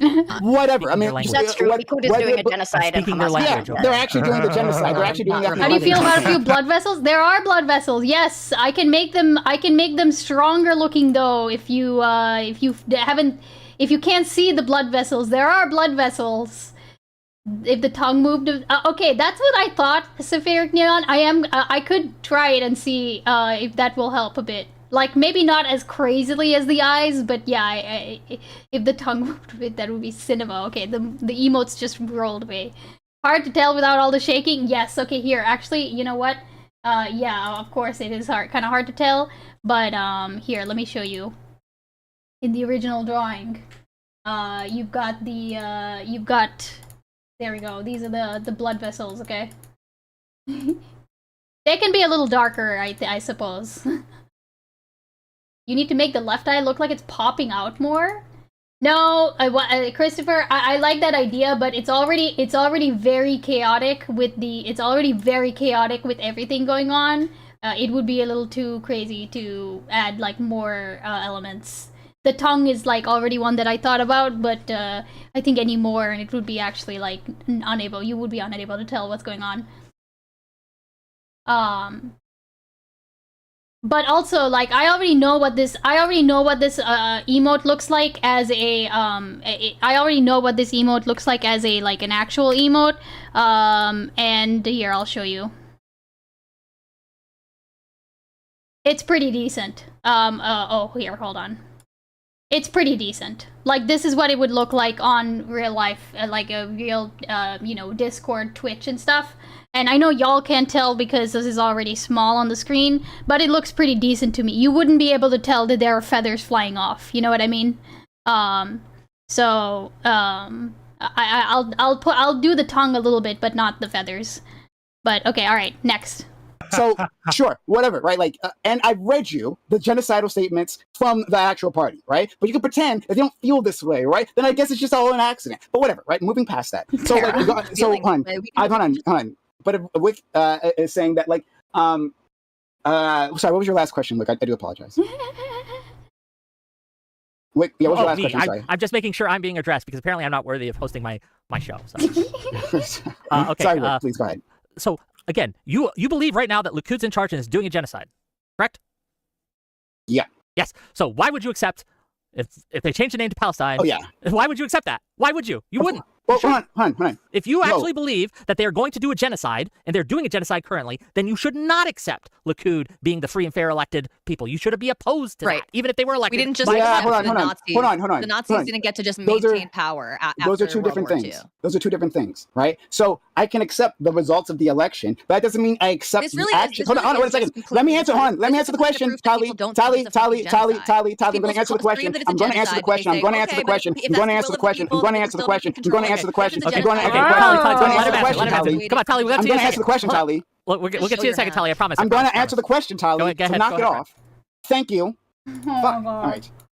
Anyway, so accepting the results of election are different from accepting the actions of a state, right? So I can say that, like, one, I accept that Trump is our president. That doesn't mean that I don't fight, I don't advocate, I don't do everything I can to put pressure on the administration to not do the awful things that it's doing, right? Same thing with the coup. So if within this hypothetical, I mean, this is nonsense hypothetical, but let's say if within this one state solution, that Likud becomes in power and then restarts the genocide, obviously I would say, hey, we have to recontinue our pressure on I would say overthrow them. I would say things. Grab guns, go into the parliament. No, I wouldn't do that because I'm not a neocon. No, I wouldn't do that because that doesn't work. No, actually, I wouldn't want to destabilize the area even more. We've already done that multiple times. It's crazy. Prime, you are a neocon in Israel, though. You want to use international pressure and sanctions and like all these kinds of interventions to get the Israelis to move like in the direction you want to. Why are you such a neocon in Israel? putting pressure That's and not pressure. what- That's nonsense. Yeah, that neoconservatives are the only Really? ideology. Really? Who's the most adamant to sanction Iran? Who's the most adamant to sanction Iran? The world police officer. Sanctions cut across the political spectrum, right? I don't know why you're claiming this as only a neocon portion, right? Was it neocons who wanted to sanction South Africa in the first place? No, it wasn't neocons who did that. What are you talking about? It's nonsense. Okay, I want to make my point really quickly that I said that maybe people couldn't hear me because I was just talking over Prime. I'm so sorry about that. This just proves that you do not believe that there is a genocide happening in Gaza. If your response is, but the genocidal government that is conducting this genocide should be allowed to maintain power as long as that's the will of the people in their country, and the population being genocided absolutely should not be ethnically cleansed from the region where there is war. They should not be rescued from the region that is war torn. That is how I know you don't believe there is a genocide. We would be reacting the way that we react to actual genocides, abolishing Nazi Germany, ensuring that the Nazi Party is not an eligible faction in the future politics of that region, and going I completely in to agree with liberate Tali. and rescue the people who are being genocided. It just shows that you don't actually believe there's a genocide I agree happening. with If you Tali. do believe there's a genocide happening, then you are completely fucking heartless. That you're willing to look past the genocide because, well, it's a democracy and those people and the people in Israel believe that that's a good government, and I wouldn't, we shouldn't get involved in removing the Palestinians from the genocide because we wouldn't want them to lose, this strip of land. So Prime. Ignore the last part of my statement, but go ahead. Sorry, Katie. I actually completely agree with Tali. I do think you think it's a genocide, but this is why you shouldn't answer a really dumb hypothetical that makes no sense in any capacity. So I do agree with what Tali said also about the parallel to Nazi Germany, except that in Wick's pathetic hypothetical, that's not a correct analogy to what Tali is talking about. That would be if after the genocide in Nazi Germany, Jews were allowed to integrate back into Germany, and then they elected Hitler again. And in that case, I agree. You shouldn't accept Hitler getting reelected after the genocide in Germany, but that's why the hypothetical is R-worded. So I think you were stupid for answering such a dumb question in the first place. Thank you, Tali, for making that point. It was a good point. I think it's fair that Wick made an awful hypothetical. I'll beat up on Wick more. That's not a problem. But so even within the I am made an awful probably. I just want to take this time to take this moment to just recognize I'm the nicest, most patient person that you guys have ever met. I am just saying. Oh no, Wick! You don't want to make this argument. Yeah, it's true. That's also true. But continue, please. No. Guys, I just look, and I said before that this was a fantastical situation, right? But I can work with within the confines of a hypothetical. Look, the peace process, and this part, and I feel like you guys aren't listening to this, right? And I don't think you're trying to be obtuse, right? Maybe you're just not hearing me. I'm going to try to say it again, right? So, hold on, Tali, you want to interrupt me, but come on. So, Listen at the seams. I understand. So, like, in any solution, right? A solution that you would make, a solution I would make, a solution a third party would make, right? This solution doesn't come in full force the next day, right? Even if we together here come up with a plan, the next day it doesn't, and we have the power to do it, and the next day it doesn't happen in Israel, right? It can be a plan that's politically unpopular, right? But it doesn't immediately happen. We have to give buy-in to the population, right? That peace is a possibility. And I think this maybe sounds like hippie shit to you guys, right? And maybe it sounds like that, but this is the way, right? That we have to create a situation where people are open to peace, right? So I don't. Wait, hold on. We need gas time. Sorry, we need gas time real quick. Normalization. We do need gas time. Thank you, Leonard. In terms of forming. Yes, goodwill.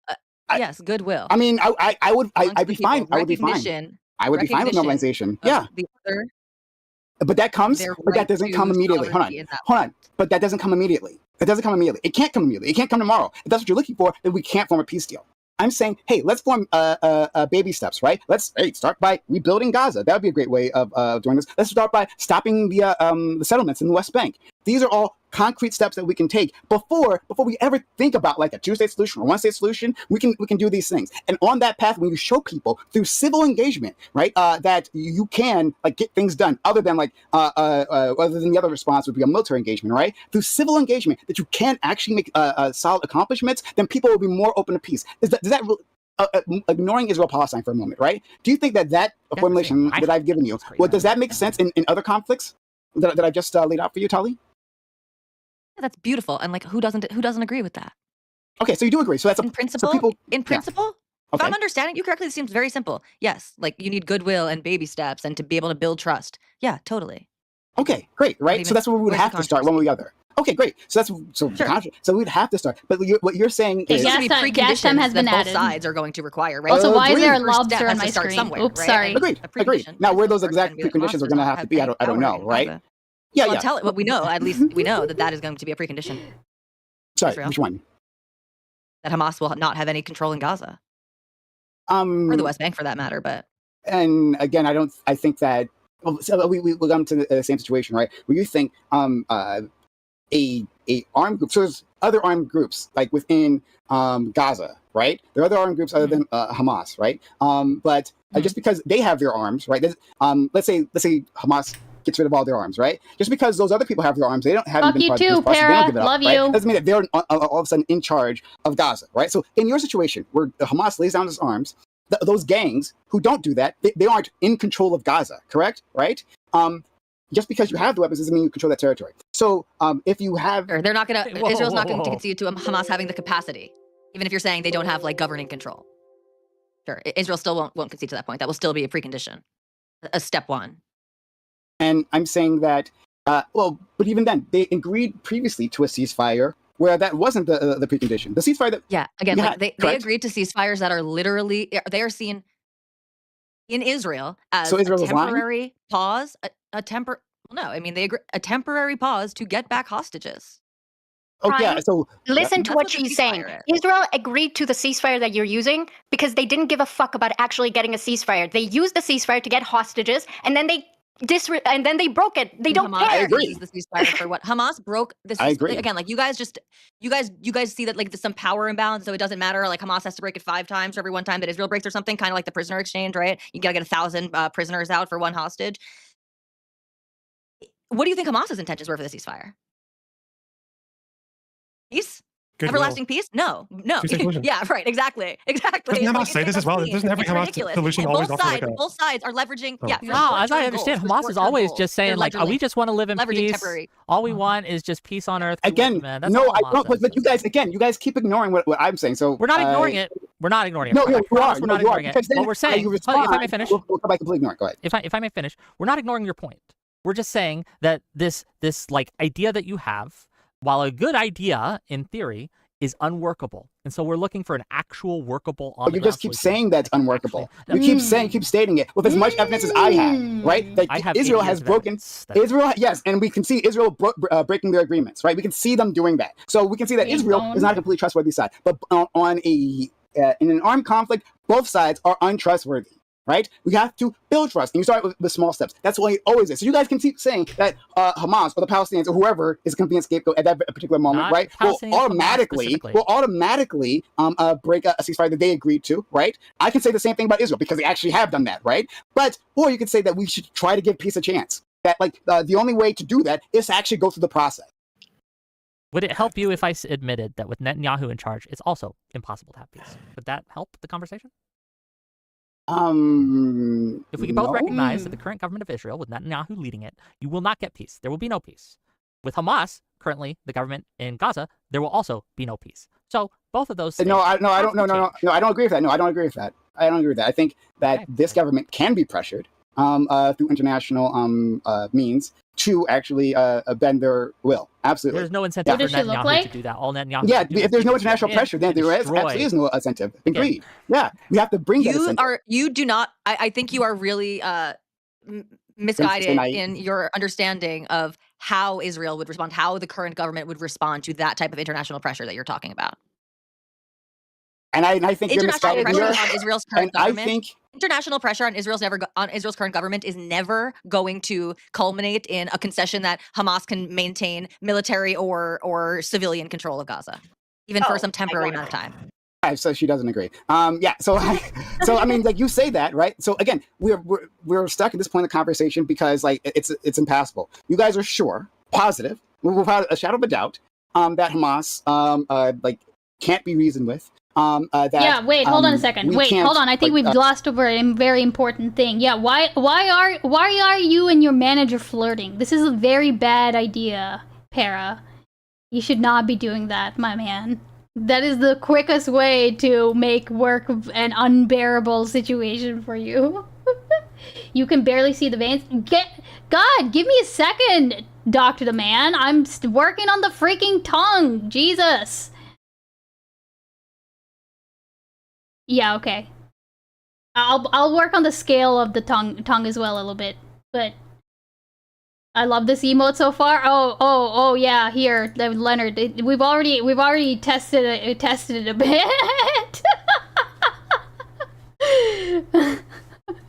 And this is with a static tongue. So that's what we're working on. If it gets out of hand, I'll tell you. Okay, yes. Tell us so that we can then say I told you so, okay? They can't agree to some we all contract, look forward right, to Paris to it, story right? time. True. I can say on the other side that I've watched the Israelis break their own agreements. This is not about who can sign contracts and who can stick to it. Again, like we're just pretending that these are, and this is where like this is apparently Katie's sticking point with me. We're pretending that these are two equal sides, and they're not. They're not in intent and in power and in responsibility and all of these things. All of these things are different, but they are not. They do not have the same intentions. Like even with regards to breaking the ceasefire, Israel breaks the ceasefire, let's say, to gain some type of strategic advantage to further their war goals. Hamas breaks the ceasefire to indiscriminately target Israeli civilians, even when they know that targeting will fail because of the Israelis' defense system. You see, Hamas have no war goals. All Hamas do is try to kill as many as they can. Israel has war goals, and those are not to kill everyone that they kill. Because they're civilized. Yeah, that is objectively true. Was that satire by Katie or? Katie, what are Hamas's war goals? What are their war goals? Loner Box, I will talk to Prime now. Hi. So Prime, what you need to understand is this. It's because it was a good question, Loner. That's yeah, no, they'll never answer that. We They're can talk more about that after I'm done. These arguments are so stupid. What you need to understand is this. Israel is the powerful side. Therefore, even if you go the stupid lib route, even if you do the lib shit that you're trying to do and say both sides are bad, both sides are untrustworthy, both sides need this and this and that, it's not going to work because at the end of the day, Israel has all the power. And so Zionists would tell you, you see, you have to accept our terms because we're the one dictating the terms. And you're trying to reason with this like it's logical. It's not logical. It's an exertion of power that Israel simply has. It's pointless to argue. And all you do is then end up calling a genocide an armed conflict. It's embarrassing. Arabs and Palestinians don't call it a genocide when they're talking to each other in Arabic, right? Like they have plenty of words that they could use. You speak Arabic? The word they use is war. The word they use is war. You speak Arabic? No, I don't. I have, believe it or not, I have lots of friends who do. Can we acknowledge that both sides? Hold on, both sides want preconditions before any ceasefire. Katie, what a silly argument. We need to talk to Loner Box. Well, what are Hamas's war goals? Answer the question. What are Hamas's war goals? Yeah. Arabic. Hamas probably just wants to agitate as much as possible. I don't know. Is that hold on a second, real quick. Is that like an accident? Not accident. Is that like an accent thing? Arabic? Does anyone say Arabic? Wait, hold on. Does anyone say Arabic? Like that? I could be wrong. No? Pirates? Good one. I have to say. For what? Why? Why? Because they think agitation would be the most viable way to change conditions to eventually lead to Palestinian liberation. Okay, I feel like I just heard a lot of words that don't really say anything. Okay. Okay, cool. I just want to see if we agree on this. In terms of ceasefire and ending the war, there's really only two main red lines that I think matter. One, Israel's never stopping until Hamas are disarmed and fucked off. Hamas is never ending the war unless they get a chance to rebuild and try again. Do we disagree with either of these goals? Yeah, I disagree. If you're saying what do people want, what does Israel want, I agree with these things. I just think with international pressure, Israel would absolutely stop. Yeah, no, that's what I'm asking. I'm asking, do we agree that this is Israel's goal and we agree that this is what Hamas wants for the war to end? Israel wants an end that means Hamas are gone. They can't govern Gaza, they can't build a military in Gaza. Hamas only wants a ceasefire that means that they get to stay in power in Gaza. I think that's a partial staple for Israel. I think Israel would want Hamas completely gone, and they would want the extremist form of removal of as many Palestinians from Gaza. It's sort of closer to Arabic in Arabic. I'm gonna be honest, I don't remember what it sounds like in Arabic. I could be wrong. Okay, also I can't change the scale of more than one key at a time. That's bullshit. That should be something I should be able to do, okay? I should be able to click more than one key and then change all of those scales at once, okay? That's all I'll say about this. This is bullshit. This is absolutely bullshit. You're forcing us to listen to this? As I said, Mr. Geek, as I said, buddy, $50 and the debate goes away. Okay, what do you think, Prime? Do you think Israel's primary goal is to they'll end the war if Hamas is gone militarily and politically? Screw you, Ice. I think that is a convenient excuse. That the goal is an ethnic. No, you're not going to like what I'm about to say. Don't worry, Loner Box. As they've stated multiple times, the goal is an ethnic cleansing yeah, exactly. of Gaza. That's the preferable goal. That the goal to clear out Hamas, right? They understand. So the goal to clear out Hamas, right, is a convenient thing that they can keep dangling. Hey, like we just haven't gotten rid of Hamas. We've been bombing and bombing and bombing. We just haven't managed to. If we give us another year of dropping bombs on civilians, on hospitals, on schools, right, of destroying civilian infrastructure. Give us yet another year of doing that, right? And just check in with us then. So and we see that Hamas in itself, right, has been a more robust. At least in its ability to maintain itself, if not its ability to fight back, right? That as long as there's a population that keeps getting radicalized by the bombs that are destroying their family, ripping them apart, burying them under rubble, that they'll keep getting more adherents. That you're saying that this isn't true, though.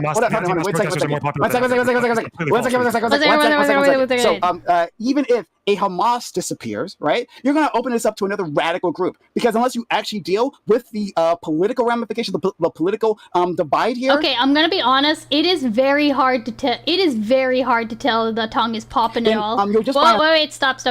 It is very hard to tell that the tongue is popping at all. The only way that you would not be it's very hard to tell. I'm gonna be honest. Like compare this.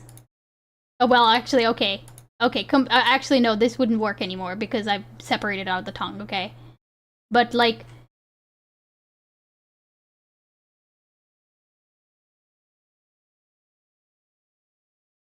You should try version without the text behind it and see how you feel. Ah! Hold on. Pause. Let's see.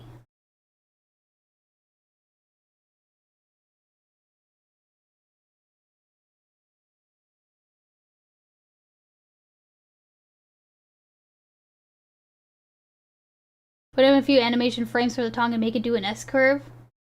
Oh, I've already like done the tongue. The tongue is done. Like it's already done. I just did a few and then I copied it over, right? Like. So here, how about this? Okay, I will export. Let me export. And then I'll put it on the screen so everyone can kind of see. So that's without the this is with the but oh wait, hold on, whoops.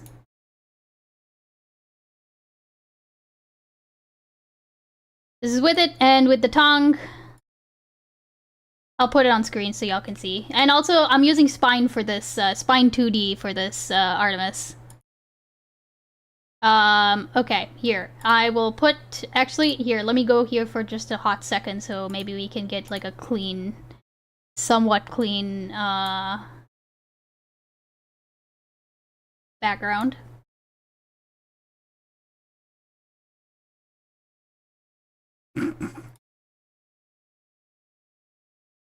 You might actually be somewhat right, Leonard, in that it's pretty decent even without the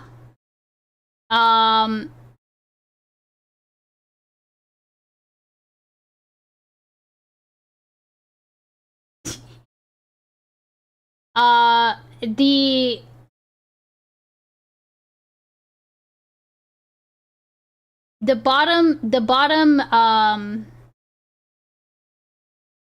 left one is the version with the tongue moving independently.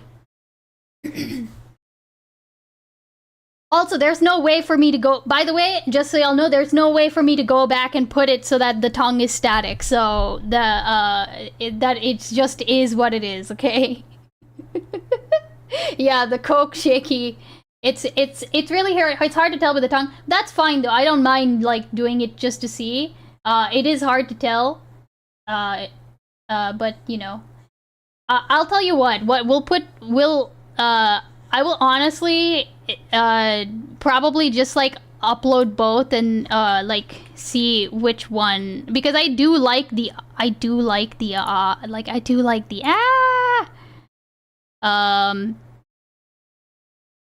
can't you do a wavy type of animation on the tongue? The thing is that, Mr. Geek, is that you're not going to be able to tell. I think I know what you mean. You mean like a squish and stretch kind of thing, right? You're not gonna be able to tell with how violently it's shaking, if that makes sense. Like, I could do it. Like, that is not a problem, actually. Here, I'll for shits and giggles, why not? But like, you know. Here, I will do it, but actually it might help, but yeah. Another group might call themselves by a different name that will also... Wait, I agree with you. I don't mind doing it for shits and giggles. Which is why, in order for an effort to go towards actual the veins are going to peace, be right, darker. we get rid of Hamas, and we ensure that the material conditions change. We ensure that a two-state solution is enacted so that there is no need for other resistance groups, as you would call it, to pop up. So yes, the two things are required, right? Like you're saying, we can't just get rid of the resistance. We need to change the material conditions. I agree. So both of those things need to happen, which means you shouldn't agree. Wait, this just completely got me off my question. You shouldn't agree, Prime.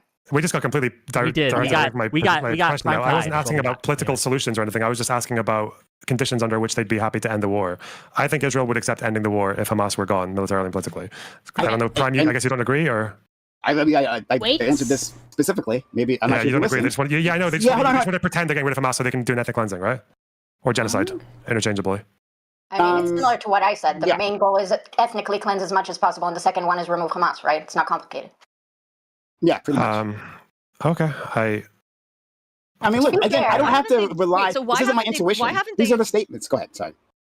If that is their number one goal, is genocide and ethnic cleansing, then why haven't they targeted civilians much more forcefully? They obviously have the capacity to. I don't know. They have. Israel has dumped, according to an old estimate, 87,000 tons of munitions. Yeah, but you realize you're about to reinforce. There you go. Point, that's like, evidence. Correct. How have they dropped that many tons of bombs? Like, how many dropped this many Hiroshimas and Nagasaki's, but still got a death toll that's actually quite a lot lower than these previous bombs? Hold on, you disagree with the death toll is to me, right? I think we don't even know the full extent of the death toll. Name your death toll. We can probably concede your death toll, and your point still proves our point. No, I don't think it will. It absolutely would. Again, the amount of munitions that you're talking about that would have the capacity to annihilate the entire population 4 times over. Okay, so even if we say that the death toll is 200,000, confirmed 200,000. Still, Israel can obviously do so much more damage to the civilian population with the munitions already. I can respond. I can respond later on. No, you need to understand. The Nazis didn't want to do genocide. It took them 5 years. They could have done it in 1 year. It wasn't real genocide. They didn't mean it. You need to understand how this works. I mean, the Nazis literally killed like thousands of people a day. That's not even the ones in the wars. These are like the people who the Nazis literally worked fucking overtime and diverted military supplies to do the fucking Holocaust. You're saying people who were surrendered and defenseless, like they got no arms at all. Tali, I can respond to you. Who had no option, right, to negotiate out. Downplay the Holocaust to make Israel look bad. I understand. Tali, I promise, brain rot won't always be my. I'm gonna respond to your question. Hold on, let him respond, then we get Tali. So Prime and then Tali. Yeah, Tali, right? It's weird when when we're looking at this from one particular angle, right? Like on one axis, right? And I'm not trying to cast aspersions on your analytical capabilities. I'm just saying that just looking at like the rate of their deaths and saying, well, it could be more. Well, okay. What else Not is just going it could on? be more. It should be more. It would be more if that was their intention. No, hold on. First of all, you're just stating that, right? Lies. This is Twitch. We come for the rot. Let me respond, Tali. No, I'm not stating it. I'm saying based on Tali. Tali. You're wonderful, thank you. Tali. So what else is going on is that Israel has other what's what I'm looking for? Priorities, political burdens. It has pressures upon it, right? It understands the world is watching. That's why they started letting in literally a trickle of aid back into Gaza, because they could see that the response to the massive famine they're causing in Gaza right now was causing a disproportionate, well, not a disproportionate, but a huge backlash against the regime. So in response to that, right, they let in some trucks, a tiny amount, not nearly enough. But to show, we're doing something, right? Well, because there is international pressure, because they have things to worry about, because they want to maintain economic ties with powerful blocs like the EU, right? The EU. Hey, check it out. Well, hold on. Wait, stop. Pose. Okay, here we go. Oh, okay, all right. Okay, cool beans. All right, need a burrito. Okay, so maybe we'll do this on. We will do this on threes, I think, or on.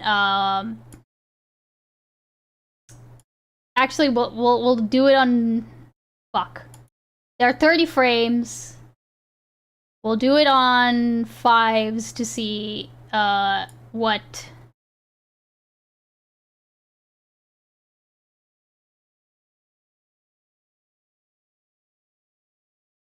Okay.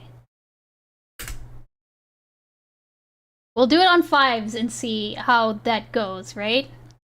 Which is looking into reviewing their relationship with Israel. Actual question. All these, actual question. So it's a slow motion genocide is basically the fucking. No, No, hold on. I have an actual question. Hold on. I don't actually know how much aid is going to. How much aid right now is going into Gaza? I have to look up the recent. Well, you keep saying it's trickle. I want to know. How much should be? How much should be?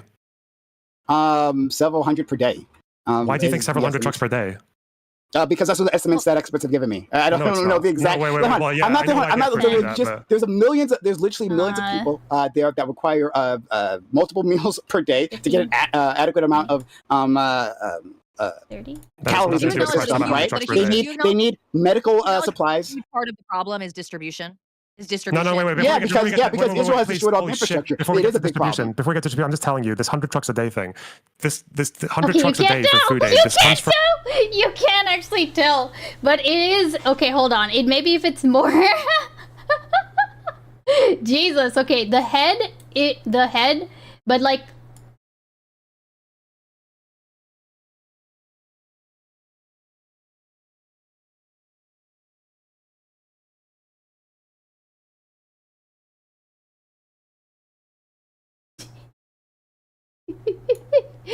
I'll try to make the squish more, but you can't actually tell. People misunderstanding like old UN data from before the war, which lumped in aid trucks that only came in on working days. First of all, they excluded weekends, and then it also includes aid which is not humanitarian in terms of like direct needs. So it included like more than half of these aid trucks when it was over a few hundred a day was concrete. Okay, and electrical supplies and building supplies.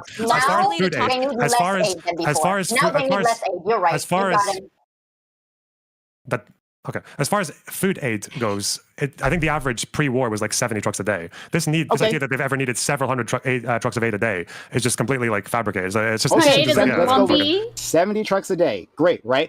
As it stands now, but that's a pretty important piece of information. As it stands now, hold on. I don't have any. Right? I don't have any confirmation that your estimate's correct, right? But I'm also not trying to say that you're a liar. Maybe you read something that I haven't read. That's okay, right? I'm not. Yeah, I don't. Salona Blacks. I'm not calling you a liar, to be very clear, right? It's just that I don't know. Okay, real quick. I actually think Geek. I think you're right. It's very subtle, but I actually think it fucking works. It actually works now. I think this actually it is very subtle. I don't know if y'all can see this, but I think this actually does work here. I will put it on. This will be the 10th GIF test. I told you.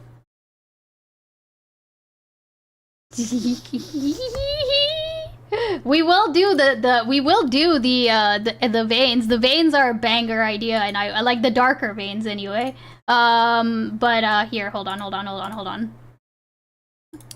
So this is what it was. This is what it is now, right? This is what it was before.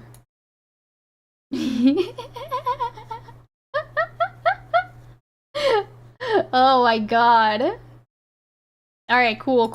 All we have to do is just fix the veins. Alright, just cool. Expert, right? The experts that I've seen on this subject have said several hundreds, but I don't know, right? But whatever that is, right? But we do understand from international groups observing the situation that there's a famine in Gaza right now. That When did they famine is say happening again? Okay, the right IPC now. has literally said there's not a famine right now. There are plenty of good. Wait, which argument, Leonard? That. But the IPC is well. Okay, this is the problem. Okay, I can show you this back to back in real time maybe if you they're want to. anti-Semitic. I don't know. But go ahead. When did they ever say anything about Sorry, anti-Semitism? hold on. That was a cheap shot. It was a cheap shot. I take it back. Hold on, I didn't mean to do Okay, I can literally just show you this like in real time. I can really just show you this in real time right now, where you have a month in last year where the IPC, which is the UN's body for determining food situations, literally said that they didn't have enough evidence to say there was a famine, and then they downgraded their predictions. But then in the same month, okay, the special rapporteurs who are not analyzing and not doing studies just declared a famine anyway. And these were both UN bodies. Like, just because something has the UN attached to it or Amnesty or anything like that does not mean these people are like standing on a mountain of credibility. It says IPC, I can show you this in real time the Integrated Food Security Phase Classification. I'm in IPCinfo.org. Is this the same organization you're talking about? Mm-hmm. Okay, right. So it says Gaza Strip, famine is imminent as 1.1 million people, half of Gaza, experience catastrophic food insecurity. Yes, they've been saying this. They've been saying this literally since October 8th. The IPC, the earliest. The IPC Acute Food Insecurity Analysis conducted, in December 2023, warned of a risk that famine may occur by the end of May 2024 if an immediate cessation of hostilities and sustained access for the. Wait, and what happened? Yeah, I'm about to show you the. I'm going to show you June 2024. Then this is from the IPC on June 2024. Okay. Wait, Veins, are we drawing do you want me to Peni? just hand it Oh to you, or will I no, just we are read it? not people sit Welcome in. Both. Read it. Okay. IPC report from June 2024.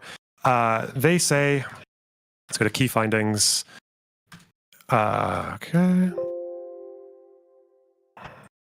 So they say, additionally, the response to the nutrition, water, sanitation, hygiene, and health sectors was scaled up in this context. The available evidence does not indicate that famine is currently occurring. As far as I know, there's not been any IPC study that's ever declared famine is occurring. That was June 2024. Then in July, based on, with no study linked or anything, just like a PR statement, you have the experts, the special rapporteurs, including Francesca Albanese and a bunch of other UN rapporteurs, they just declared a famine anyway. These are both UN. One is a press release, the other one's the actual IPC.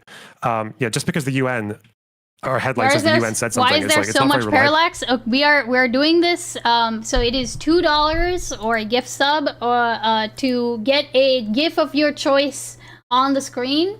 Clearly you can see that what Parallax chose to spend his money on, and you can see that Watsaku has chosen to spend his money in a very particular way as well. In this war, unfortunately, but yeah, like they've been saying famine is imminent since like October 17th, I believe. Yet to see an actual IPC declaration that won't happen. What we have seen is them making predictions and then downgrading those predictions like the month later. They've been doing that constantly. But the amount of aid has changed. So, like, the reason why I'm saying this is that, like, Israel cut off the aid, right? And if there's no aid coming in, let me establish this first. Would you agree that after an extended period of time, if there's no aid coming in, right, that they will run out of food and that there will be a famine, that there's necessarily a need for outside aid to come in to sustain the population? Do you agree with that? Yes, I agree that if people go enough time without food, then they'll starve, yes. Well, hold on, just making sure we have to establish this. So thank you for that concession, Lonerbox. I appreciate it, right? Because sometimes we don't get that on obvious things. But I've never seen anyone deny that humans can survive without food and water. No. It's not about. So I didn't say food. I said aid, right? Because people could say that. Well, there's still some food. Hold on, it'd be okay if the aid coming in wasn't food. Hold on, listen, Tali. I'm about to answer your question before you say it, right? So people. Also, it has to be TOS friendly, just so you know, people. I will say that. Well, this. There's still some 300 trucks. Hold on, and then literally while I'm trying to answer it, right, you keep interjecting new things. So people will say, let me try it again. Thanks for the dono. The $2 people said, oh, you can send me a thing, and I will put it. DM me whatever it is that you want on screen. Okay, is this TOS friendly? Oh dear. What is this? Okay, hold on. That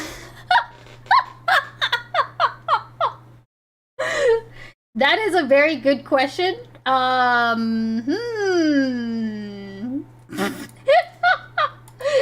What do we... Okay, hold on.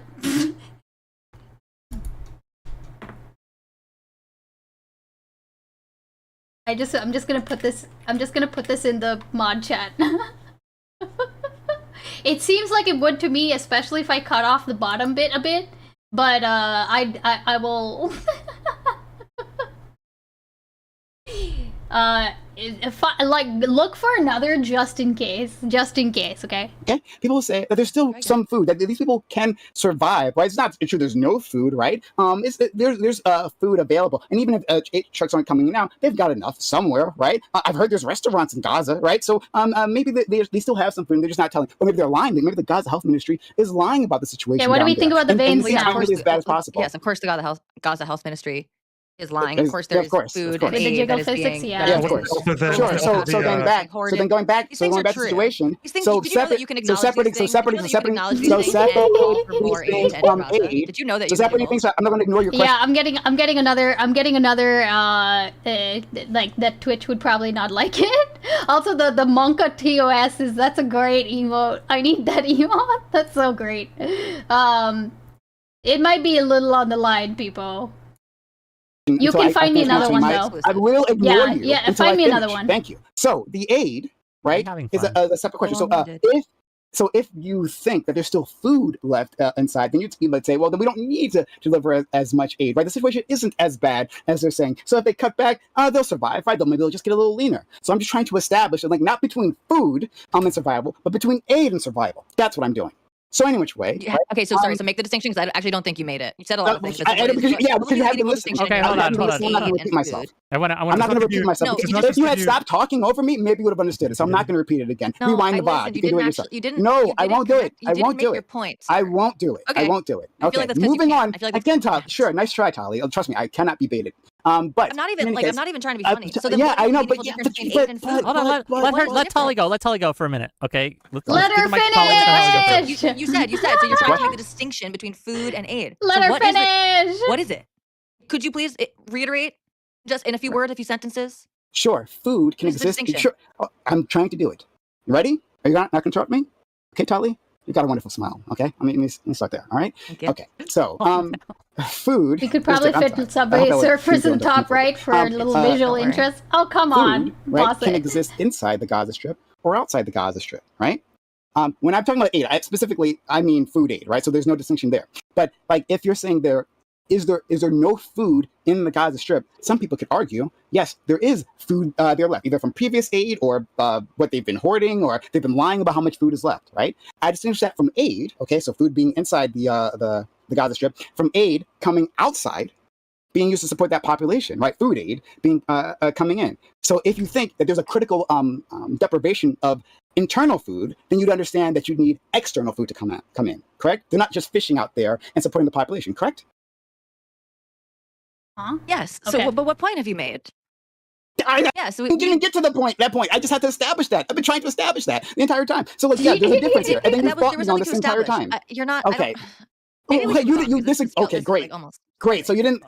You interrupt me constantly the entire time while I'm trying to give you multiple different answers, right? To a question that was asked like 20 minutes ago, and then you're like, "Well, why did that doesn't establish anything?" Yeah, that's it. It hasn't. Why was that 20 minutes ago? I don't know what you think. So concede. Like I don't think. I didn't ask you to concede anything. The question was to loaner box. I didn't ask you to concede anything, right? You just kept interjecting. I think the issue is that like it's now it seems like it's been like a bit more revealed that these like aid organizations and the UN and the Oxfam or whatever basically spent about 20 months saying famine was imminent, and then it turned out not to happen, and then that might cast some more doubt over other bold assertions that they've made about the situation, and maybe Prime just crashing out over that. Yeah, it might be them having a tantrum, but that's a way of doing it. Yeah, okay. So I don't. So then I take back what I said before, right? That cheap shot. I give you that cheap shot back. All right. So back to it, right? So I'm just establishing that aid is necessary. And that if aid had stopped, right, then there'd be increase in famine, increase in people. Sorry, let me not use famine. Increase in people dying of starvation. When Israel cut off all aid, do you think there was an increase in people dying of starvation? I think that's an even stronger claim, but yes, we can see that people die without food. I don't really understand what is this point working towards? Like what's the greater point that you're trying to make here? Sure. The classification of famine doesn't happen all at once in a territory, right? It's not simply a thing. Okay. There is a famine, right? These are talking about indicators of, hey, we have famine. People at first become food insecure, right? And then they don't have enough calories to maintain a healthy diet. And then whatever, like there's literally a scale here, right? And there is a map, I saw it before, maybe we can pull that up, right? That talks about, or it was, actually might have been a graph. pie chart, but talking about the percentage of the population that is estimated to be within these different sections, right? So just because a quote unquote and Lohnerbox highlights that those predictions so far have been just off. Like ever no. So what Lohnerbox said, now he might disagree, No. but what Lohnerbox said is that a famine hasn't been declared in bold, right? What I'm saying is that on the way to famine, there is lots of different steps, and different parts of the population are Right, but we suffering at haven't different reached points those in time. benchmarks either.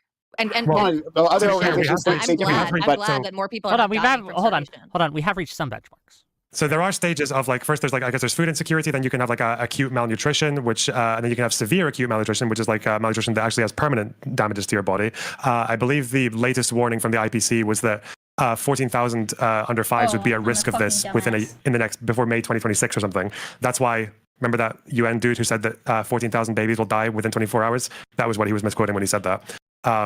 Then the definition of a famine is, I believe, between 2 and 4 deaths in every 10,000 every day. The definition of a famine multiplied by Gaza's population, or even a part of Gaza, would be like thousands of people dying every couple of weeks. Like it's far beyond anything we've seen so far. Like, but yeah, famine does have a very precise definition in the IPC. So, sure. So it seemed like, and Lohnerbox, you can correct me. Maybe you didn't mean this, right? So let me ask you. So was your contention with me bringing up the possibility of famine simply that a famine hasn't been declared, right? Like, okay, we are quote unquote in capital words legal famine now, or was your contention with me that hey, we haven't gone down that scale, right? We're not even close to approaching where a situation where we should even be discussing the word famine. Yeah, because I believe you said famine, and I think as far as we have it now, it seems very clear that Israel doesn't really have that much intention of like causing up famine across the entire strip. Okay. Well, then behave in that way, housekeeping really. thing for a minute. I gotta get something for. Give me 5 minutes. Tali, you're in charge till I'm back. Okay. Tali, you're in charge. Then I'll give you that concession. Then if that's the case, and I use the term that we are in famine, right? Like legal famine. Then I apologize, thank you, people. because as far as I know, we aren't in quote unquote legal famine. Then I pull that back. I think we are getting closer to that as aid has been restricted. Can we agree there? I thought aid's been returned into Gaza now. Isn't it going back up? It's been slowed down to trickle. And then at the aid sites, right, we've seen, like for the Gaza Humanitarian Fund, we've seen Israel fire upon aid seekers. Where's my deal? Oh, it's coming, it's coming. Yeah, like aid distribution is a complete mess at this point in time. Which Tali said previously, and I agree. It is a mess. Israel has bombed all the infrastructure. Israel has denied... Yeah, that's not why it's a mess. Well, I know. Of course, you don't agree with that part. I was putting those words in your mouth. But let's put that on. Why would Israel set up this aid distribution center to then corral, trap innocent civilians and murder them? Because Israel has a callous disregard for the lives of Palestinians. They have a callous disregard for the lives of Palestinians. I have too many gooners in my audience.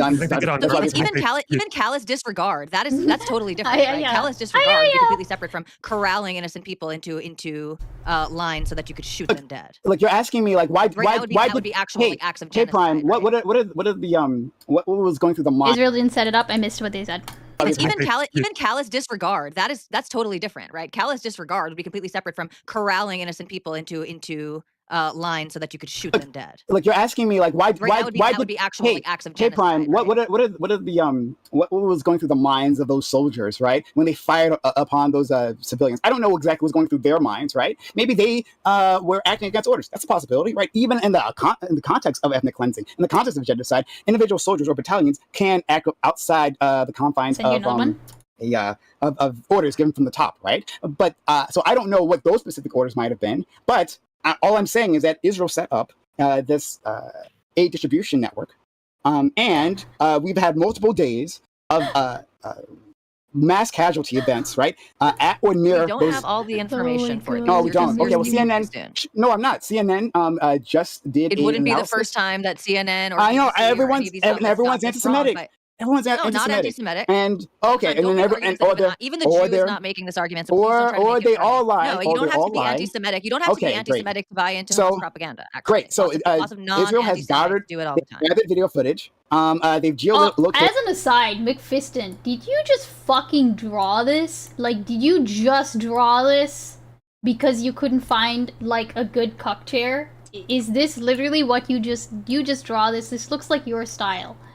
Because holy shit.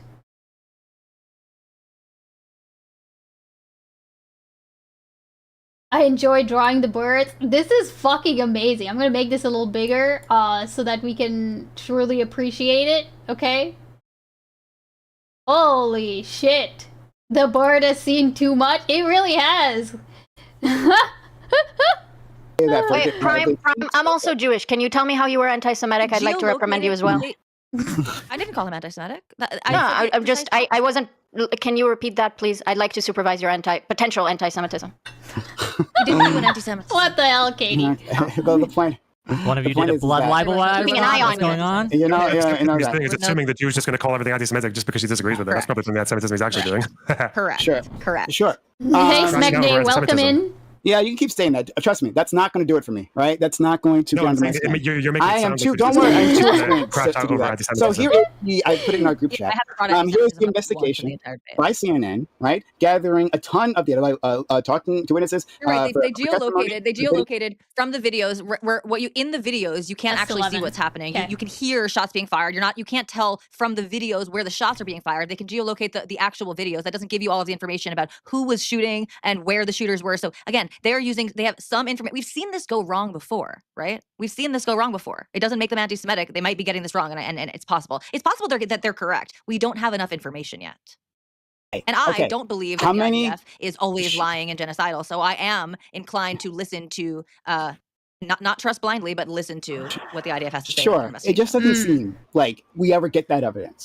It seems like, and I'm not going to put this on you. Sometimes it takes too long. I'm not going to put this on you. Sometimes but like, it seems like we get the evidence all the time. Quite often. Well, in previous conflicts, we get all the evidence after the war's over, and the Hamas needs to like credit their fighters, and then they start coming out being like, "Oh yeah, actually, that war where we said we lost like 40 people, we actually lost 700." Whoops, that does happen. Actually, happens every fucking time. Yeah, sure. And the IDF is lying endlessly. Sure, we agree. Both sides. Who's the gooner? Wait, which goon? There are many gooners. You mean, what do you mean when you said gooner? Who else but people?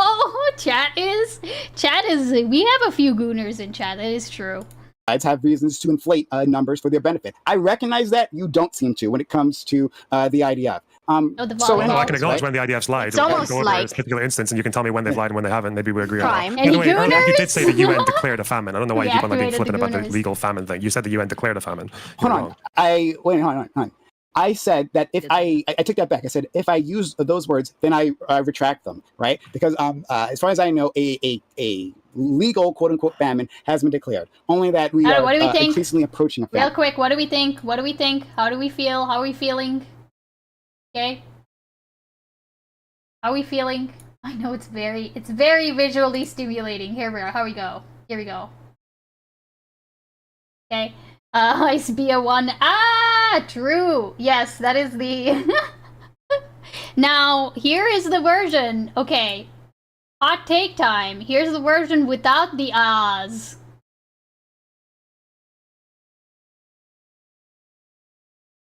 Stretch it out to the end of the frame. Oh my gosh. I can try to stretch it out. My problem is that I didn't draw it stretched out. So, it will probably...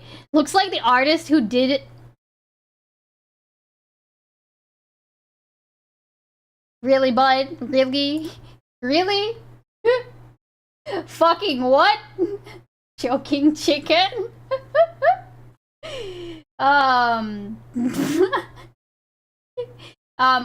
Nair, you fucking total Katie victory. Okay, I'll try a little bit of extra tongue action. Okay, I'll try. So I did say that like.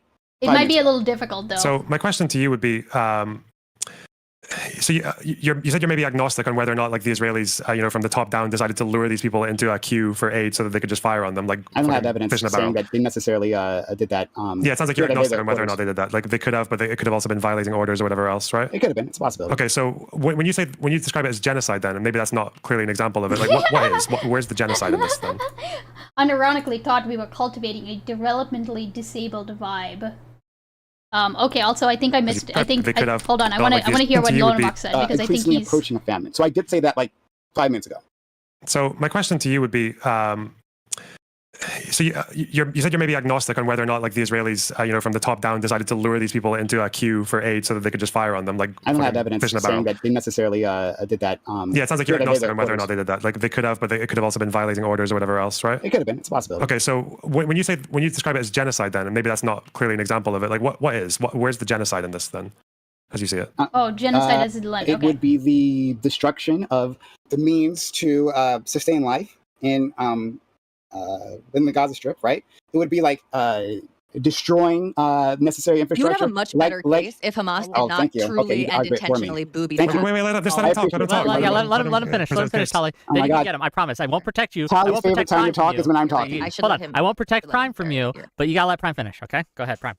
Sure, right, yeah. It would be like Israel, an example of a genocidal act, right? Because it's just a combination of these acts. Too scary. Would be Israel destroying infrastructure necessary for this sustaining life in an area, right? One example would be destroying water infrastructure there, right? We have videos of soldiers destroying a water, I think this one was a water reservoir, I want to say, a water reservoir. I can pull up. But we have video of them bragging about it, putting it on social media, right? That's an example. Saying that stopping aid altogether, right? So in and of itself, for what was it, a month or so? I forget exactly how long, right? 2 months after they also let for 2 months, yeah. After they'd also let like hundreds of trucks a day in for like the entire ceasefire. Sure. Okay. So that would be that in itself, like pushing a population towards famine. That would be a problem. The other thing I know is fuck. Sorry, I had another one. Come back to me. I had another example. I promised you. I'm unleashing Tali. Go ahead, Tali. And Katie, if you want to get in here, please.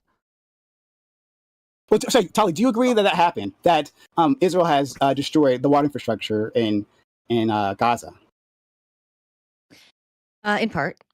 In part, okay, right? So that would make it impossible. So the water infrastructure, right, isn't just like one thing. It sustains different parts of the strip. So maybe some parts of the strip are places where it can't sustain life because people can't get fresh, potable water, correct? Like let's say northern Gaza, just for example, might be a place where people might not be able to get fresh, potable water. And in that area, right, that'd be an act of genocide, is what I'm referring to. You don't have to agree to that. Okay, I'm going to let you answer that, but do you guys mind if I interject a new kind of thread to this discussion? Just so we Can I just finish the line of questioning on the water? Yeah, absolutely. Finish this line of questioning, but I just want to let you know I want to interject something new so we don't circle forever. Sure. I guess my first question would be if it were the case that they're trying to dehydrate the population in whole or in part by, like, is that their way of genociding them? Okay, first question would be, they did this new aid mechanism because they kept on saying we don't want it to go to Hamas. But as far as I know, the water aid imports remained the same. They're still using the old mechanism. Why? I don't know if that's the case. I don't know the details about specifically the water mechanism, so I can't comment on that. It seems that they've done, it seems that they've done it in the same way as they did in the past, and they're okay with water potentially getting picked up by Hamas, right? So, but whatever that would be, that would be. Sorry, go ahead. Sorry. I guess that would lead me to my other question, which is like, why after all this time is the health ministry? I think they've reported a few deaths of dehydration, but like very few. Why would it be? I think definitely less than, probably not more than a few dozen. Just because the destruction isn't total. And that there is no water to be had doesn't mean that they aren't engaging in genocidal acts. Correct? What's a genocidal act in this sense? Hold on. What did I just say? Like killing people with dehydration, or what's the goal of doing that though? So the result would be killing people with dehydration. But the act of destroying that infrastructure, that is the genocidal act, right? Under international law. Like denying the ability for that area to sustain life, that is the act. Not like like so far, like Loner has a very, like he has a very high bar of what like is considered a genocidal act, right? The question is like, is it too high, and by what standard, right? Or what authorities standard? Right? The bar should be high. I mean, that's the reason, that's the basis of the like Lonerbox is a genocide denier angle, right?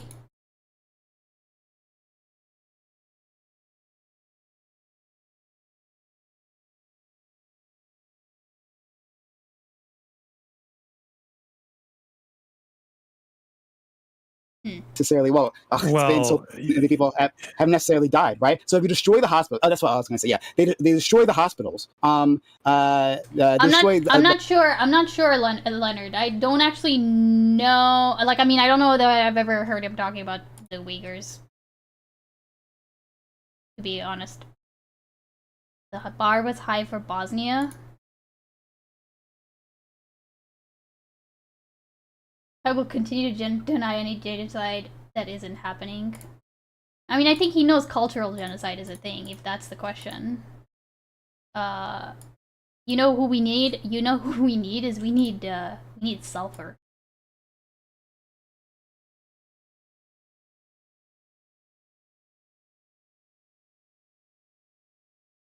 They just randomly decide to destroy hospitals? Well, no, I'm not saying that, like, it's random, right? The question is like... Okay, so for example, with this water incidents thing, right?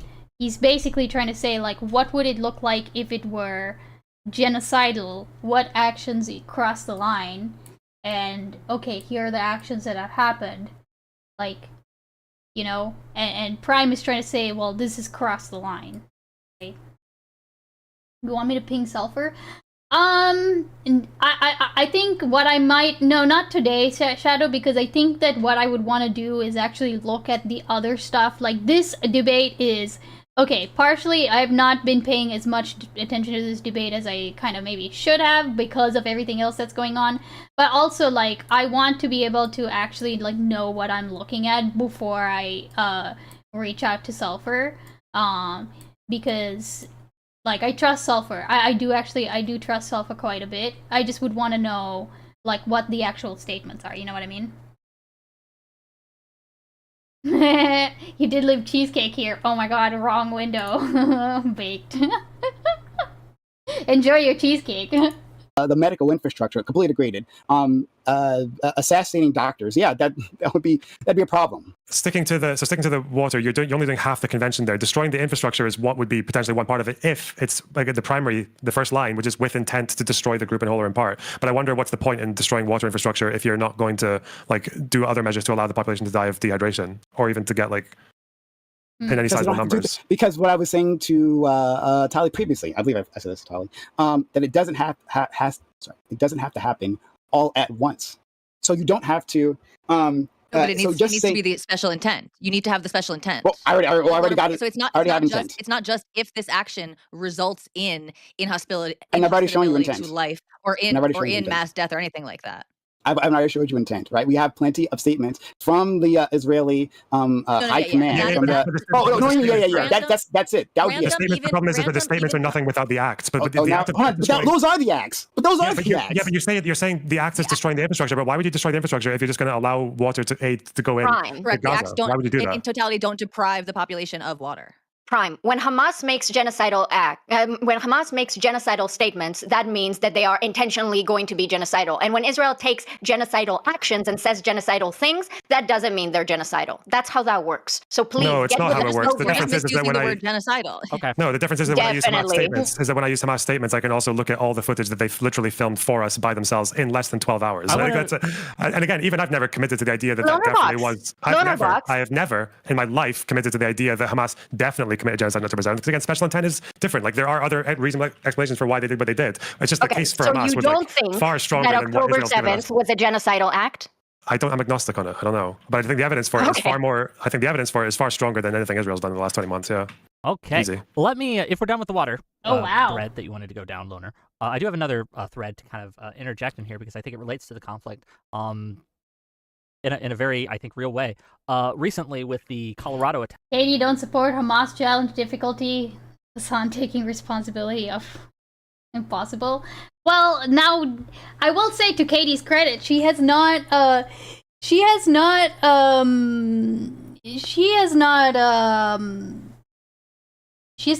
expressed support for Hamas in this debate. I will give her that.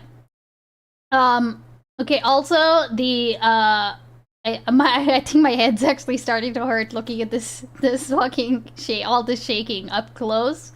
But, the one on the right is the more thingamabob, the more tongue action. Okay, I think that's the version we're gonna go with. She kind of rage quits at a certain point. Her and Wick kind of get into it. Do you know when that is? Oh, I guess it's coming up. How long is it? Okay. So I mean we'll probably tap out then whenever that happens. Actually, that's like in 10 minutes. Okay, perfect. Where he burned some elderly Jewish people alive, or at least pro-Israel protesters alive. No shouting Hamas Free support so Palestine far. while he did it, right, and other things. My question is, how much responsibility do pro-Palestinian advocacy groups with rhetoric such as globalize the intifada, from the river to the sea, bring the war home, etc., how much does that rhetoric bear responsibility for not only the Colorado attack, but the attack that was done against the embassy workers by the one psycho guy who went and just gunned people down, killed 2 people? Do we think that there is any kind of responsibility pro-Palestine advocacy groups have to kind of tone down the rhetoric? What do we think? I mean, ironically, I think the attack in Colorado has really nothing to do with Western pro-Palestine advocacy. This man was, an Egyptian national. It's unlikely that he was radicalized in America. I don't think that's what happened in this case. But yeah, I'm absolutely disturbed by the trend in. Wow, this person having a bit more nuance than Wick. Wow. Political violence against people who are suspected of being even milquetoast supporters of the Israeli state. And even and I know Wick, I'm not really criticizing you at all, but even this idea that these were like pro-Israel protesters is just not even an accurate description. These are people who had a weekly walk where they would get together to demand the release of the hostages. Oftentimes these types of groups are actually super critical of the Israeli government, the people who are kind of related to the hostage families and things of that nature. These aren't usually these are not like the ardent Zionists that they are purported to be. They are people who are concerned about dead and missing Jews. That's who they are. So even to say that they were like pro-Israel protesters, they really weren't there protesting anything about Palestine. I'll accept the correction. Fair enough. Oh my god. Yeah, and again, it's not even personal, right? It's just part of. But the question does remain. Oh no, image file size is too large. Oh no, it's too large, guys. I didn't think about the fucking quality. Okay, it just needs to be a tiny bit smaller. Okay, alright, cool.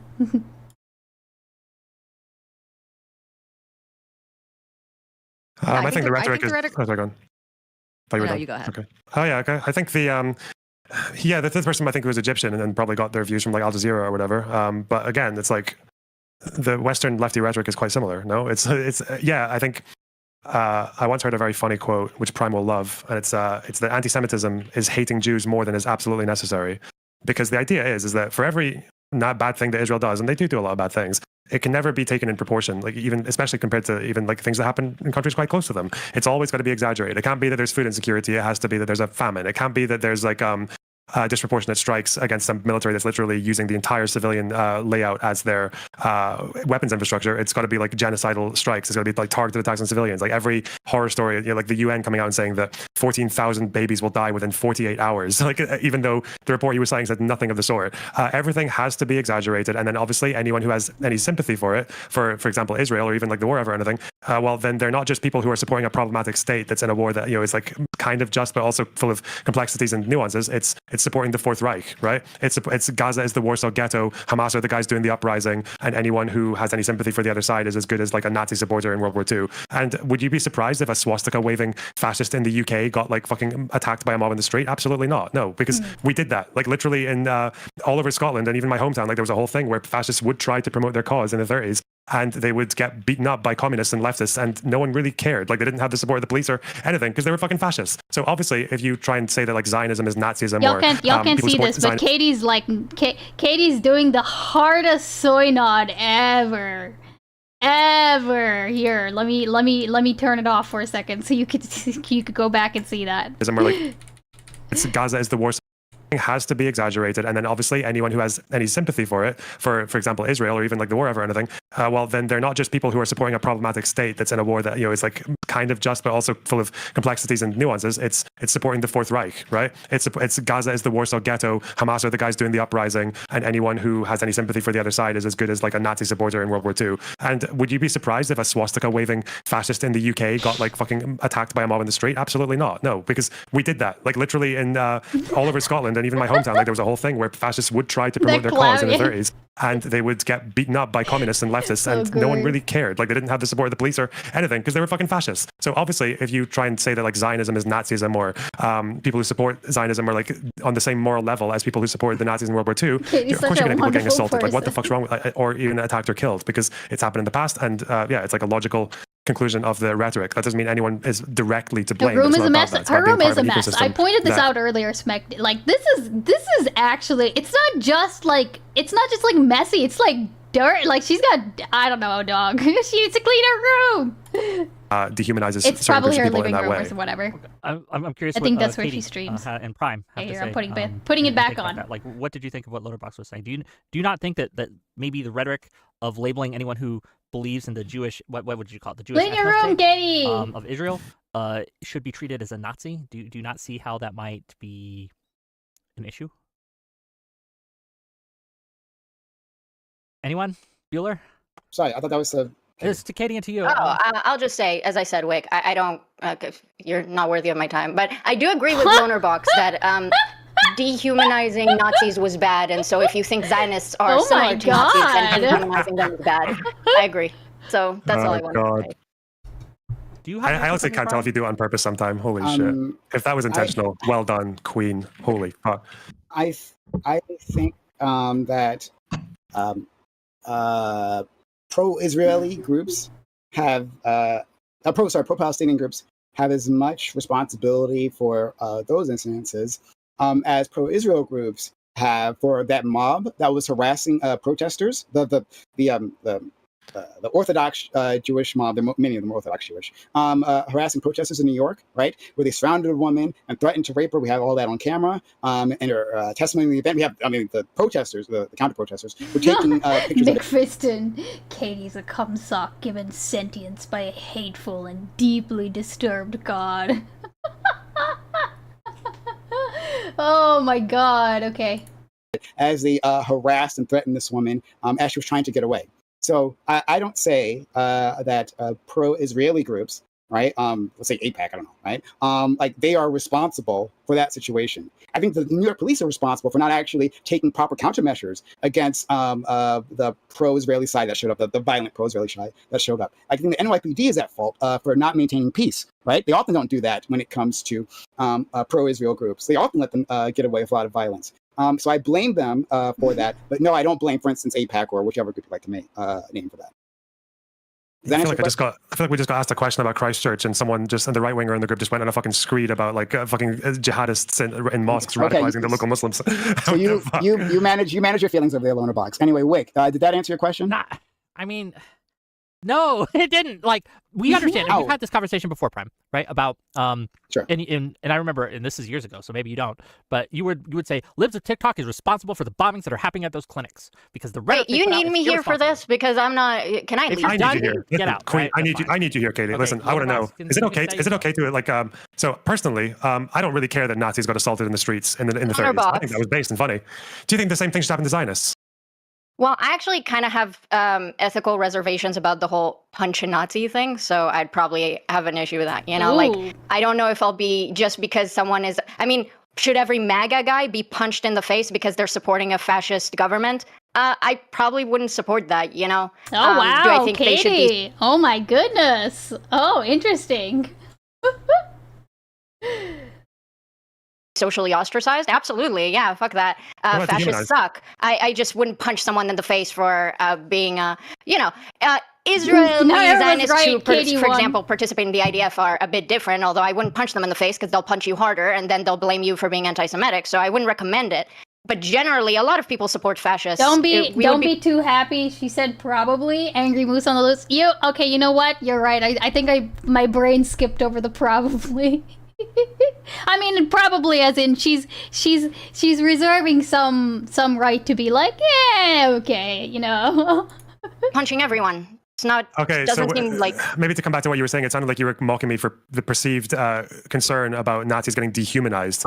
No, you were saying that we shouldn't dehumanize Zionists by, because you're okay with punching Nazis, but you wouldn't be okay with punching Zionists, and we should stop dehumanizing Zionists because at the end of the day, we'll be okay to punch them like it was okay to punch the Nazis. Yeah, because I don't think Zionists are morally equal to Nazis. Yes, and you and I disagree.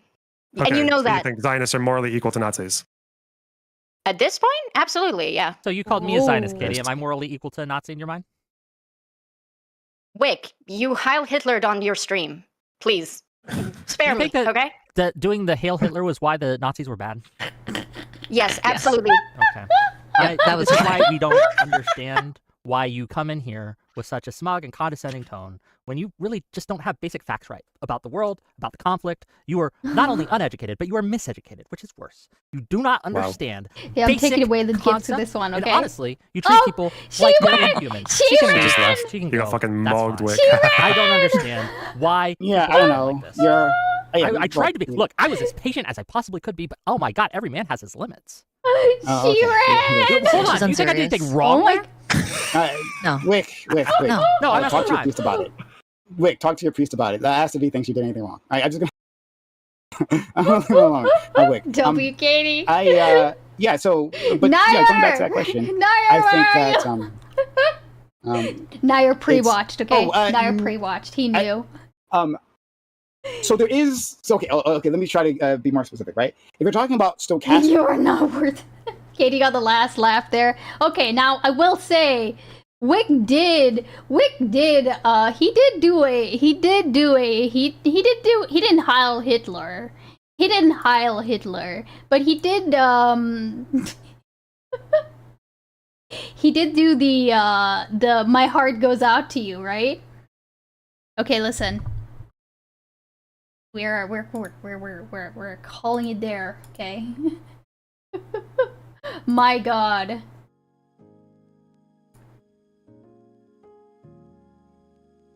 He straight up piled. I mean, okay. If I'm gonna get really particular about it, I would say that Heil Hitler is actually Heil Hitler, like arm and phrase, right? Now, he did throw up a Nazi salute because he was trying to demonstrate that it wasn't actually a Nazi salute, and in that sense, it was such he was so convinced that it was not a Nazi salute that here I'll do it myself to show you, right? And yeah, I think it was multiple times. In a more recent clip he heiled, he did not include that stupid heart phrase. Are you serious, Akriel? No, really? What the fuck, Wick? He heiled, it just wasn't to Hitler? It was a dab? Oh my, I need the recent one was Nazis were not bad because they did this and then heiled a few times.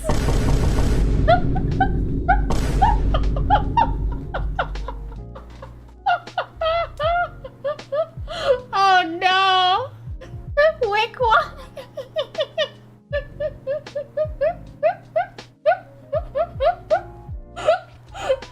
Oh no, don't tell the all unholy marriage is restored. Truly America first behavior. Peter Thiel is now a new head of Doge. What? Oh no, please. No, wait, what?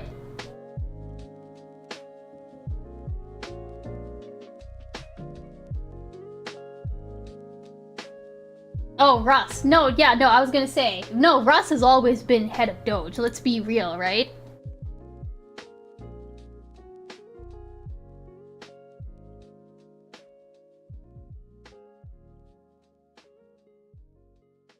Wow. It's our... Beans didn't see it's our secret? What? Oh, no, I saw that. I saw that. I saw that. Okay, Torts, I did see that. He's much scarier at the helm. Well, yeah, it's because he's the real brains behind Doge, right? Like, that's the reason why he's much scarier, is because he's actually the real brains behind Doge.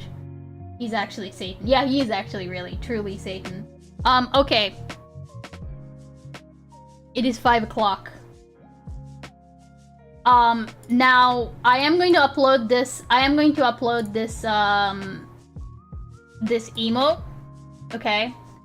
W stream, thank you. I wanted to add it during the stream, but, I think I need to play around with, like, the size of this, because, it's essentially doing the infinite loading issue for me, which is usually a sign that, like, essentially something is wrong. Twitch is kind of fickle sometimes.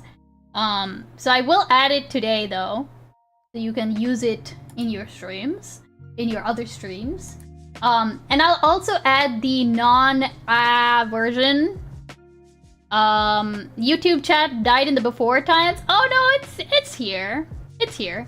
Tomorrow, though, we will be doing plant time. Okay, I need to do some plant time. One last kitty time. Okay, yes, here. I'll bring the big kitty. Why not?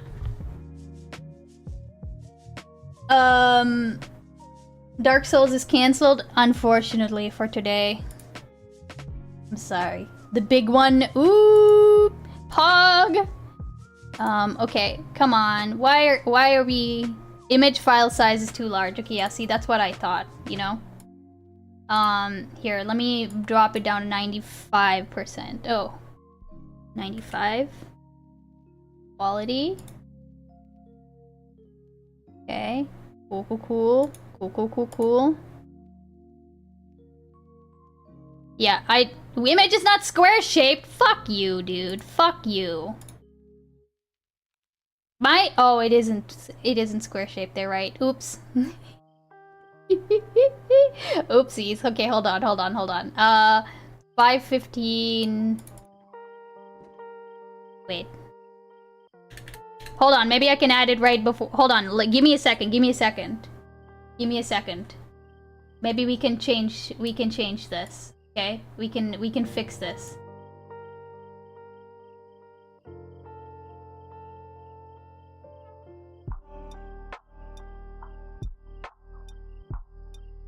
Bear with me one moment.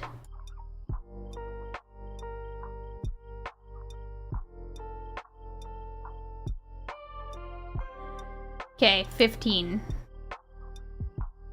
Come on. There we go! Alright, cool.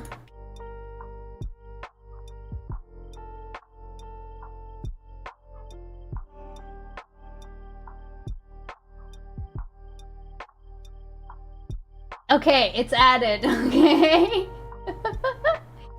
You talking to me because I'm the only one here, so you must be talking to me, Southern Western stare off. Yes, Sophie, I am talking to you. If we don't have a raid target, Katie's online. Okay, listen, I love you. I would normally not mind, but I think considering everything, that might be a bad idea, okay?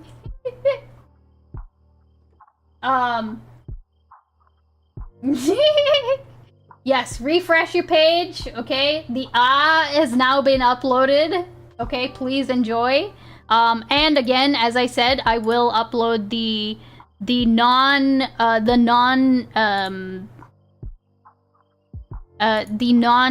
version.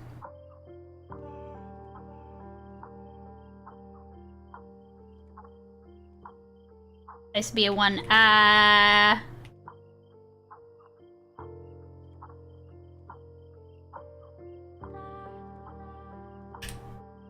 ice beans. Word. Alright. Actually, should I just do, like...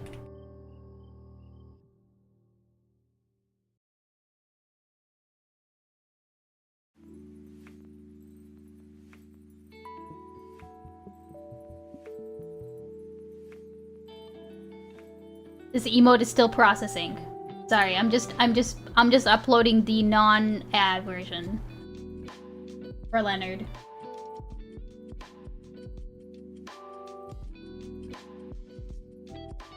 I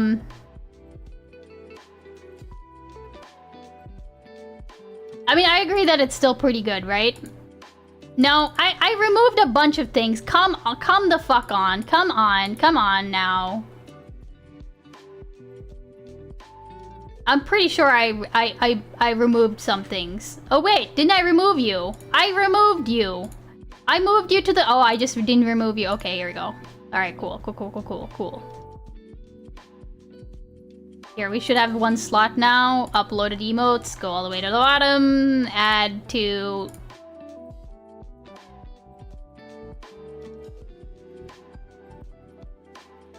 Those barbs look like a group of hungry chocobos. They do! Those are cute. Those are really cute. Does it show up yet? It probably won't. I need to figure out the trick to making new emotes show up on, like on the chat, you know? I think like the actual Twitch chat should show it, maybe? Here, let me refresh and see what happens. Are we still doing gifts? Nah, people, we're done with stream. See, it doesn't show up, although it might,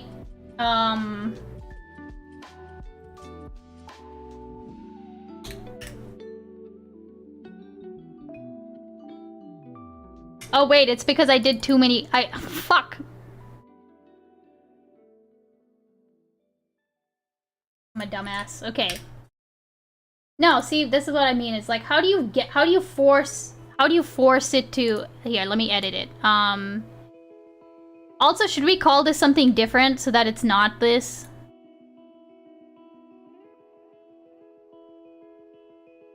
So that is not, like, all lowercase a's? I could just call it Screm.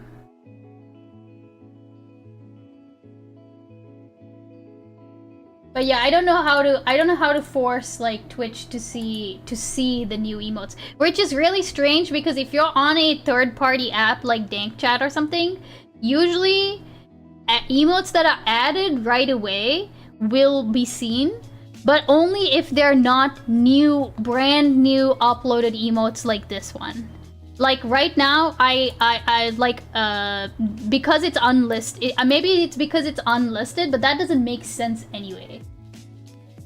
Choke the chicken.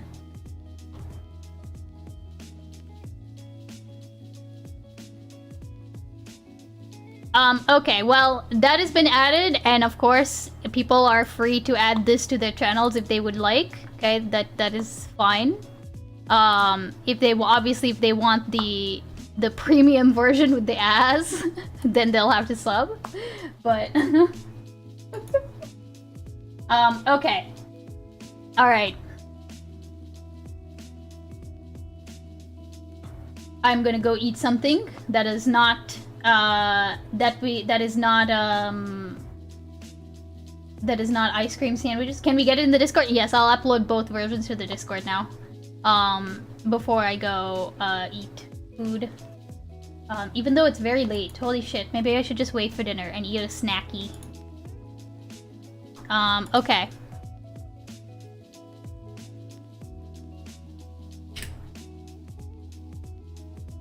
You go eat your ice-based meal. That sounds so...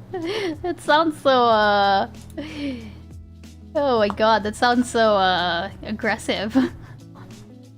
Who do I even raid? I see that Katie's live. I don't know how I feel about raiding her. If y'all are like, I don't think y'all would be a bunch of dicks, you know? Eating at 5 p.m. What is this bullshit after you flame me for my early dinner? What is this shit? Well, to be fair, it was because I haven't eaten anything all day apart from the ice cream sandwiches, okay? Raid Crete. Who is that?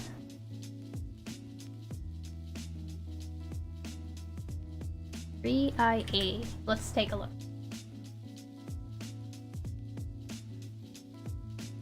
Yeah, I don't know how I feel about Zakap, or as Gust calls him, Zach Chap. We can raid Kriya. Is that how you say their name? Oh, James from the internet on. No, here, we'll raid this person. Lumiru? What's the disagreement between Leonard and Shadow here? I think they're talking about so they're talking basically the gist of what I think their argument is essentially like, do we use like, what is the like, should we be using the established definition of genocide, or should we be trying to sort of forge a new one, because the bar for what we call a genocide, you know, is pretty high, and yeah, that's like, you know, without going too crazy. But you'll probably be able to look at the chat and take, you know, they're fighting over the cock chair. Oh my god! Hold on, sorry, real quick. We do have to. That was a really good bird. That bird is amazing. Worst game of musical chairs.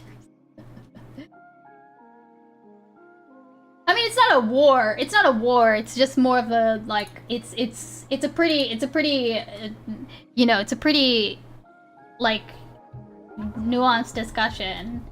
I love that guy. He's awesome. All right, cool. Okay, all right. Here, raid message. Okay, if you're subbed to me. Okay, here's your incentive for subbing to me, is that you get these emotes outside of the stream, right? And you get to support me, okay? I don't think that they are I don't think that they're political, okay? So here we're gonna do the new emote, okay? And we're gonna do our normal beans raid, okay? If you've got my emotes, go ahead and do that. I will see y'all tomorrow. We're gonna be doing some fun plant stuff, and yeah, be good. Stay hydrated, not like me. Stay well fed, also not like me. Bye. Have a good evening. Oh, hold on. Let me forget to not do the Okay, bye.